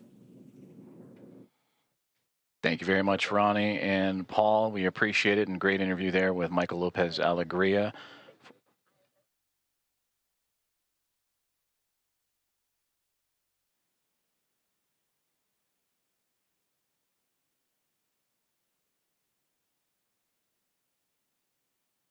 Dragon copies. And a great update right there to bring us right back into what's been happening and all the key milestones of the hatch opening process and the docking process for Axiom and Mission 4. Its team on the Dragon Grace spacecraft and have connected to the International Space Station. You heard that power and the connection with the umbilicals. Everything has been established. A hard mate has been created after the initial contact and soft capture connection and ring retraction. That was at 5:31 a.m. Central Time, so a little less than an hour ago. And we are still on board, as Ronnie, as you mentioned, tracking that welcome remarks and welcoming the crew formally on board the International Space Station around 8:35 a.m. Central Time. So far, everything's still being worked on in terms of those hatch opening procedures as the Dragon spacecraft has connected itself to the Node 2 Zenith port, or the space-facing port of the International Space Station, and we'll bring you back those views as soon as we have them, as we are continuing our coverage all the way up until those welcome remarks and bringing on the Axiom Mission 4 team, the fourth private astronaut mission to the orbiting laboratory. On board the International Space Station as we speak, as you heard, those comms checkouts and power and communications checkouts continuing to roll on along. NASA astronauts Nicole Ayers and Anne McLean, who monitored Dragon's progress throughout the morning, from the approach initiation burn all the way through to the contact and capture. They are beginning those hatch opening procedures, and we'll continue to look at the APAS hatch and the pressurized mating adapter. That's the space that separates between the International Space Station and the Harmony module and the Dragon spacecraft itself. And in there, those series of hatches, the APAS hatch is, and the vestibule, of course, is what needs to be pressurized to allow for the APAS hatch on the International Space Station side to be opened and stowed away. And then from that angle, then it'll allow for the Dragon team to open up their side of their hatch. And once the pressure is equal between Dragon, the vestibule, and the International Space Station, that'll allow for the crew to come on board the orbiting laboratory and bring the crew, the Expedition 73 crew, which right now is a crew of 7, and welcome in their guests, Axiom Mission 4, and bring up the total to 11. There you can see on your screen the International Space Station and the Dragon spacecraft together orbiting over the southeasternmost portion of Australia, and they are in an orbital nighttime period right now, and that'll stretch on for another few more moments, and we hope to have those great views of the space station and the Dragon spacecraft once the sunrise and orbital daytime has returned. And again, tracking an 8:35 a.m. Central Time welcome remark, and shortly before then, you'll see the crew, and we'll have all that coverage and views of the Axiom Mission 4 team making its way into the orbiting laboratory. And again, a great interview there with Michael Lopez Alegria, commander, former NASA astronaut and commander of Axiom 1 and Axiom 3, and the ISS, the International Space Station, ready to welcome in Peggy Whitson, a former NASA astronaut, on her 5th flight, second with Axiom as commander of Axiom 2 and now of Axiom Mission 4, and bringing in pilot Shubhanshu Shukla of ISRO, Sławomir Uznański-Wiśniewski of ESA, and Tibor Kapu of Hunor, each representing India, Poland, and Hungary respectively. It'll be the first time that those 3 nations have been on board the International Space Station. And that'll bring 14 different private astronaut crew members representing 11 different nations to the orbiting lab, showcasing the strength of private astronaut missions and how it expands access to the International Space Station and low Earth orbit for more nations, people, and opportunities. So we continue to follow along with the hatch opening procedures that Nicole Ayers and Anne McLean of NASA each working diligently through, and we'll continue to provide updates as they arrive. During that interview, we did hear that there was some troubleshooting that they're working on the big loop that has since been resolved. So we should hear communications on that big loop that connects both the Dragon spacecraft, the International Space Station, and the teams on the ground here inside of Mission Control Houston and the International Space Station Flight Control Room at NASA's Johnson Space Center, and well as the teams in Hawthorne, California, and the Mission Control Room at SpaceX.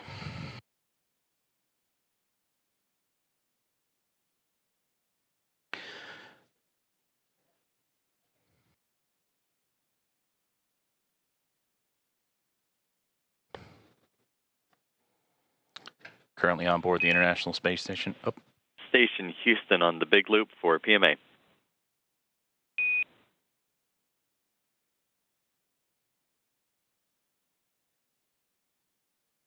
Houston Station, go ahead on the big loop. Hey, we're about to get you into your next activity, but in the meantime, would you mind setting up a video of the PMA so that we could watch the crew ingress?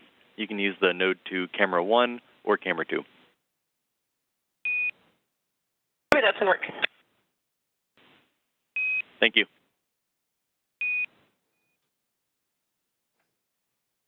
Communications from the ground here in Mission Control Houston up to the International Space Station, that PMA, pressurized mating adapter, and that is where NASA astronaut Nicole Ayers is currently operating in the hatch opening procedures, and they're asking to set up a camera so we can get live views in and witness the Axiom Mission 4 crew as they ingress or enter the International Space Station. So we will keep an eye out for those views coming from that pressurized mating adapter just inside the Zenith, Node 2 Zenith port of the International Space Station, that space-facing port. Before those communications, I'm going to say aboard the International Space Station as we speak, the 7 members of the Expedition 73 crew, featuring Anne McLean and Nicole Ayers, who are prime characters in today's docking operations, joined by Takuya Onishi of JAXA and Kirill Peskov, alongside NASA astronaut Johnny Kim, Sergei Ryzhikov, and Alexei Zubritsky.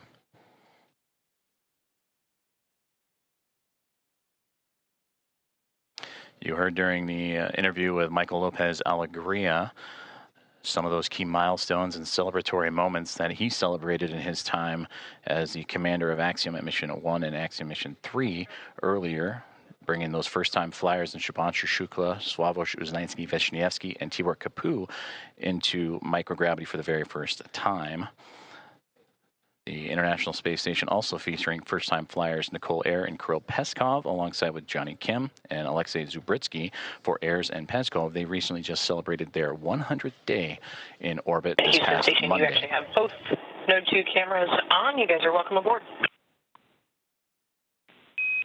Fantastic. Those are great views. Thank you.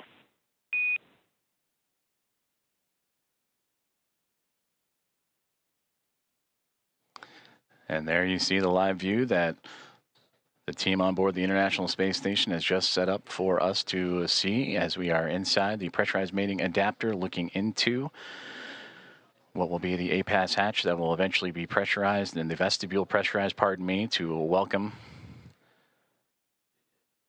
the Axiom Mission 4 crew aboard once everything is equal in pressure from SpaceX Dragon to the vestibule to the International Space Station, and the hatches on the Dragon and Space Station side are open. Everything will be on schedule to welcome in the 4-member crew. And the, again, welcome remarks tracking for approximately 8:35 a.m. Central Time, 9:35 a.m. Eastern. And you heard Michael Lopez Alegria talking about the pinning ceremony that will take place during those welcome remarks. I'm looking forward to seeing those as the team aboard the International Space Station continuing to work through their hatch opening procedures.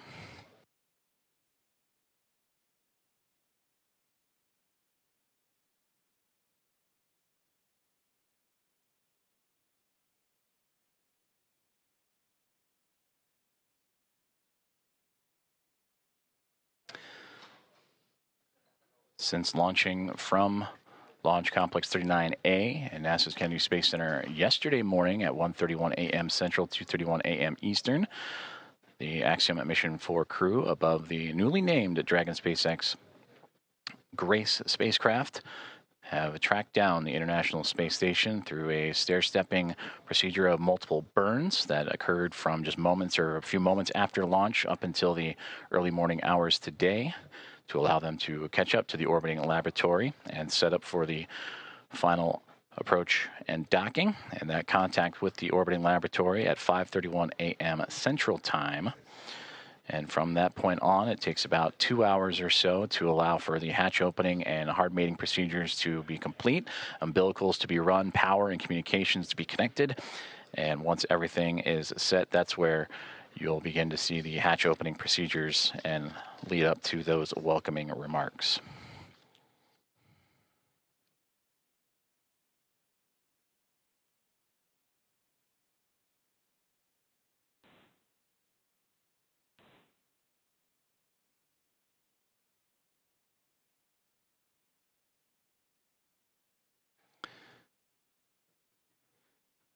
And as you're following along with us, as we continue to wait for views of the International Space Station and the Dragon spacecraft as they are in an orbital nighttime period, making their way across the Pacific Ocean and approaching the equator, almost right in the middle of the Pacific Ocean. We'll get those views back from the exterior cameras.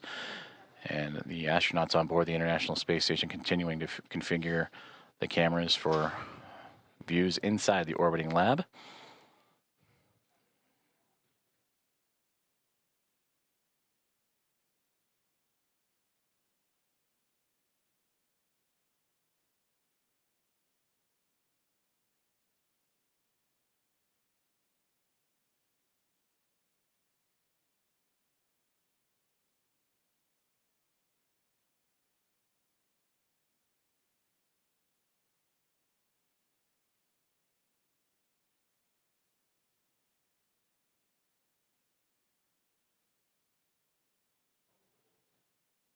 If you are just joining us, you are watching live coverage of the docking of Axiom Mission 4 to the International Space Station, the 4th private astronaut mission to the orbiting lab and the first since January of 2024. Docking has occurred And that was exactly an hour ago, 5:31 a.m. Central, 6:31 a.m. Eastern.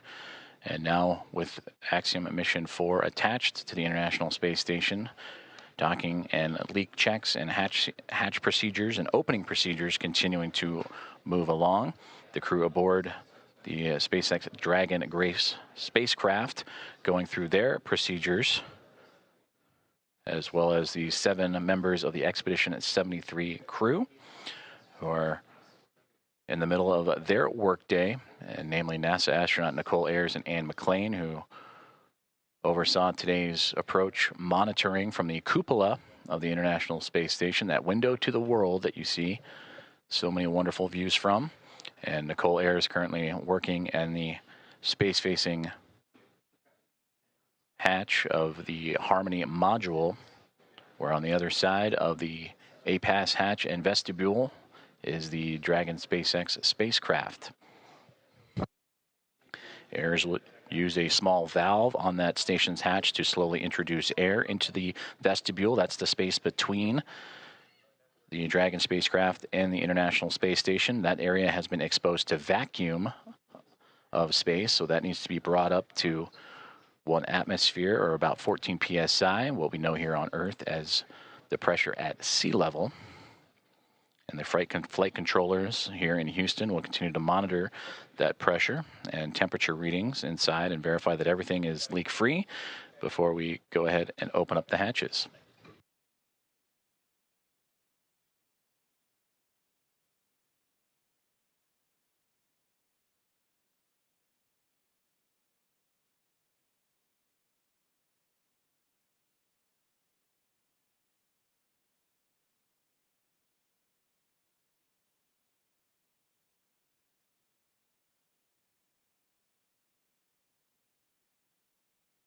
Just received communications from the team here inside the International Space Station Flight Control Room that the vestibule leak check has been successful, and it is good. So they will continue to move forward with the hatch opening procedures.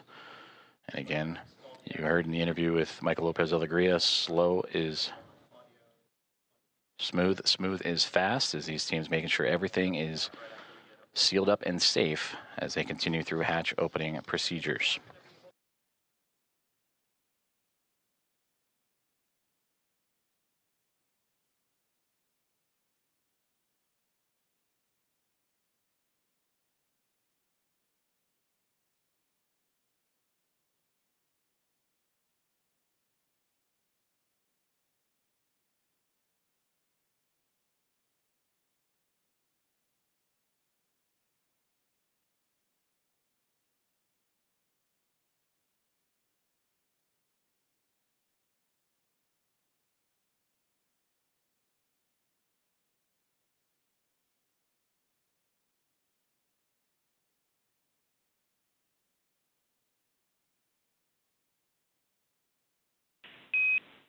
Station Houston on the Big Loop. We are doing some more troubleshooting for the C2V2 audio issue, so Big Loop is going to be down for another 5 minutes. In the meantime, you are go to pick up in step 3.1 of 2.102, and NASA TV should be available on VME TV now.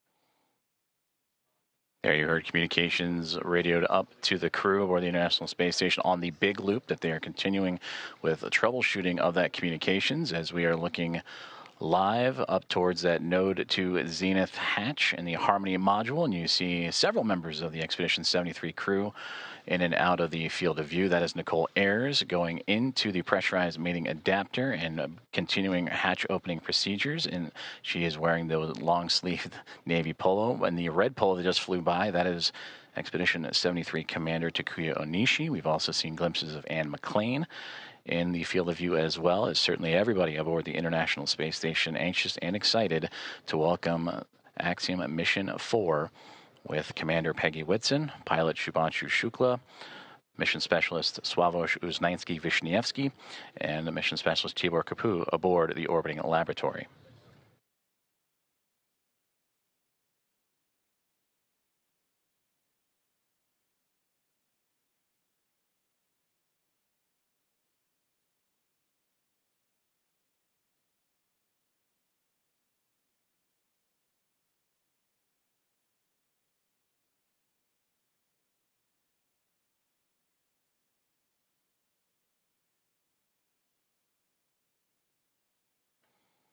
This is Mission Control Houston. If you are just joining us, you are following along with live coverage of the docking and soon-to-be hatch opening and welcome remarks of Axiom Mission 4 to the International Space Station. The mission began with the launch off of Launch Complex 39A and NASA's Kennedy Space Center yesterday morning at 1:31 a.m. Central, 2:31 a.m. Eastern. That took them on a journey that was a little more than a day to get them to the orbiting lab. They have since docked, and contact was at 5:31 a.m. Central Time. And after the connections made, the hooks driving to form the hard mate, umbilicals with power and communications connections all run. Now it is those hatch opening procedures and leak checks that the crew is currently working through aboard the International Space Station, while the crew aboard Station the on 2 for step 3.2, seeing about 0 for the DVTT, looking for your go to continue.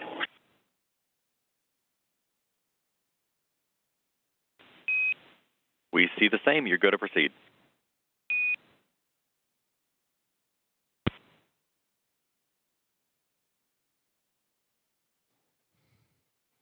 And continued communications as Nicole Ayers once again floating into that pressurized mating adapter and continuing those hatch opening procedures to welcome Axiom Mission 4. The target welcoming remark ceremony time, 8:35 a.m. Central. So a little more than 2 hours from now as leak checks and pressurization checks continue on before the APAS hatch and the vestibule and all procedures can be completed.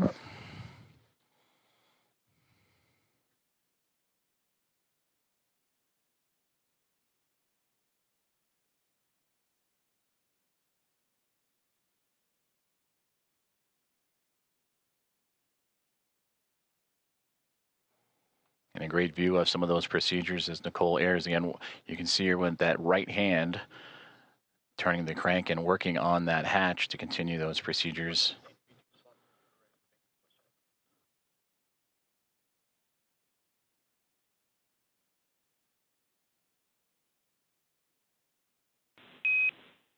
Dragon, station. This is Houston on the big loop for comm checks.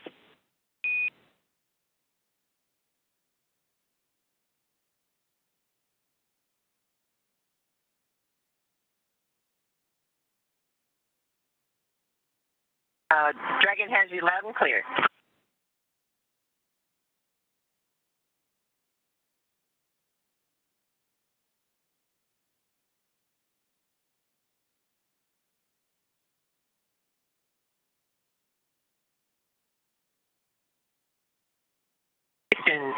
Dragon on the big loop. We have you loud and clear. And Dragon, we read you the same.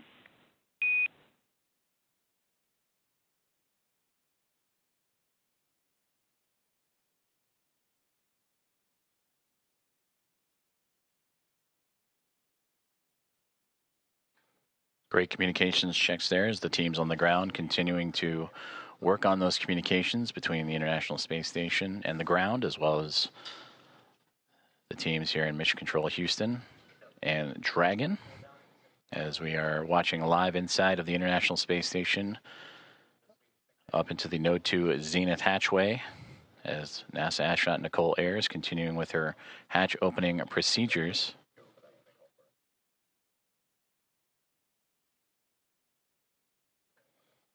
Docking of Axiom Mission 4 to the orbiting laboratory occurred about an hour and 10 minutes ago at 5:31 a.m. Central, and since then the crews for both station and inside Dragon have been going through those procedures and making sure everything is as it needs to be, including the proper leak checks and stowage from both perspectives, before continuing on with hatch opening procedures and welcoming remarks.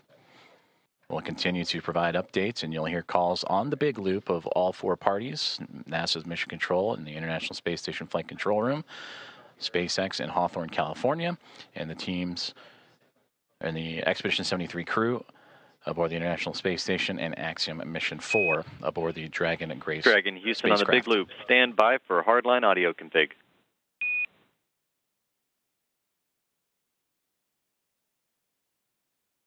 Dragon copies.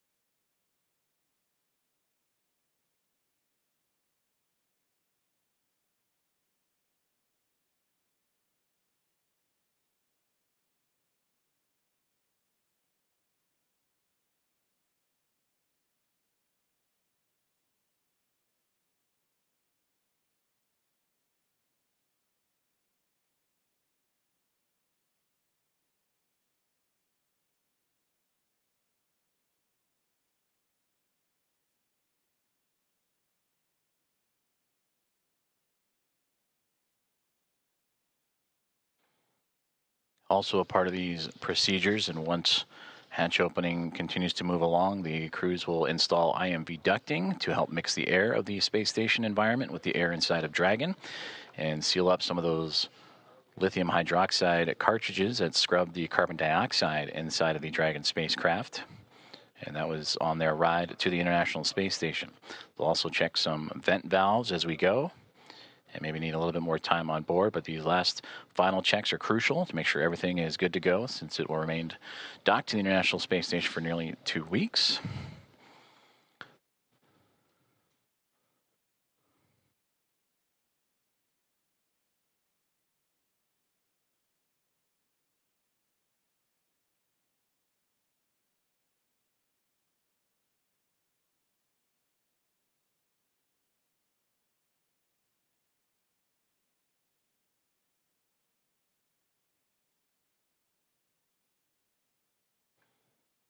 With the arrival of Axiom Mission 4 and the Dragon Grace spacecraft, newly named and given by Peggy Whitson, commander of Axiom Mission 4, shortly after launch yesterday morning, that now brings 5 spacecraft to the International Space Station, 2 Dragon spacecraft, a Soyuz MS-27 spacecraft, and 2 Progress vehicles, cargo vehicles, attached to the orbiting outpost. For Dragon, it is Endurance and Grace, connected to the forward and now zenith ports of the Harmony module, with 2 Progress vehicles and that Soyuz MS-27 also connected. And once the Axiom Mission 4 crew makes its way aboard station, that'll bring, since 1998, 288 visitors to the orbital outpost.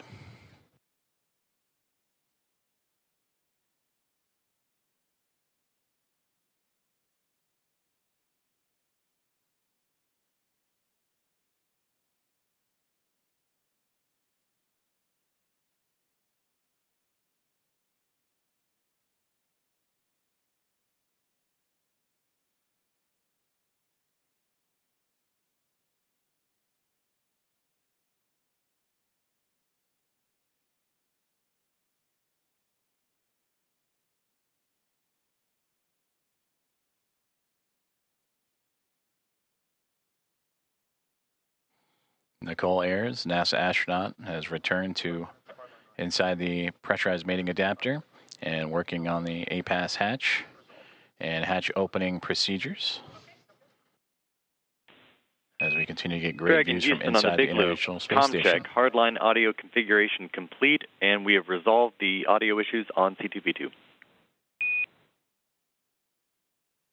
That sounds great, because we have you loud and clear. We read you the same.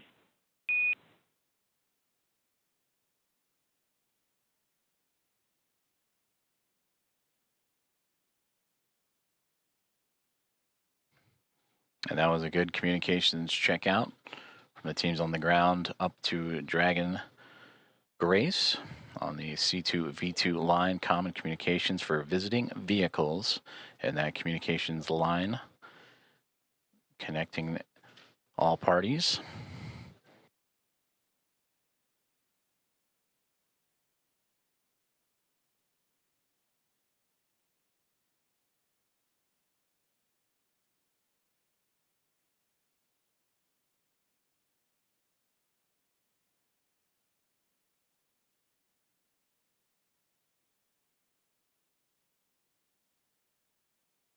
As we continue to work through hatch opening procedures, and again targeting approximately 8:35 a.m. Central Time for welcoming remarks as the International Space Station and Expedition 73 crew bring in and welcome aboard Axiom Mission 4. Both the orbiting laboratory and the newly docked SpaceX Dragon spacecraft over the northern Pacific Ocean, about to cross into the west coast of North America, right along the U.S.-Canadian border. And also around that time, we will start seeing an orbital daytime period as Dragon and the International Space Station have been orbiting in a nighttime phasing.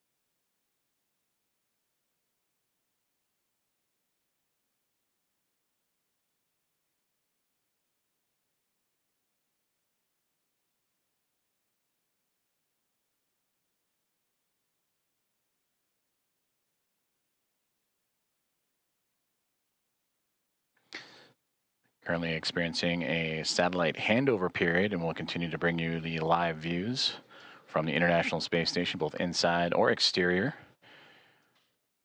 Once communications is established, which should be here in the next few moments. Until then, you can see on this map where exactly we're talking about, where the station and Dragon orbiting over the Pacific Ocean and about to cross over North America and over the northernmost territories of Canada.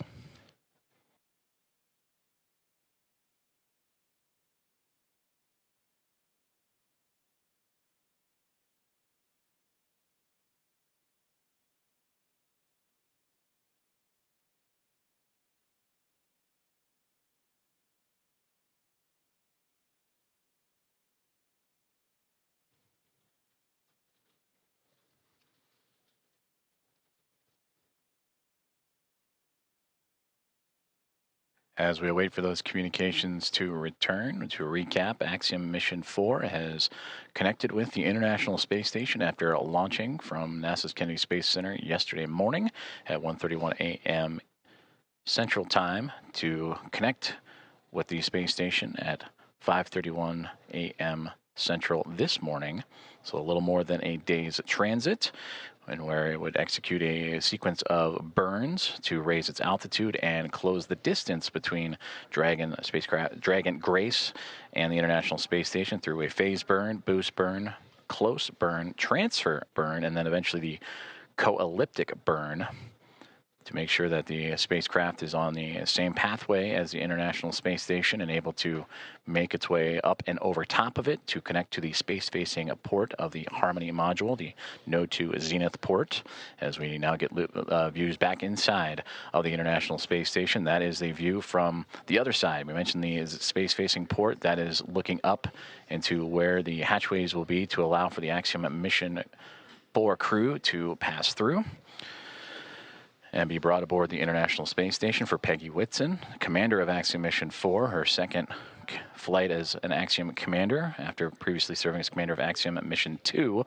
This is her 5th flight and return to the International Space Station, where she continues to build on an impressive career, the most experienced United States astronaut.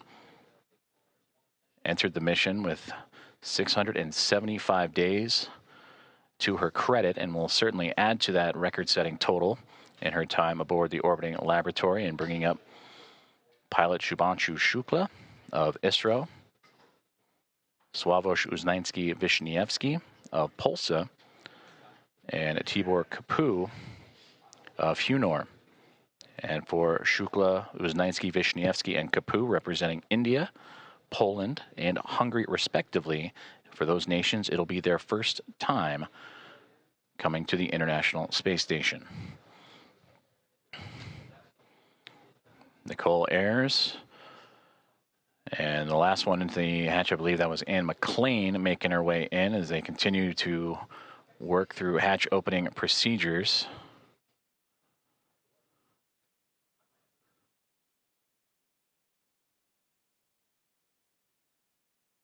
In the middle there, that is Expedition 73 Commander Takuya Onishi of JAXA.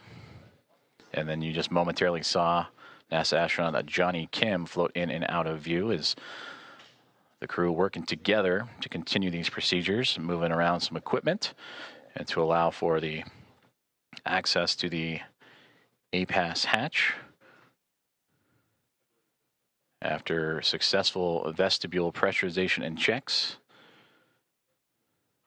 And that's the operations that Nicole Ayers is working on right now with Takuya Onishi.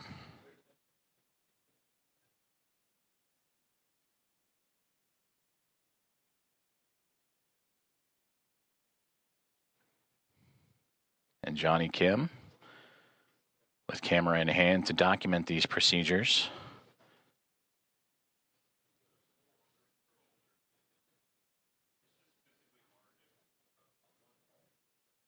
And again, just on the other side of this hatchway is where the Axiom Mission 4 crew going through procedures of their own, inventory and doffing their suits that they wore on the uphill ride to their initial orbit. And after an off-duty period would put back on for those dynamic phases of flight, starting with the approach initiation burn that occurred earlier this morning.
If you are just joining us, good morning from Mission Control in Houston in the International Space Station Flight Control Room, as we are looking live inside of the International Space Station as NASA astronauts Nicole Ayers and Anne McLean, alongside with Commander of Expedition 73 and JAXA astronaut Takuya Onishi, going through a hatch opening procedures. And there you can see as the team has worked together to open up that APAS hatch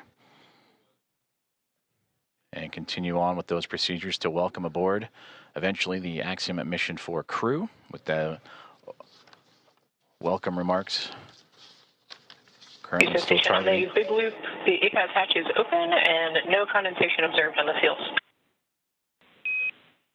Houston copies. Looks great. Thank you. And a perfect call down right there, as that is the APAS hatch that we were just mentioning that Nicole Ayers and team have opened up, and radioing down the status and condition of that hatch with no condensation reported.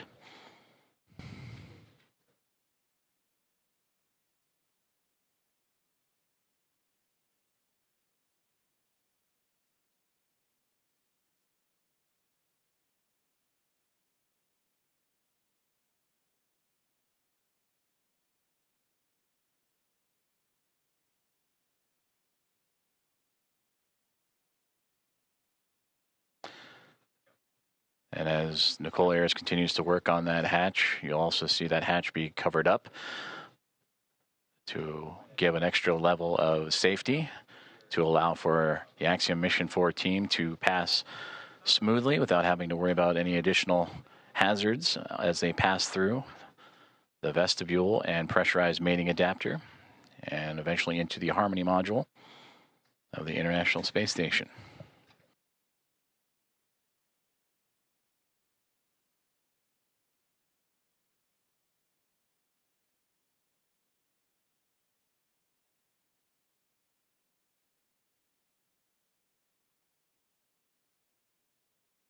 Another step in this hatch opening procedure is the removal of the docking cross, which it looks like that is what Nicole Ayers is working on as we speak. And you sometimes catch glimpses of it on the docking procedures that was exposed to the vacuum of space to help provide targeting for visiting vehicles. But that'll be another step in this hatch opening process, again, to help clear the way for that pass-through between the Dragon SpaceX Grace spacecraft and the International Space Station.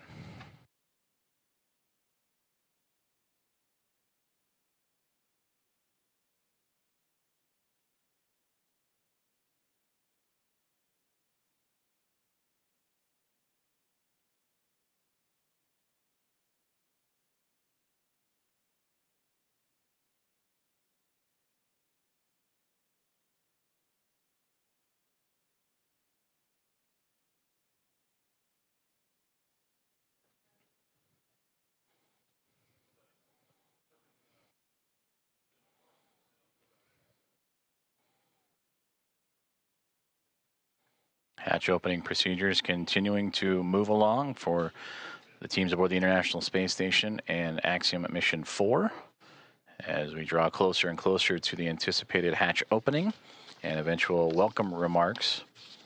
And we thank you for tuning in and joining us this morning as we are live from the International Space Station Flight Control Room in Houston, Texas, monitoring Nicole Ayers as she continues to work through those step-by-step procedures.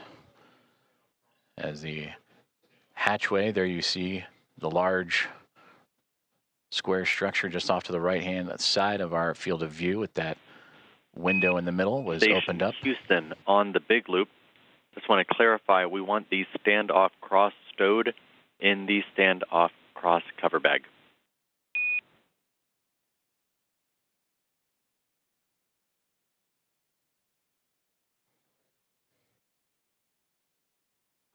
Houston Station copies.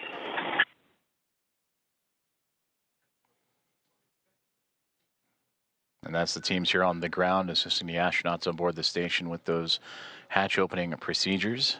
As again, that Zenith hatchway we were just mentioning before the comms open to the right that allowed Nicole Ayers and team to pass through. And that docking cross that was just removed will be inserted into its own bag. And there is NASA astronaut Ann McLean to join Ayers in the hatchway and continue on with those procedures as they now look to cover up the APAS hatch, which was just opened a few moments ago, to provide an extra layer of safety and protection for astronauts passing through.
Dragon, suit drying is complete.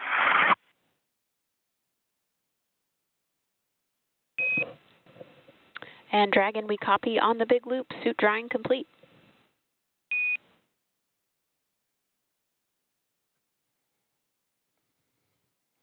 Good insight there from the Axiom Mission 4 perspective of their procedures that they are currently going through in anticipation of hatch opening, and welcome remarks as they make their way into the International Space Station after connecting and docking to the International Space Station about an hour and a half ago. 5:31 a.m. Central, 6:31 a.m. Eastern. They went through their procedures, inventory, and stowage, and doffing of their suits that they wore from launch yesterday morning from Cape Canaveral, Florida, at NASA's Kennedy Space Center, and then during the dynamic portions of operations, and are now settling into their flight suits that they will bring in and wear as they cruise into the International Space Station. And that's the view we see from the orbiting laboratory, is NASA astronaut Anne McClain and Nicole Ayers working through their procedures for hatch opening. The APAS hatch is open after successful vestibule pressurization and checks. They are now covering up that APAS hatch. In SpaceX Dragon, in step 5 of 2.102, we're waiting your go for hatch open. Dragon, SpaceX copies on the big loop. You are standing by for hatch opening. We are waiting for hardline connections to be complete. I'll call back with a go. Okay, thanks. Sorry to rush you.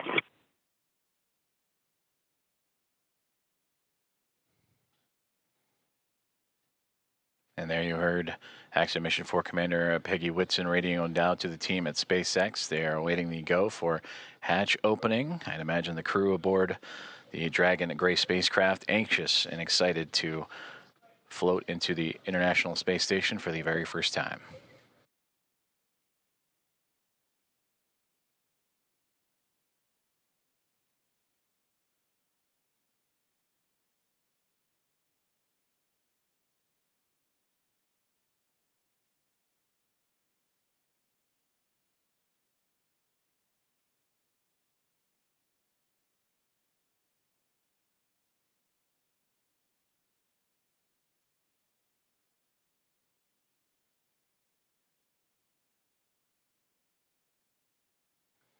And you just saw that orange ductwork or hose-like piece of equipment that Anne McClain and Nicole Ayers were just operating with. That's a part of helping mix the air between the International Space Station and the Dragon spacecraft.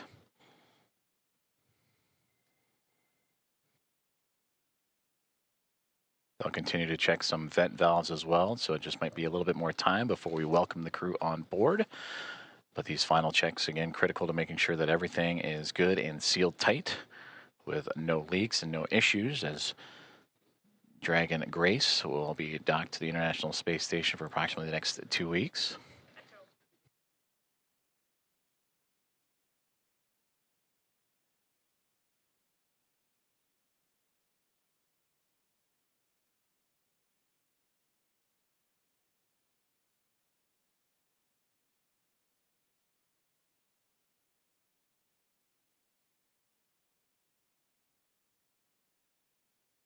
Houston, SpaceX station is ready for Dragon hatch equalization.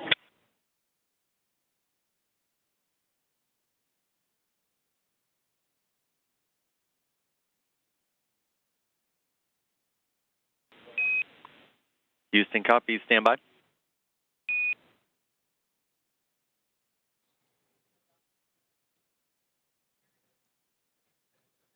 Another step in those hatch opening procedures is Nicole Ayers just radioed down for the SpaceX Dragon hatch pressurization and equalization.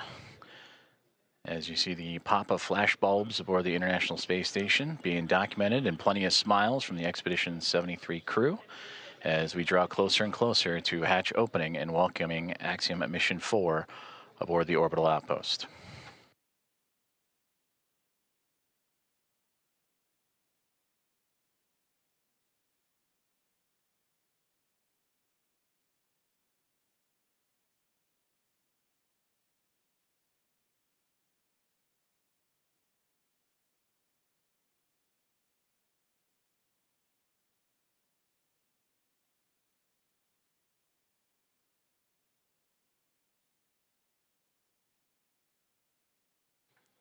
Meanwhile, here on the ground inside NASA's Mission Control, the International Space Station Flight Control Room, anticipation also building up as the room starting to fill with NASA leadership as well as the Athena flight team continuing to work through the hatch opening procedures.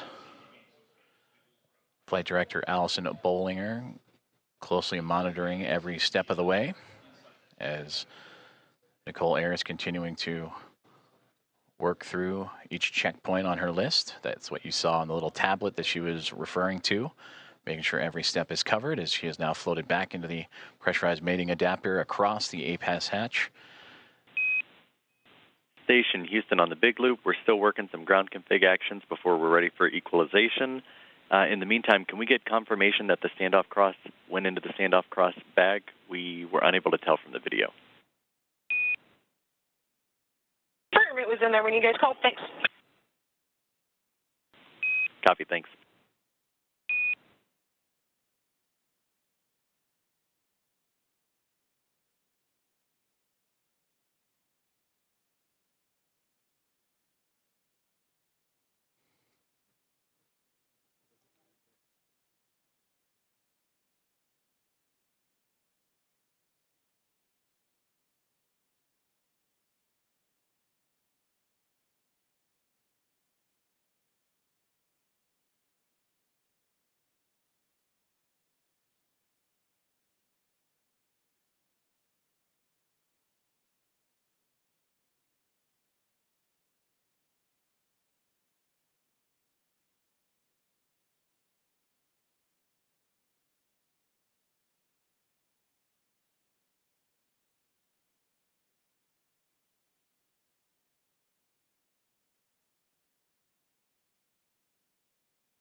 Hearing communications from teams on the ground as they continue to work through hatch opening procedures and making sure all pressurization and leak checks are good and everything equal between the Dragon spacecraft and the International Space Station before the hatches can be formally opened on both sides.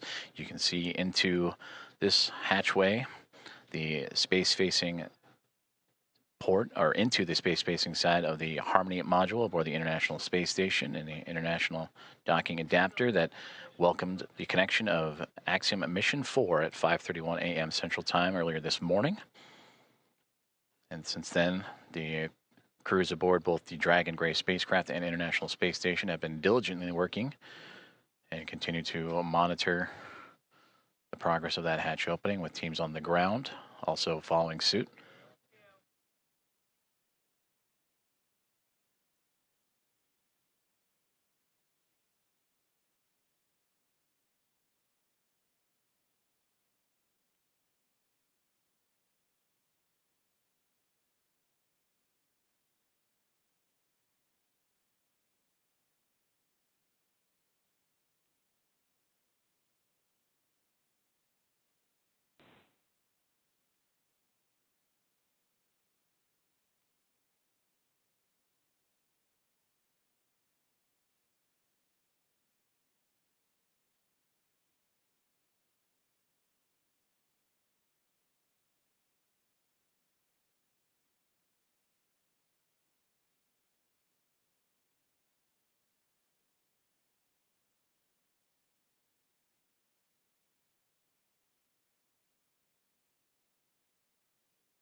Station Dragon Houston on the big loop. Stand by for equalization. Expected to take 1 minute.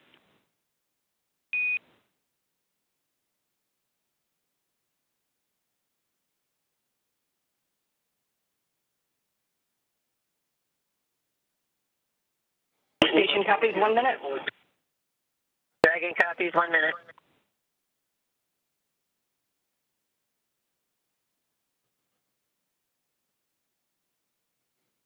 Great communications there from all teams here at NASA's Johnson Space Center and International Space Station Mission Control Room, teams in the SpaceX in Hawthorne, California, and everyone aboard the Dragon SpaceX Grace in Axiom Mission 4 and the International Space Station as we continue to march towards the hatch opening to welcome Axiom Mission 4 aboard the orbiting laboratory.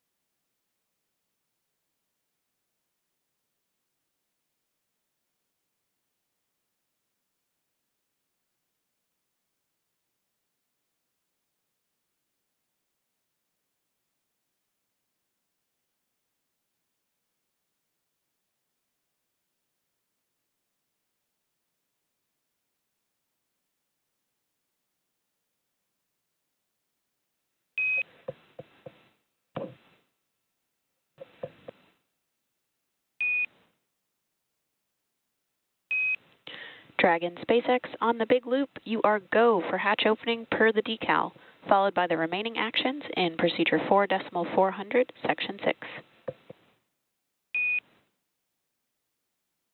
Dragon copies. Go for hatch open and remainder of steps in 4.400.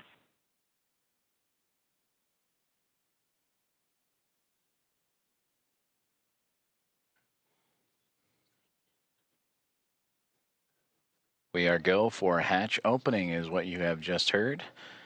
And if you are just now joining us, you are tuned into live coverage of the arrival of Axiom Mission 4, the International Space Station.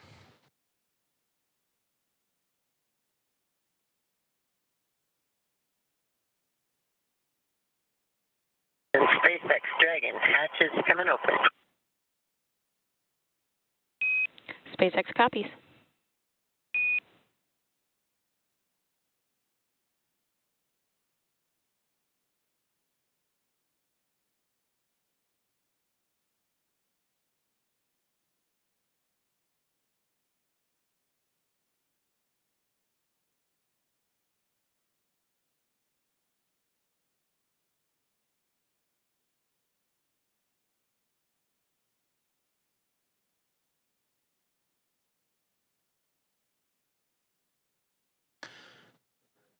Expedition 73 crew anxiously awaiting as we just received the go for hatch opening to welcome Axiom Mission 4 into the International Space Station.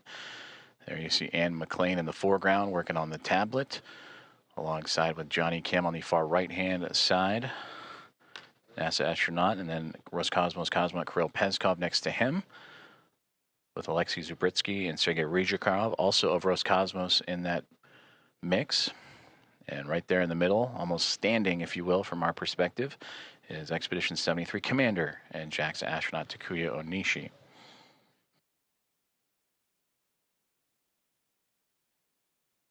From this view, they are looking SpaceX up. Dragon, hatch is open at 12:14, and we're requesting the go for the LIO change.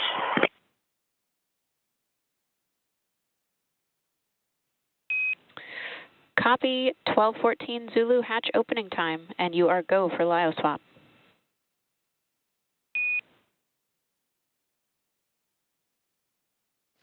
And there you heard that the hatch is open and confirmed at 7:14 a.m. Central Time, as the hatches are open between SpaceX Dragon Grace spacecraft and the International Space Station. Again, 7:14 a.m. Central, 8:14 a.m. Eastern.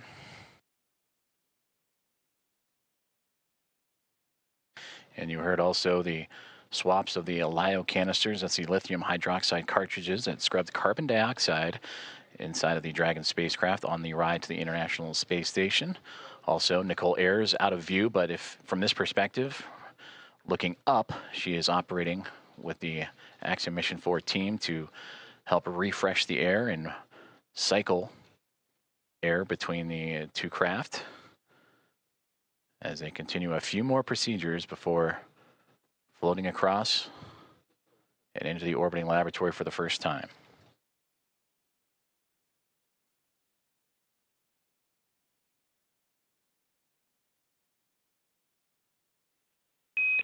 Dragon SpaceX on the big loop for LIO cartridge.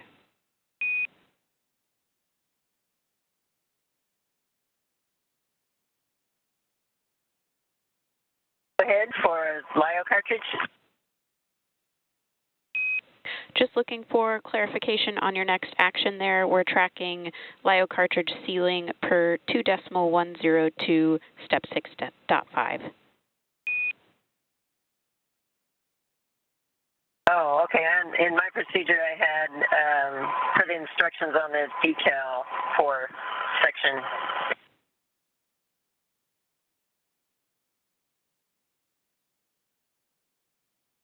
For section 4 of the instructions on the decal. And copy that, Peggy. We'll defer to the instructions in 2.102. Okay, that's where we are.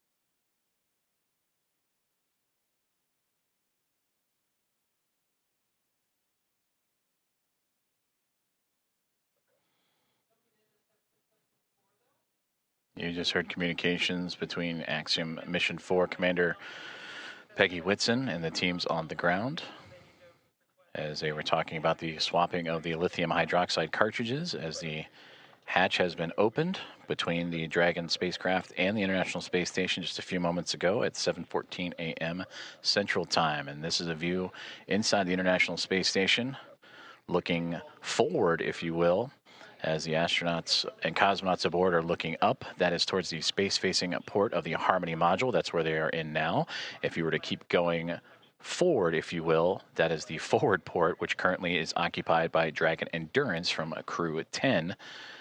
And a great microgravity demonstration of the camera that Alexei Zubritsky is using to help document and be a part of the welcoming committee for Axiom Mission 4 here in the next few moments.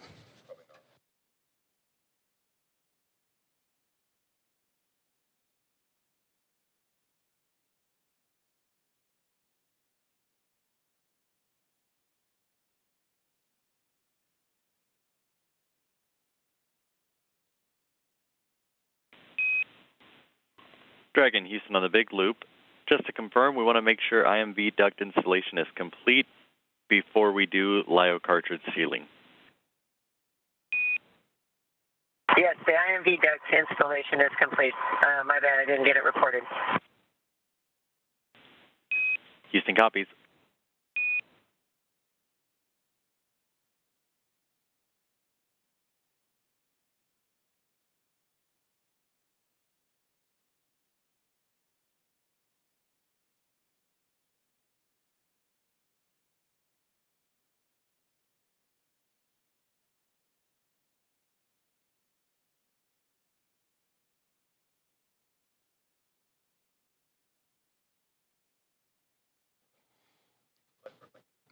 Now we switch views from pretty much the point of view of what the astronauts have been looking at. From what we have seen, they were looking up, and this is the shot up into that node 2 zenith hatchway of the Harmony module. That is Nicole Ayers, NASA astronaut, just on the other side of that APAS hatchway, working with the Axiom Mission 4 crew. You heard them talking about IMV ducting and LiO cartridges. That IMV ducting helps mix the air of the International Space Station environment with the air inside of Dragon. And then also looking to seal up some of those lithium hydroxide cartridges that are used to scrub carbon dioxide from the air in the spacecraft on their journey to the International Space Station. And that journey started yesterday morning, 1:31 a.m. Central Time, 2:31 a.m. Eastern, as they would launch on the SpaceX Dragon, newly named Grace spacecraft, on a Falcon 9 rocket from Launch Pad 39A at NASA's Kennedy Space Center, and would chase down the International Space Station earlier this morning at 5:31, nearly 2 hours ago, 5:31 a.m. Central, 6:31 a.m. Eastern, a little bit more of a day's transit. Houston and SpaceX Dragon arrival configuration is complete.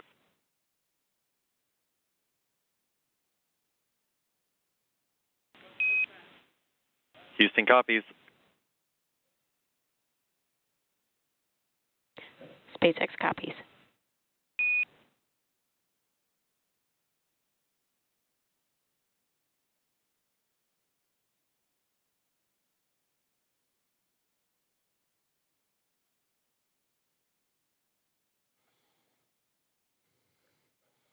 Continuing to target a welcome ceremony or welcome remarks in the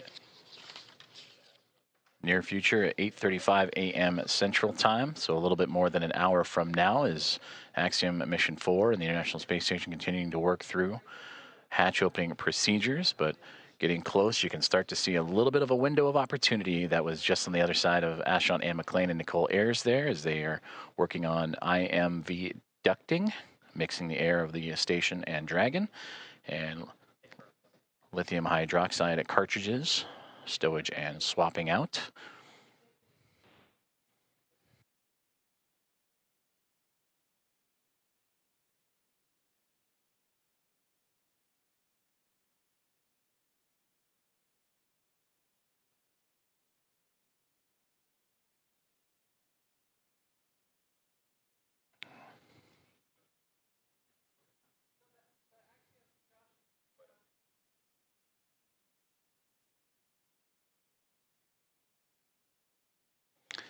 So Anne McLean and Nicole Ayers are starting to clear out the hatchway, and we are going to see the first views of Axiom Mission 4. Commander Peggy Whitson, the first one across the A-Pass hatch, receiving great big hugs from Nicole Ayers and the Expedition 73 crew. Axiom Mission 4, welcome aboard the International Space Station. Pilot Shubhanshu Shukla is the next one to come across, representing ISRO. It is his first space flight for Peggy Whitson, her return to the International Space Station on her 5th flight, second as a member of Axiom Space.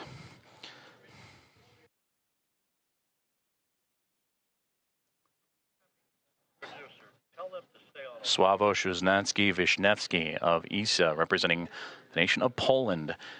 And their first visit to the International Space Station is next to cross the hatchway. And warm hugs all around. And applause breaking out here inside of Mission Control Houston and International Space Station Flight Control Room. And Tibor Kapu, the fourth and final member of Axiom Mission 4, representing Hunor and the nation of Hungary. Their first visit to the International Space Station as well.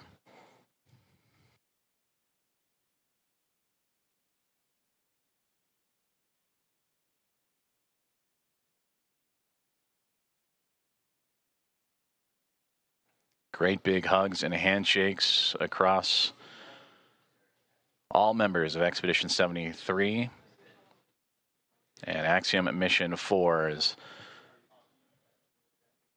Anne McLean and Nicole Ayers of NASA, along with Johnny Kim, Kirill Peskov, Sergei Ryzhikov, and Alexei Zabritsky of Roscosmos, and Takuya Onishi, commander of Expedition 73 and of JAXA, with handshakes and hugs for Peggy Whitson, Shubhanshu Shukla, Sławomir Wisniewski, and Tibor Kapu. And with their arrival to the International Space Station, that now makes 288 visitors to the orbiting laboratory.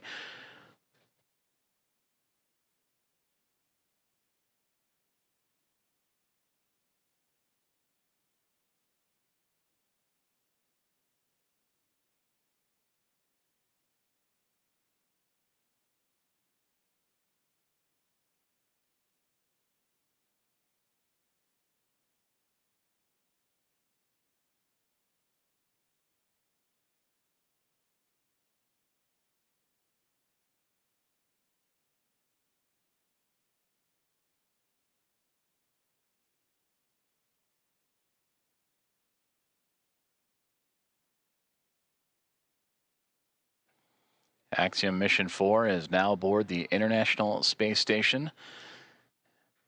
Commander Peggy Whitson in her return to the orbiting laboratory, her 5th flight. 3 is a member of NASA, and her 2nd as commander of Axiom, an Axiom Space private astronaut mission, commander of Axiom 2 and here of Axiom 4. Regaling the crew with smiles and stories. To her left, or our left from her viewpoint, to her right, Sławomir Wisniewski of ESA, Shubhanshu Shukla to her left of ISRO, and Tibor Kapu on that far right-hand side of our viewpoint.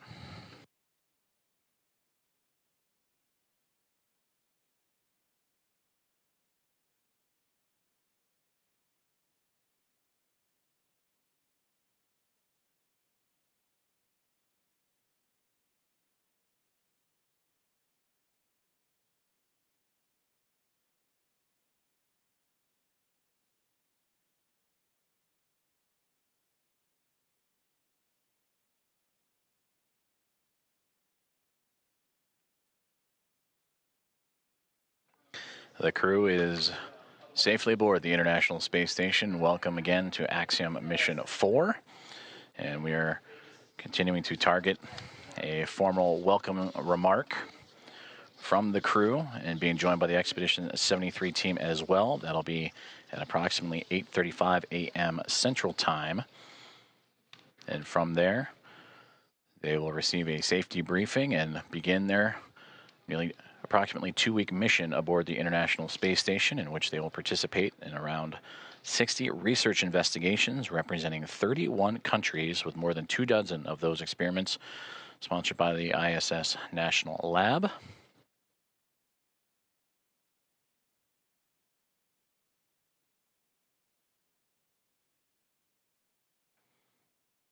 And there they all are, waving back at our coverage here inside of the International Space Station Flight Control Room. Station Houston on 2. Thanks for the wave. Great to see everybody.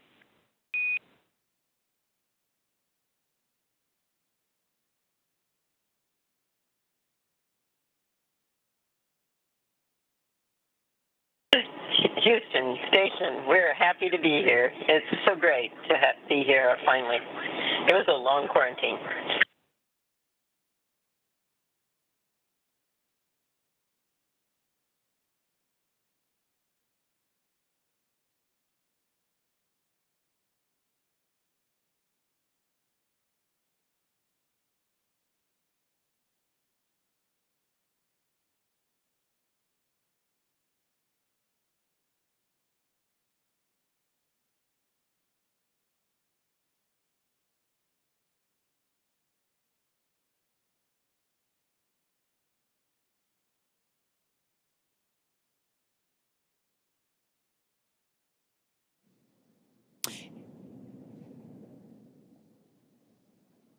And with the crew now in the space station, we're going to wrap up our portion of the live joint coverage from Hawthorne.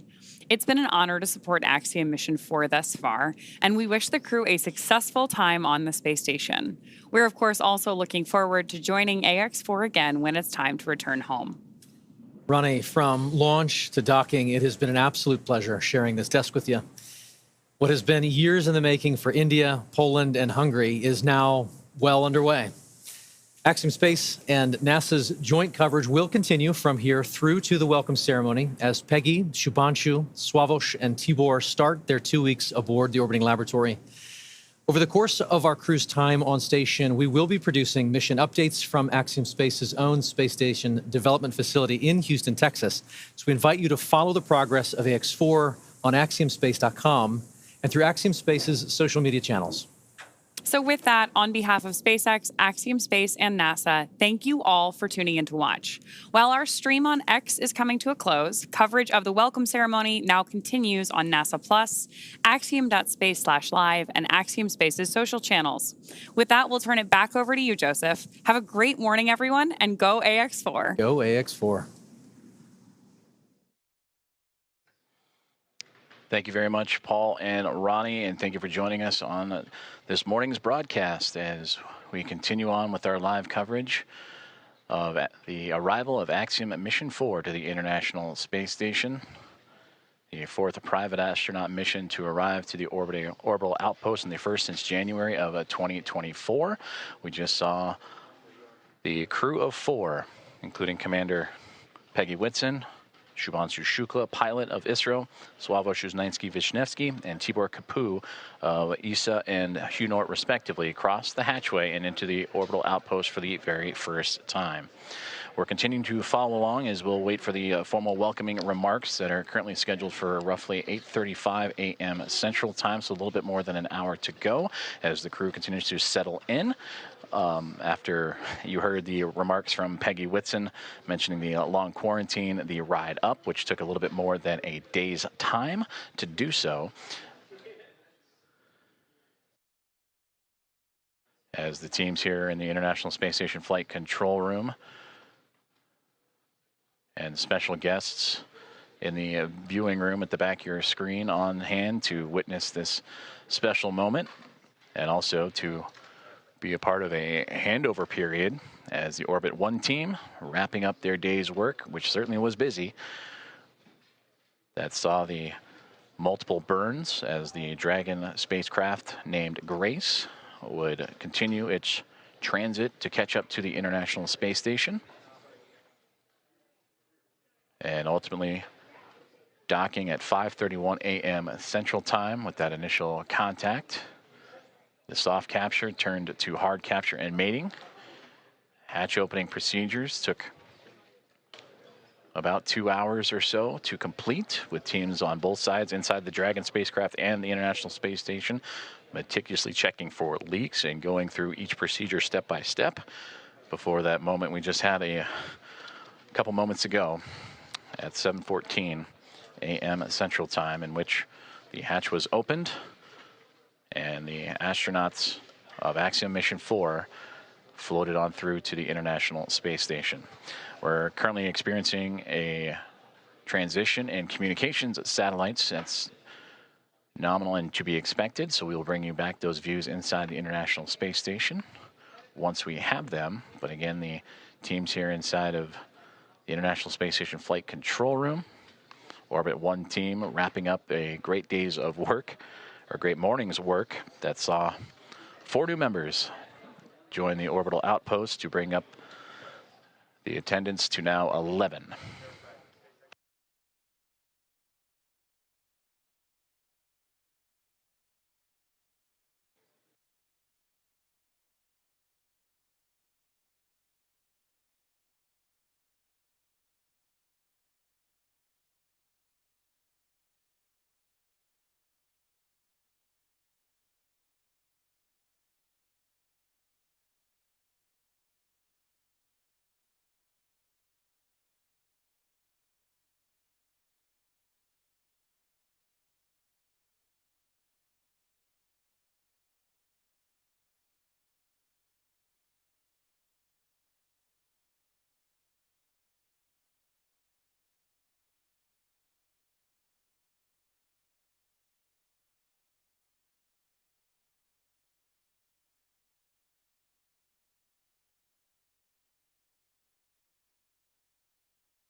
This is Mission Control Houston as we continue our live coverage of the arrival and docking of Axiom Mission 4 to the International Space Station that occurred a little more than 2 hours ago as the team lifted off from NASA's Kennedy Space Center and Historic Launch Complex 39A yesterday morning at 1:31 a.m. Central Time to begin its little more than a day transit to the orbiting laboratory. And just a moment ago, the hatches were opened, and welcoming in Peggy Whitson, commander of Axiom Mission 4, Shubhanshu Shukla, pilot representing ISRO, and the nation of India, Sławosz Uznański-Wiśniewski of ESA, and the nation of Poland, and Tibor Kapu of Hunor, as they have joined the crew aboard the International Space Station, and we will bring you those views as soon as we have them, as we are currently transitioning between communications satellites. We are targeting a formal welcome remark and ceremony coming up at 8:35 a.m. Central Time, in which the team on board the International Space Station will go through the proper voice and audio checks and visuals to perform that ceremony. Earlier in the broadcast, Axiom Commander Michael Lopez Alegria, former NASA astronaut, talked about what can be expected during that ceremony, including a pinning ceremony that Commander Peggy Whitson will perform for the newest members to go into low Earth orbit, and first-time flyers in Shukla, Uznański-Wiśniewski, and Kapu. And for those 3 representing India, Poland, and Hungary, they also represent the first visitors from those nations to the orbiting laboratory.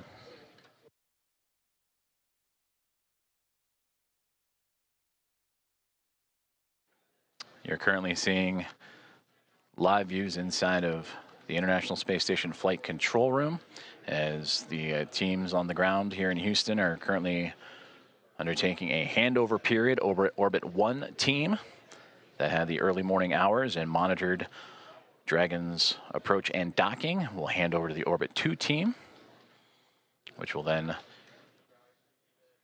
take over for their shift of the day.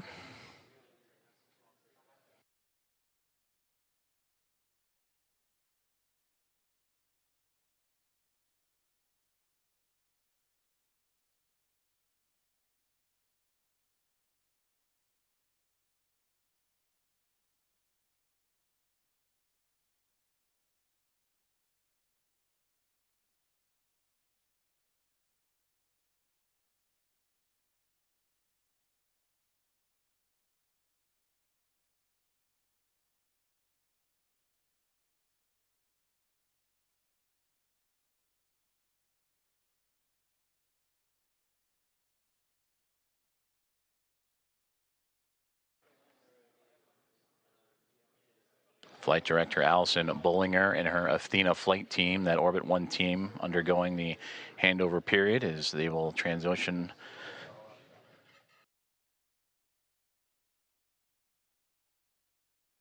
to the Orbit 2 squad, as we'll continue to follow along with live commentary and updates leading into the welcome ceremony and opening remarks on the arrival of Axiom at Mission 4.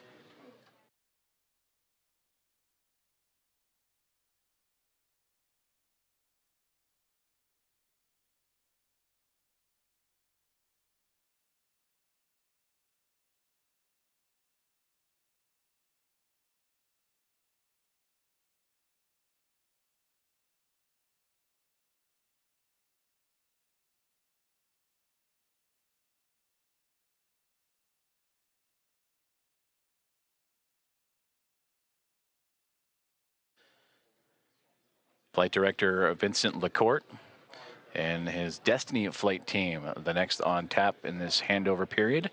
And there you see him in the foreground, setting up next to Allison Bollinger, Flight Director that just completed her shift, welcoming Axiom at Mission 4 and her Athena flight team as they continue their handover period. And as both teams monitoring the progress and preparation for the upcoming event, the welcome remarks from Axiom Mission 4 and their formal arrival to the International Space Station.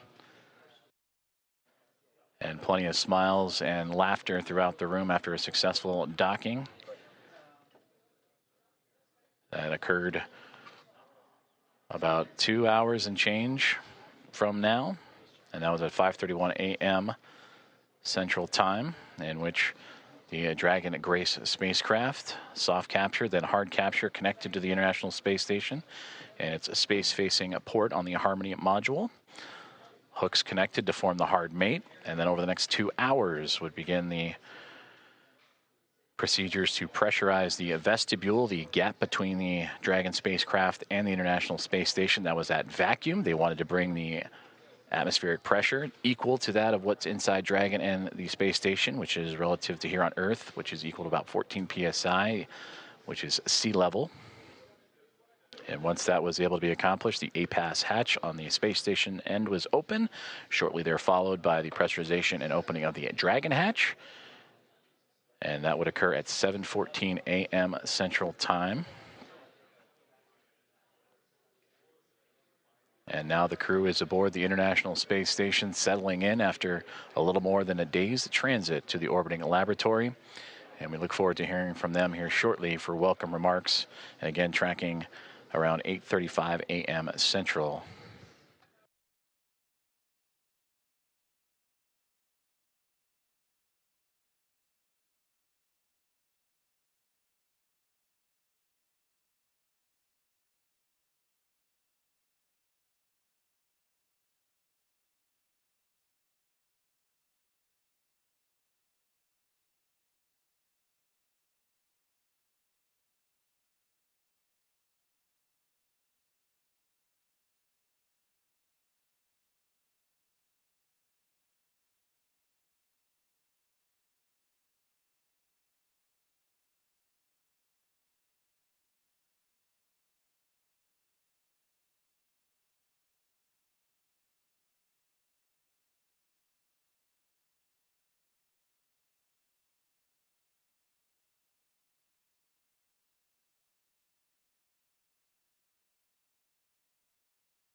This is Mission Control Houston as we continue our coverage of the arrival and docking and soon to be welcome remarks of Axiom at Mission 4 as they have locked up and synced up with the International Space Station earlier this morning.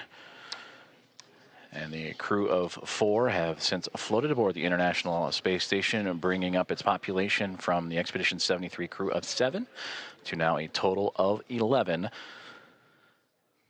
And we will hear from Commander Peggy Whitson, pilot Shubhanshu Shukla, mission specialist Sławomir Uznansky-Wisniewski, and mission specialist Tipu Kapoor here shortly. We are continuing a handover period. The Orbit 1 team, the Athena flight led by Flight Director Allison Bollinger, handing over to Vincent McCourt, and the Destiny flight team. That'll be completed here in just a few moments. Meanwhile, the crew aboard the International Space Station continuing to get settled in and prepare for those welcoming remarks that would be a little less than an hour from now, about 50 minutes or so.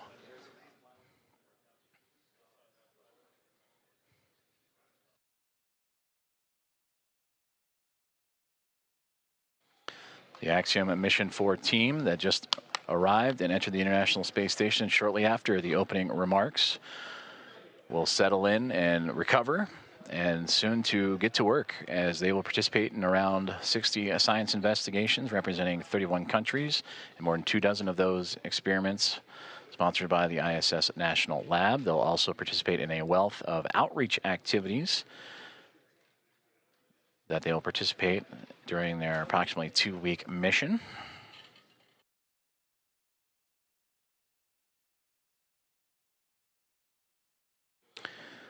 Starting with Axiom Mission 1 and now through Axiom Mission 4, the International Space Station has now welcomed 14 private astronaut crew members representing 11 different nations aboard the International Space Station, showcasing how private astronaut missions expand access to low Earth orbit, commercial space, and the space station, and bring that access for more nations, people, and opportunities.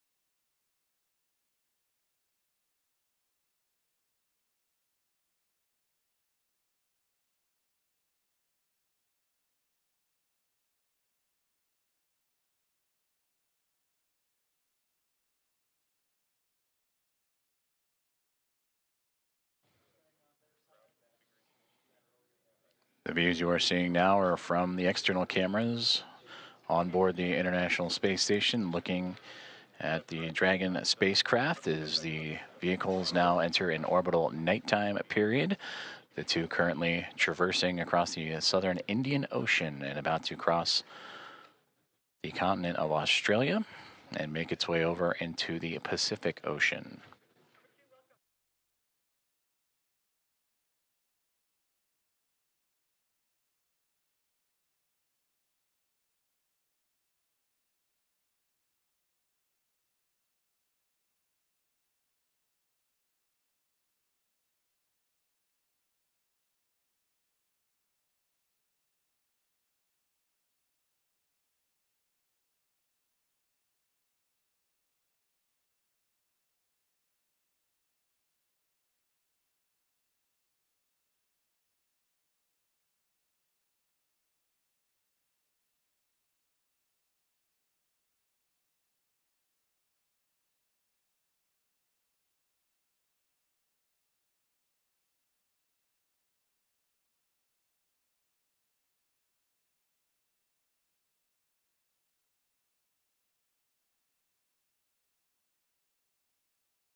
Formal handover underway here inside of the International Space Station Flight Control Room at NASA's Johnson Space Center. As the teams on the ground, Orbit 1 team, Allison Bollinger, Flight Director, in her Athena flight. Handing over to Vincent LaCourte and the Destiny flight team, who will take over and continue to monitor the progress of the arrival of Axiom Mission 4, who are aboard the International Space Station, hatch opening between the SpaceX Dragon spacecraft named Grace, in which that hatch would open up at 7:14 a.m. Central Time, and the crew of 4, Peggy Whitson, Subhanshu Shukla, Sławosz Uznański-Wiśniewski, and Tibor Kapu, welcomed with smiles, photos, handshakes, and hugs from the 7-member Expedition 73 crew that feature NASA astronaut Anne McClain and Nicole Ayers, along with Johnny Kim, JAXA astronaut Takuya Onishi, Kirill Peskov, Sergei Ryzhikov, and Alexei Zubritsky of Roscosmos.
This is Mission Control Houston, as we have just completed the handover from the Orbit 1 to Orbit 2 flight teams inside the International Space Station Flight Control Room at NASA's Johnson Space Center in Houston, Texas, as the teams continue to monitor and proceed with what will soon to be the welcome remarks from Axiom Mission 4 as they have arrived, docked, and entered the International Space Station earlier this morning.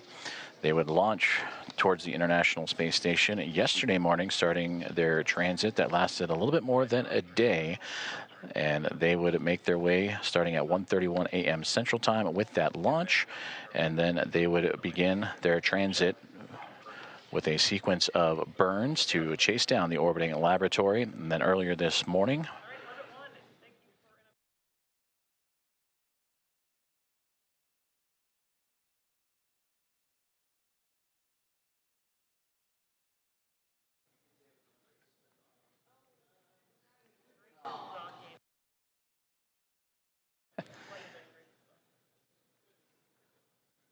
and pausing there for the final remarks from Flight Director Allison Bollinger, who oversaw today's docking of the Dragon spacecraft, aptly named Grace. And she said, graceful docking for the craft to the International Space Station in the space-facing or zenith port of the Harmony module.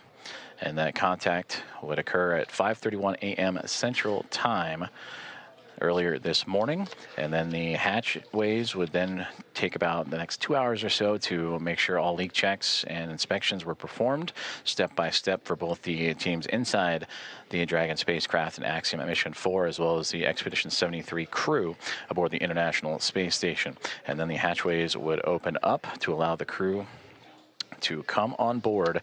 That would occur at just after the 7 o'clock hour, at 7:14 a.m. Central Time, that the hatchway would open. And Peggy Whitson, commander of Axiom Mission 4. I see you, Johnny, and if you were trying to call and she would lead the charge. It'll be her return to the International Space Station after commanding Axiom Mission 2, but also her 5th overall flight, 3 previous before Axiom, as a member of the NASA Astronaut Corps, and key missions to the International Space Station. I can do the CNN voice check now if you'd like. From there, check in with PAO to see if they're ready.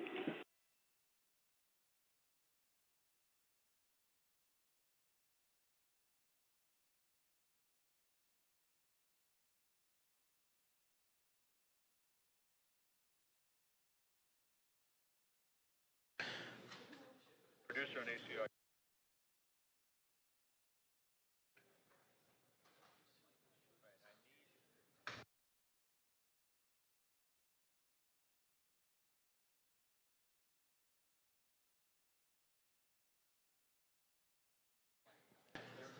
now the teams here on the ground preparing for the welcoming remarks. We will see the astronauts aboard the International Space Station prepare for the proper video and audio configurations before the formal remarks can be underway, and that should occur here shortly.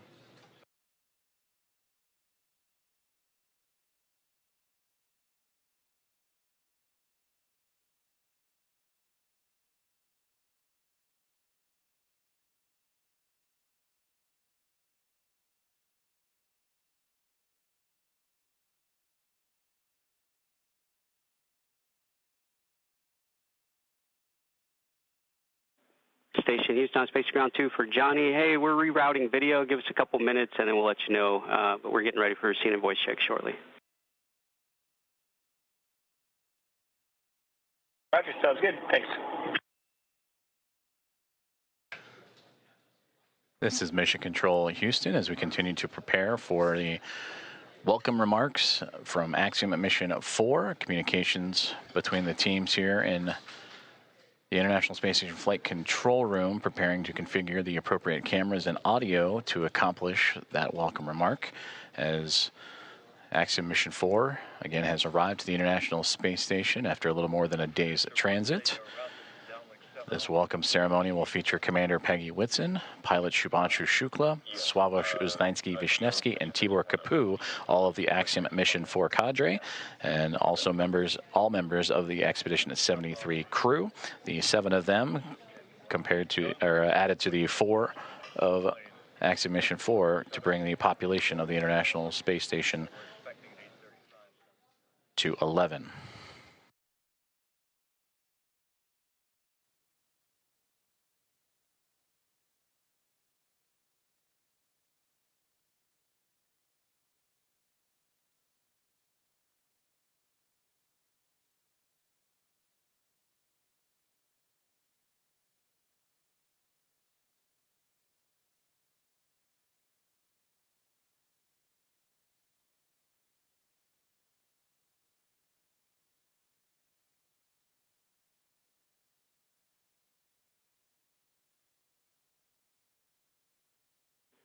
Station Houston on Space Ground 2 for Johnny. We're ready for those scene and voice checks. Work.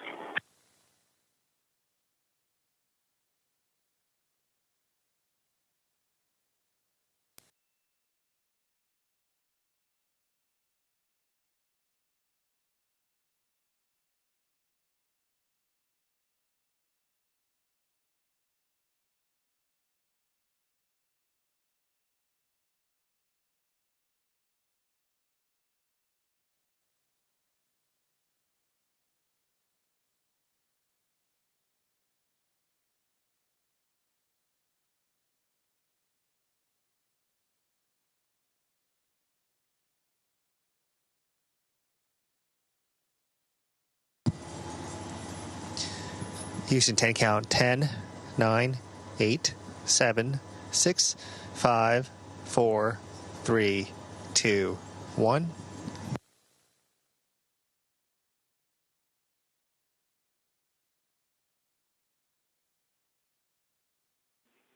Johnny, we have a good scene, good voice. Thanks for the check.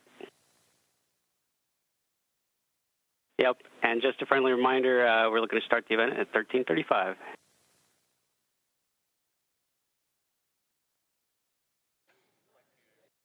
Okay, 35 after, thanks.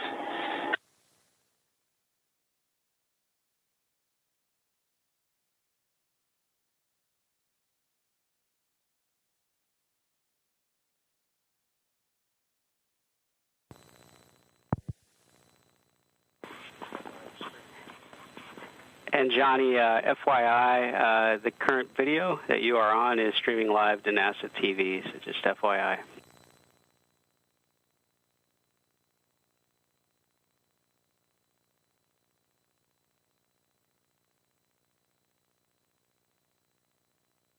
Roger, it's okay if I turn it off and then turn it on a few minutes at 4:35?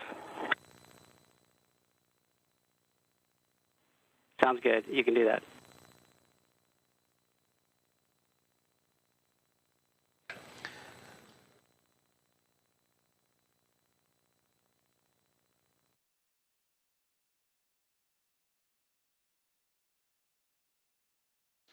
Good communications there between the team on the ground and the International Space Station Flight Control Room, up to NASA astronaut Johnny Kim, helping establish the good video and audio configurations for the upcoming welcome remarks that'll take place, currently scheduled for 8:35 a.m. Central Time, so a few more minutes from now, as the Expedition 73 crew will welcome formally the 4 members of Axiom Mission 4, the 4th private astronaut mission to arrive to the International Space Station. They would arrive on the SpaceX Dragon spacecraft named Grace, and that would occur earlier this morning, and then ultimately go through the hatchway and pressure checks and to ultimately allow them to cross over from the Dragon spacecraft and into the International Space Station. And that docking would occur at 5:31 a.m. Central Time for that soft capture. It would take about 2 hours or so to make sure the leaks and everything was safe to proceed. The pressurization between the International Space Station and the Dragon spacecraft were equal, and allowing for the hatchway to be opened and then welcoming in Commander of Axiom Mission 4, Peggy Whitson, Shubhanshu Shukla, the pilot representing ISRO in the nation of India, Sławomir Uznański-Wiśniewski of ESA and the nation of Poland, and Tibor Kapu of Hunor and the nation of Hungary. They would cross over the APAS hatch starting at 7:14 a.m. Central Time. And for Shukla, Uznański, Wiśniewski, and Kapu, representing again India, Poland, and Hungary, it is those nations' very first visits to the orbiting laboratory. So we'll continue with live coverage of the welcome remarks that will again be taking place in about 25 minutes or so, as Johnny Kim and the team were able to configure the cameras and audio appropriately. And again, that now 11-person International Space Station will come on camera and welcome in the newly arrived Axiom Mission 4 crew.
This is Mission Control Houston, as the Orbit 2 team has now formally settled into their roles for the day, as they continue with the welcoming procedures for the upcoming remarks from the newly arrived Axiom Mission 4.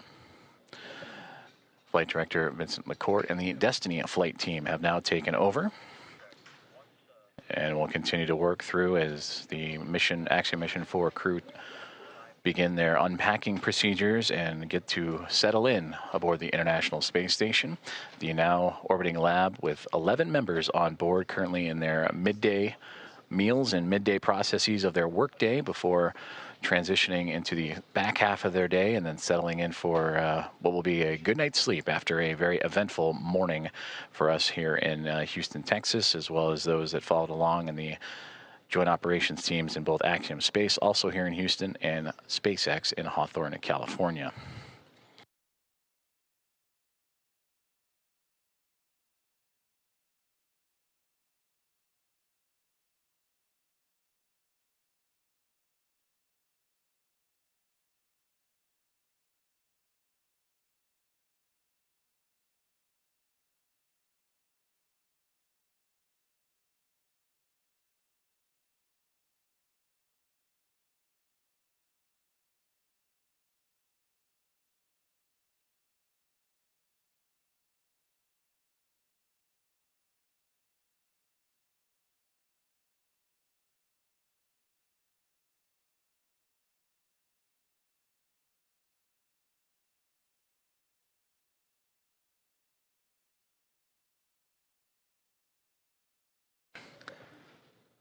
A little more than 10 minutes away from welcoming remarks of the Axiom Mission 4 team as they settle into the International Space Station after arriving earlier this morning. Docking to the International Space Station occurred at 5:31 a.m. Central Time, and then roughly 2 hours later, the hatches would open to welcome in the 4-person crew to join the Expedition 73 team. And that welcoming remarks will feature all now 11 members of the crew on board, and the first remarks from first-time flyers in Axiom Mission 4 pilot Shubhanshu Shukla, Sławomir Uznansky-Wisniewski, mission specialist, and also mission specialist Tibor Kapu. And for Commander of Axiom Mission 4 Peggy Wilson, a hearty welcome home to the International Space Station, and now her 5th flight of her career.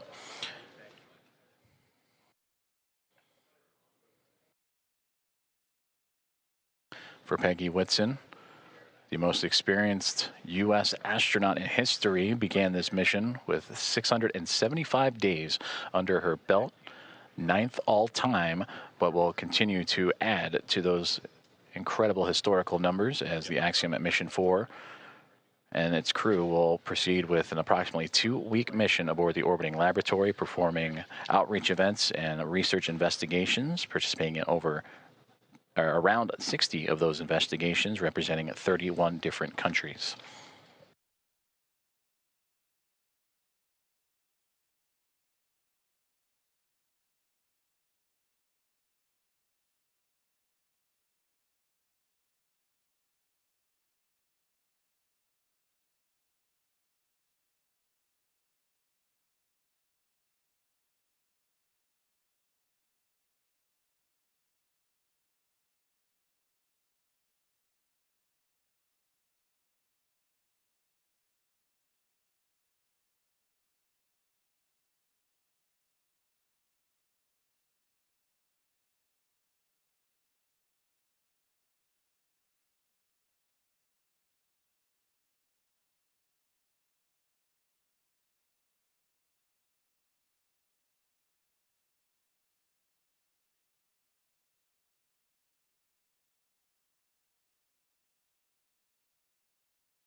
This is Mission Control Houston as we continue to monitor and anxiously count down to the welcome remarks of Axiom Mission 4 aboard the International Space Station, now inside 10 minutes to those remarks as the now 11-member crew aboard the International Space Station getting settled in and preparing before radioing back down to the teams on the ground in both Hawthorne, California, and 2 members here in Houston, Axiom Space and, of course, NASA at NASA's Johnson Space Center and the International Space Station Flight Control Room. Currently, the SpaceX Dragon Grace that brought the Axiom Mission 4 crew to the International Space Station together, connected, currently orbiting over the northern portion of the Pacific Ocean. They are in an orbital nighttime period, and we will bring you those exterior views once the station and spacecraft emerge into the orbital sunrise and orbital daytime. But until then, we will continue to track as the crew preparing for those welcome remarks now inside 10 minutes.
This is Mission Control Houston, as we are now 5 minutes away from the formal welcoming remarks, as the International Space Station has introduced, or will introduce, the members of Axiom Mission 4 formally after having docked to the International Space Station earlier this morning.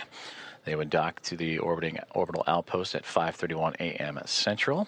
After pressurization and leak checks would occur on both sides for both the teams inside the Dragon Grace spacecraft and inside the International Space Station, the hatches would be open to welcome in the 4-person crew at 7:14 a.m.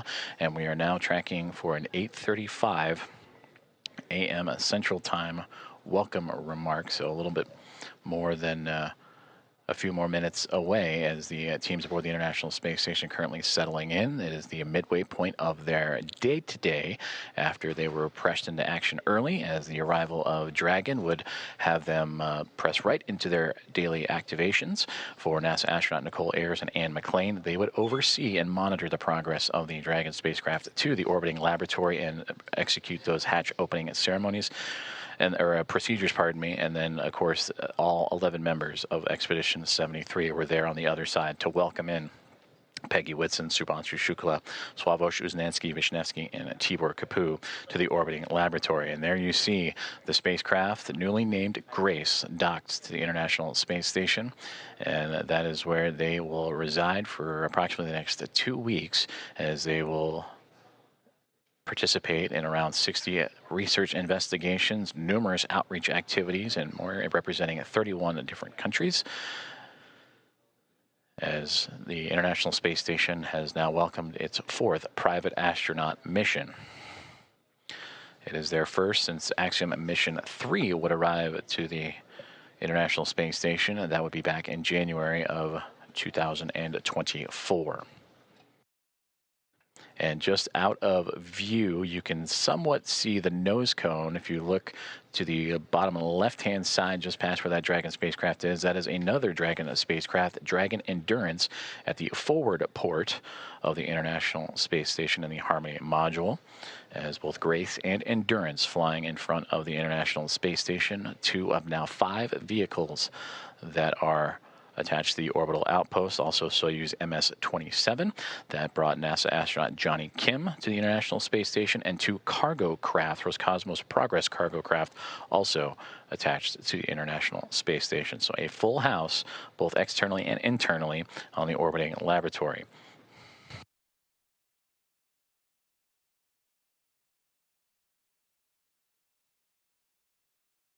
We're approaching about 10 minutes until the welcome remarks for Peggy Whitson, Subhanshu Shukla, Sławomir Uznanski-Wisniewski, and Tibor Kapu. One of the traditions for the Axiom missions and the private astronaut missions is the pinning of the newly minted astronauts. For Peggy Whitson, she'll be placing those pins on Subhanshu Shukla, Sławomir Uznanski-Wisniewski, and Tibor Kapu. For them, this is their very first space flight and very first mission to low Earth orbit. After the welcome remarks, they will jump right into their activities, whether it is unloading the Dragon spacecraft or for the Expedition 73 crew back to their work schedules before settling in for the evening, and then hitting the ground running tomorrow. And for the Axiom Mission 4 team, that would be day 1 of their approximately 2-week mission aboard the International Space Station.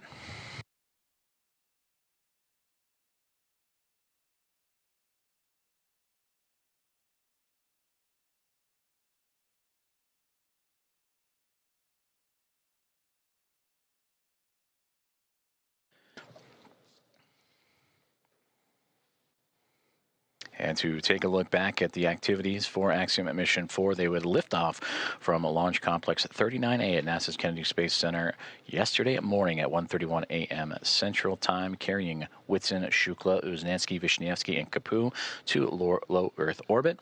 And that is where, on the first time, Dragon spacecraft would announce the name of that spacecraft in Grace, and then proceed into their burns. They would execute a sequence of 5 major burns and a couple of adjustment burns burns to help raise Dragon's altitude and help close the gap between the spacecraft and the International Space Station, those being the phase, boost, close, transfer, and co-elliptic burns.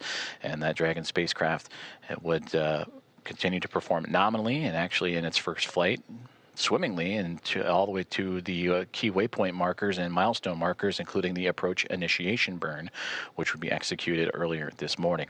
From there, they would go through 3 different checkpoints or gate processes, waypoint 0, waypoint 1, and waypoint 2.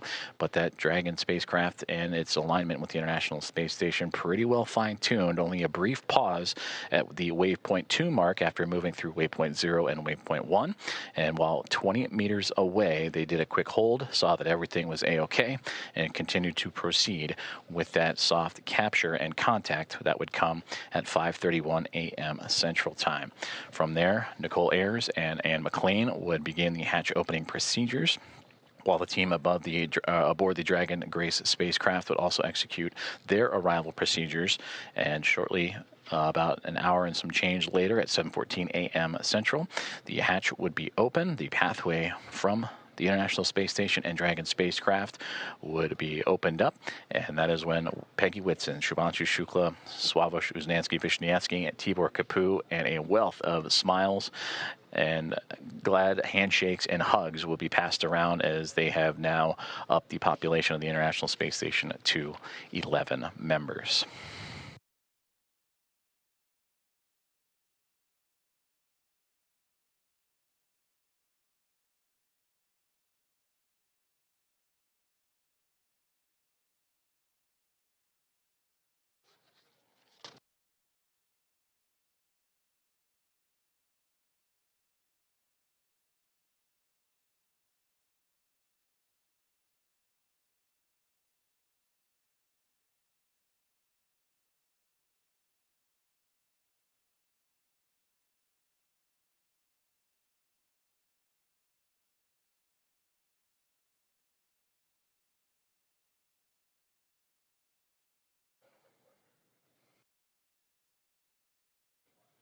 We continue to proceed towards the welcome remarks about 8 minutes from now, and we'll be sure to turn over all communications to the audio and video team as we will await the Expedition 73 crew and Axiom Mission 4.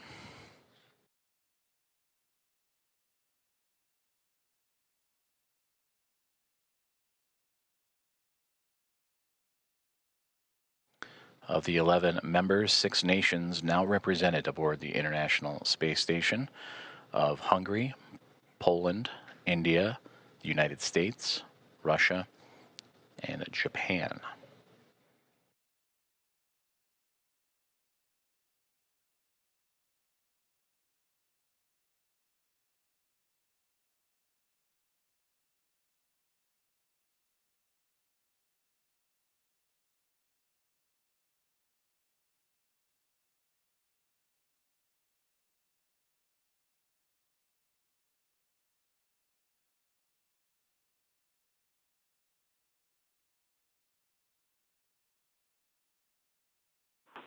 Station Houston on Space Ground 2 for Johnny.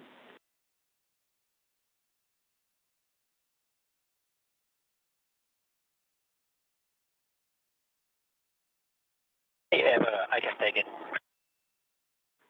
Yep, yeah, just looking for someone to turn on the camera for the PAO event and do a quick 5 count just to make sure we're still good before we start. Feels good.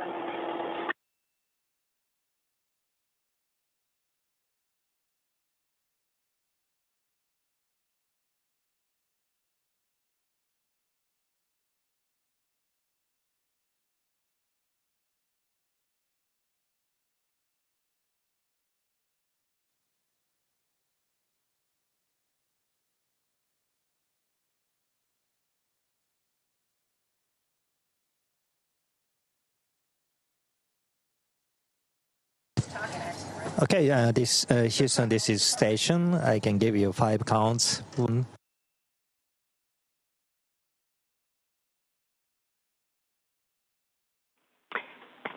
Talk, we heard you, but just lost the video downlink, so please give us a minute.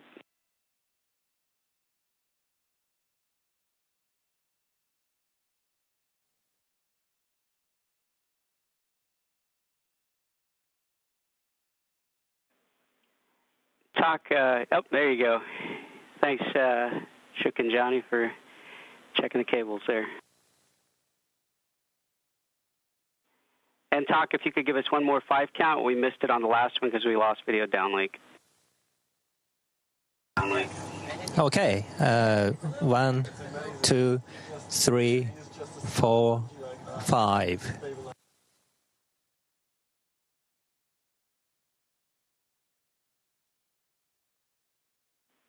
That was a good scene and voice check, and we'll be ready to begin after the handover.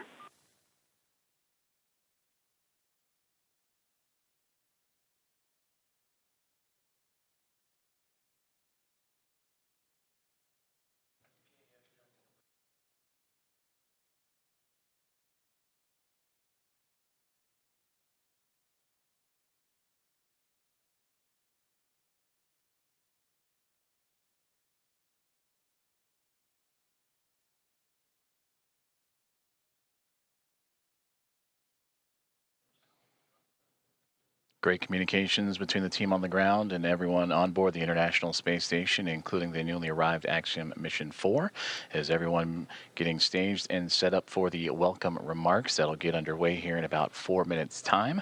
There will be an anticipated loss of signal, though briefly, and then we will bring everything back on board, and the welcome remarks in which Expedition 73 will welcome their 4 new friends aboard the orbiting laboratory, and we'll turn it over to the team from there.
And again, we are experiencing a temporary loss of communications, but the acquisition of signal should be in just a couple of seconds. And once the video is on board, the welcome remarks for Axiom Mission 4 will get underway.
Station, this is Houston. Are you ready for the event?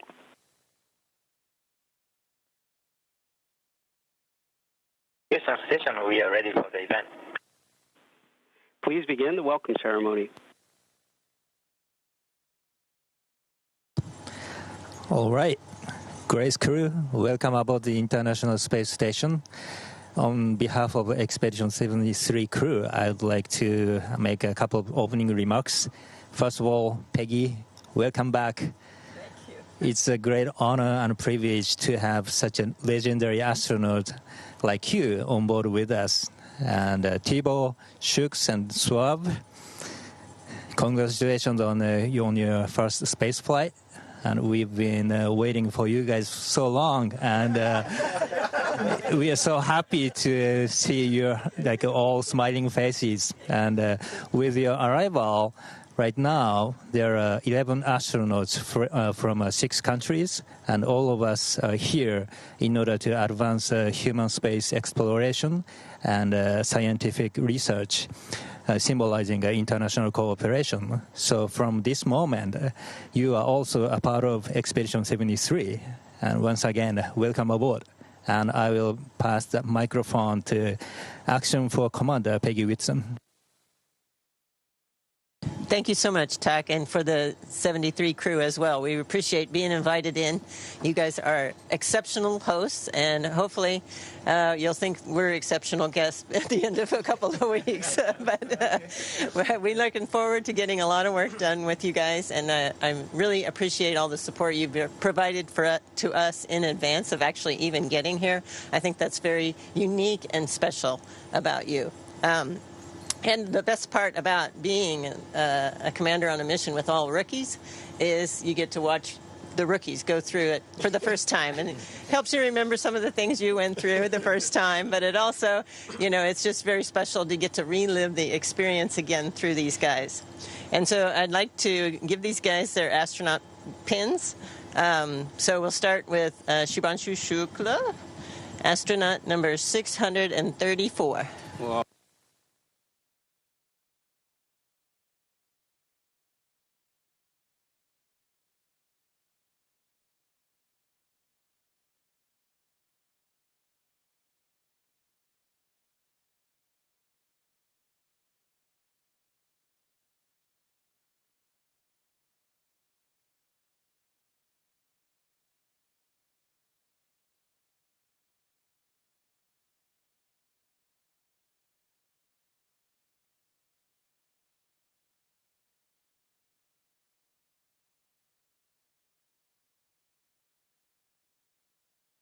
Yeah, I'll go ahead and get these out. Thank you, Peggy. Oh, so I am number 634. That's a privilege. No, but to be fair, it is a privilege to be amongst the few who have got the chance to see the Earth from a vantage point that I have been able to see now. It has been a wonderful ride. It has been great, and I was looking forward to come to space. It is something to look forward to as such. But the minute I entered the International Space Station and you guys, this crew, you just made me feel so welcome, as if you literally opened your doors, like your house doors for us. That's true. So, but it was fantastic. I feel even better. Whatever expectation I had of coming here, they were surpassed by the view, of course. That's the big part of it, but by you guys as well. So thank you so much. I think this was fantastic. This is wonderful, and I'm very, very confident that the next 14 days are going to be amazing. Doing, as you said, advancing science and research and working together. Thank you so much.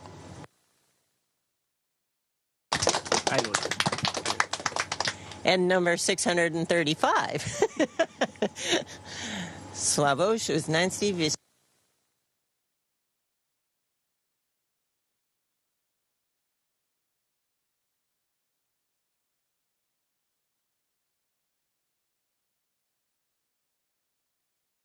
Slav, go for it. Thank you, Peggy. And thank you all for such a warm welcome to the International Space Station. Expedition 73, 11 people. I remember this moment from our training that we met already once before, all of us. in Houston, and now we are meeting up here on the International Space Station. So this is such a tremendous place. For me, as an engineer and a scientist, this is an ultimate scientific laboratory where we come to do science, to test our technologies of our countries, to do technology demonstrators and science outreach that I can't wait to do for the next 2 weeks. And we will all try to do the best, representing our countries. I represent Poland for the first time on the International Space Station, as well as ESA, not for the first time. So ESA had, as an international partner, had a lot of missions to the ISS, but Poland, this is for the first time. So thank you for having us, and we are very honored to be here among you. As you said, 6 nationalities. We bring 3 extra ones, and we can't wait to spend this time together. Thank you.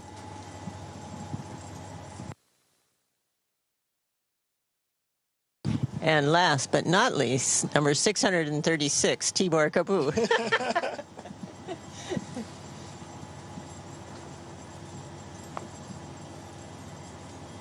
Needed practice. It got easier. I was an easier guy. All right. So, thank you very much, guys, for this really, really warm welcome. I really feel that this is the best crew that we could join to. It really feels great to be part of Expedition 73. As Tak, the commander, said that we have so many countries in the same time in the space station, but we also have 7 out of 11 who are complete new flyers, which also tells me how much space is expanding towards a new era. One of my friends told me 2 days ago when I was asking him what should I tell in space, what should be my speeches about, and he said that if there's ever a time for speaking from the heart, then this is it. And my heart is so full right now because of you guys and because of seeing Earth for the first time. There is a lot to choose from. So I'm extremely happy to be here, happy to represent my country. On our ride up, we actually saw our countries flying above those. It's truly, truly a special feeling. Looking forward for these 2 weeks. I'm 100% sure that this is going to be awesome. Thank you. There are interpreters on the ground, so you guys are welcome to speech. Oh, so what? Yeah.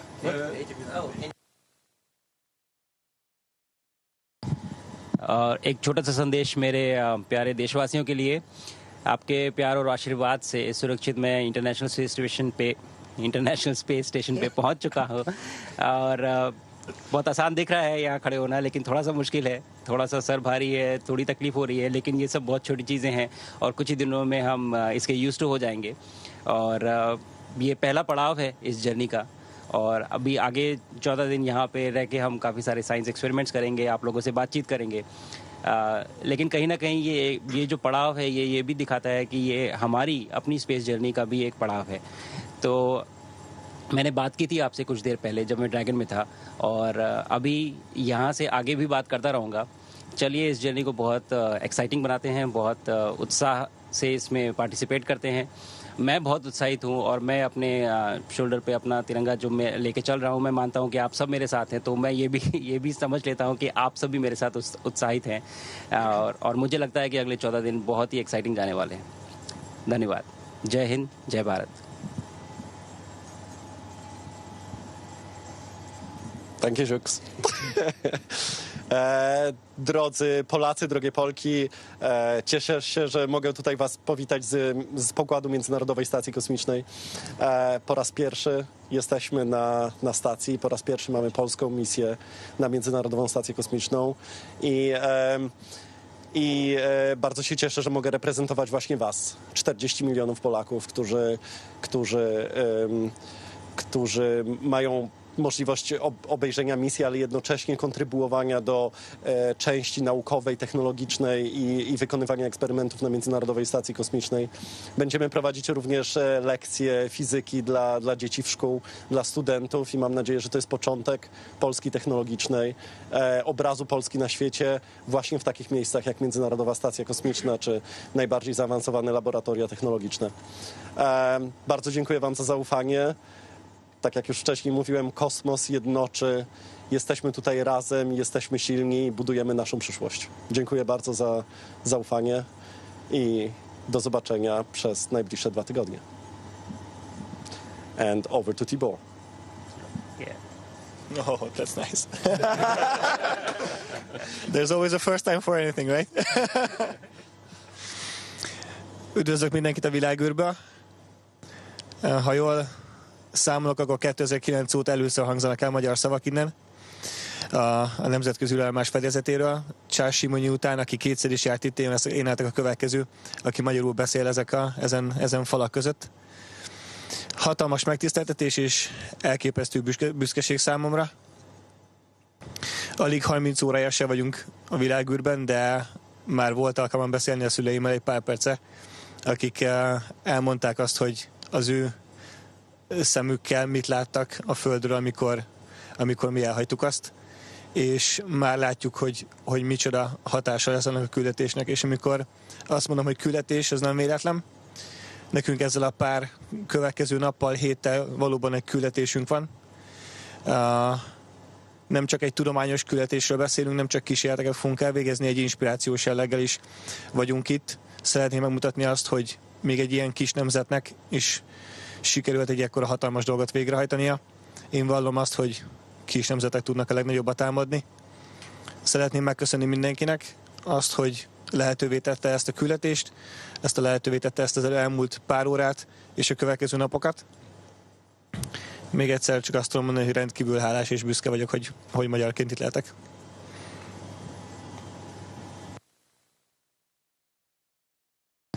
Well, thank you again.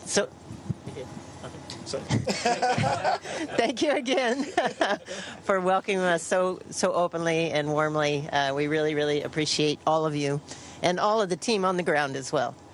Thank you.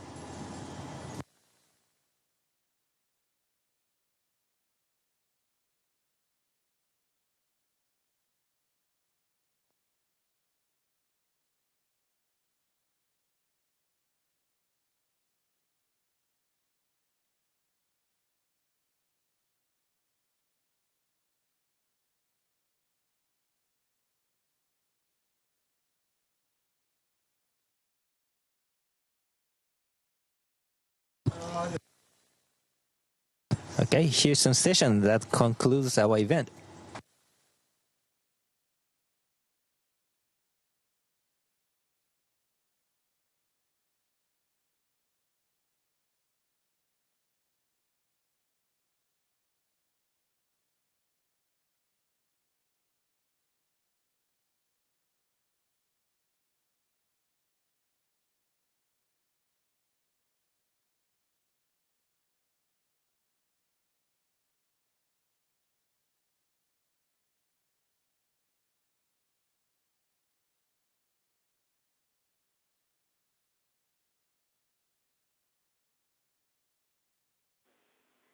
Thank you to all participants. Station, we are now resuming operational audio communications.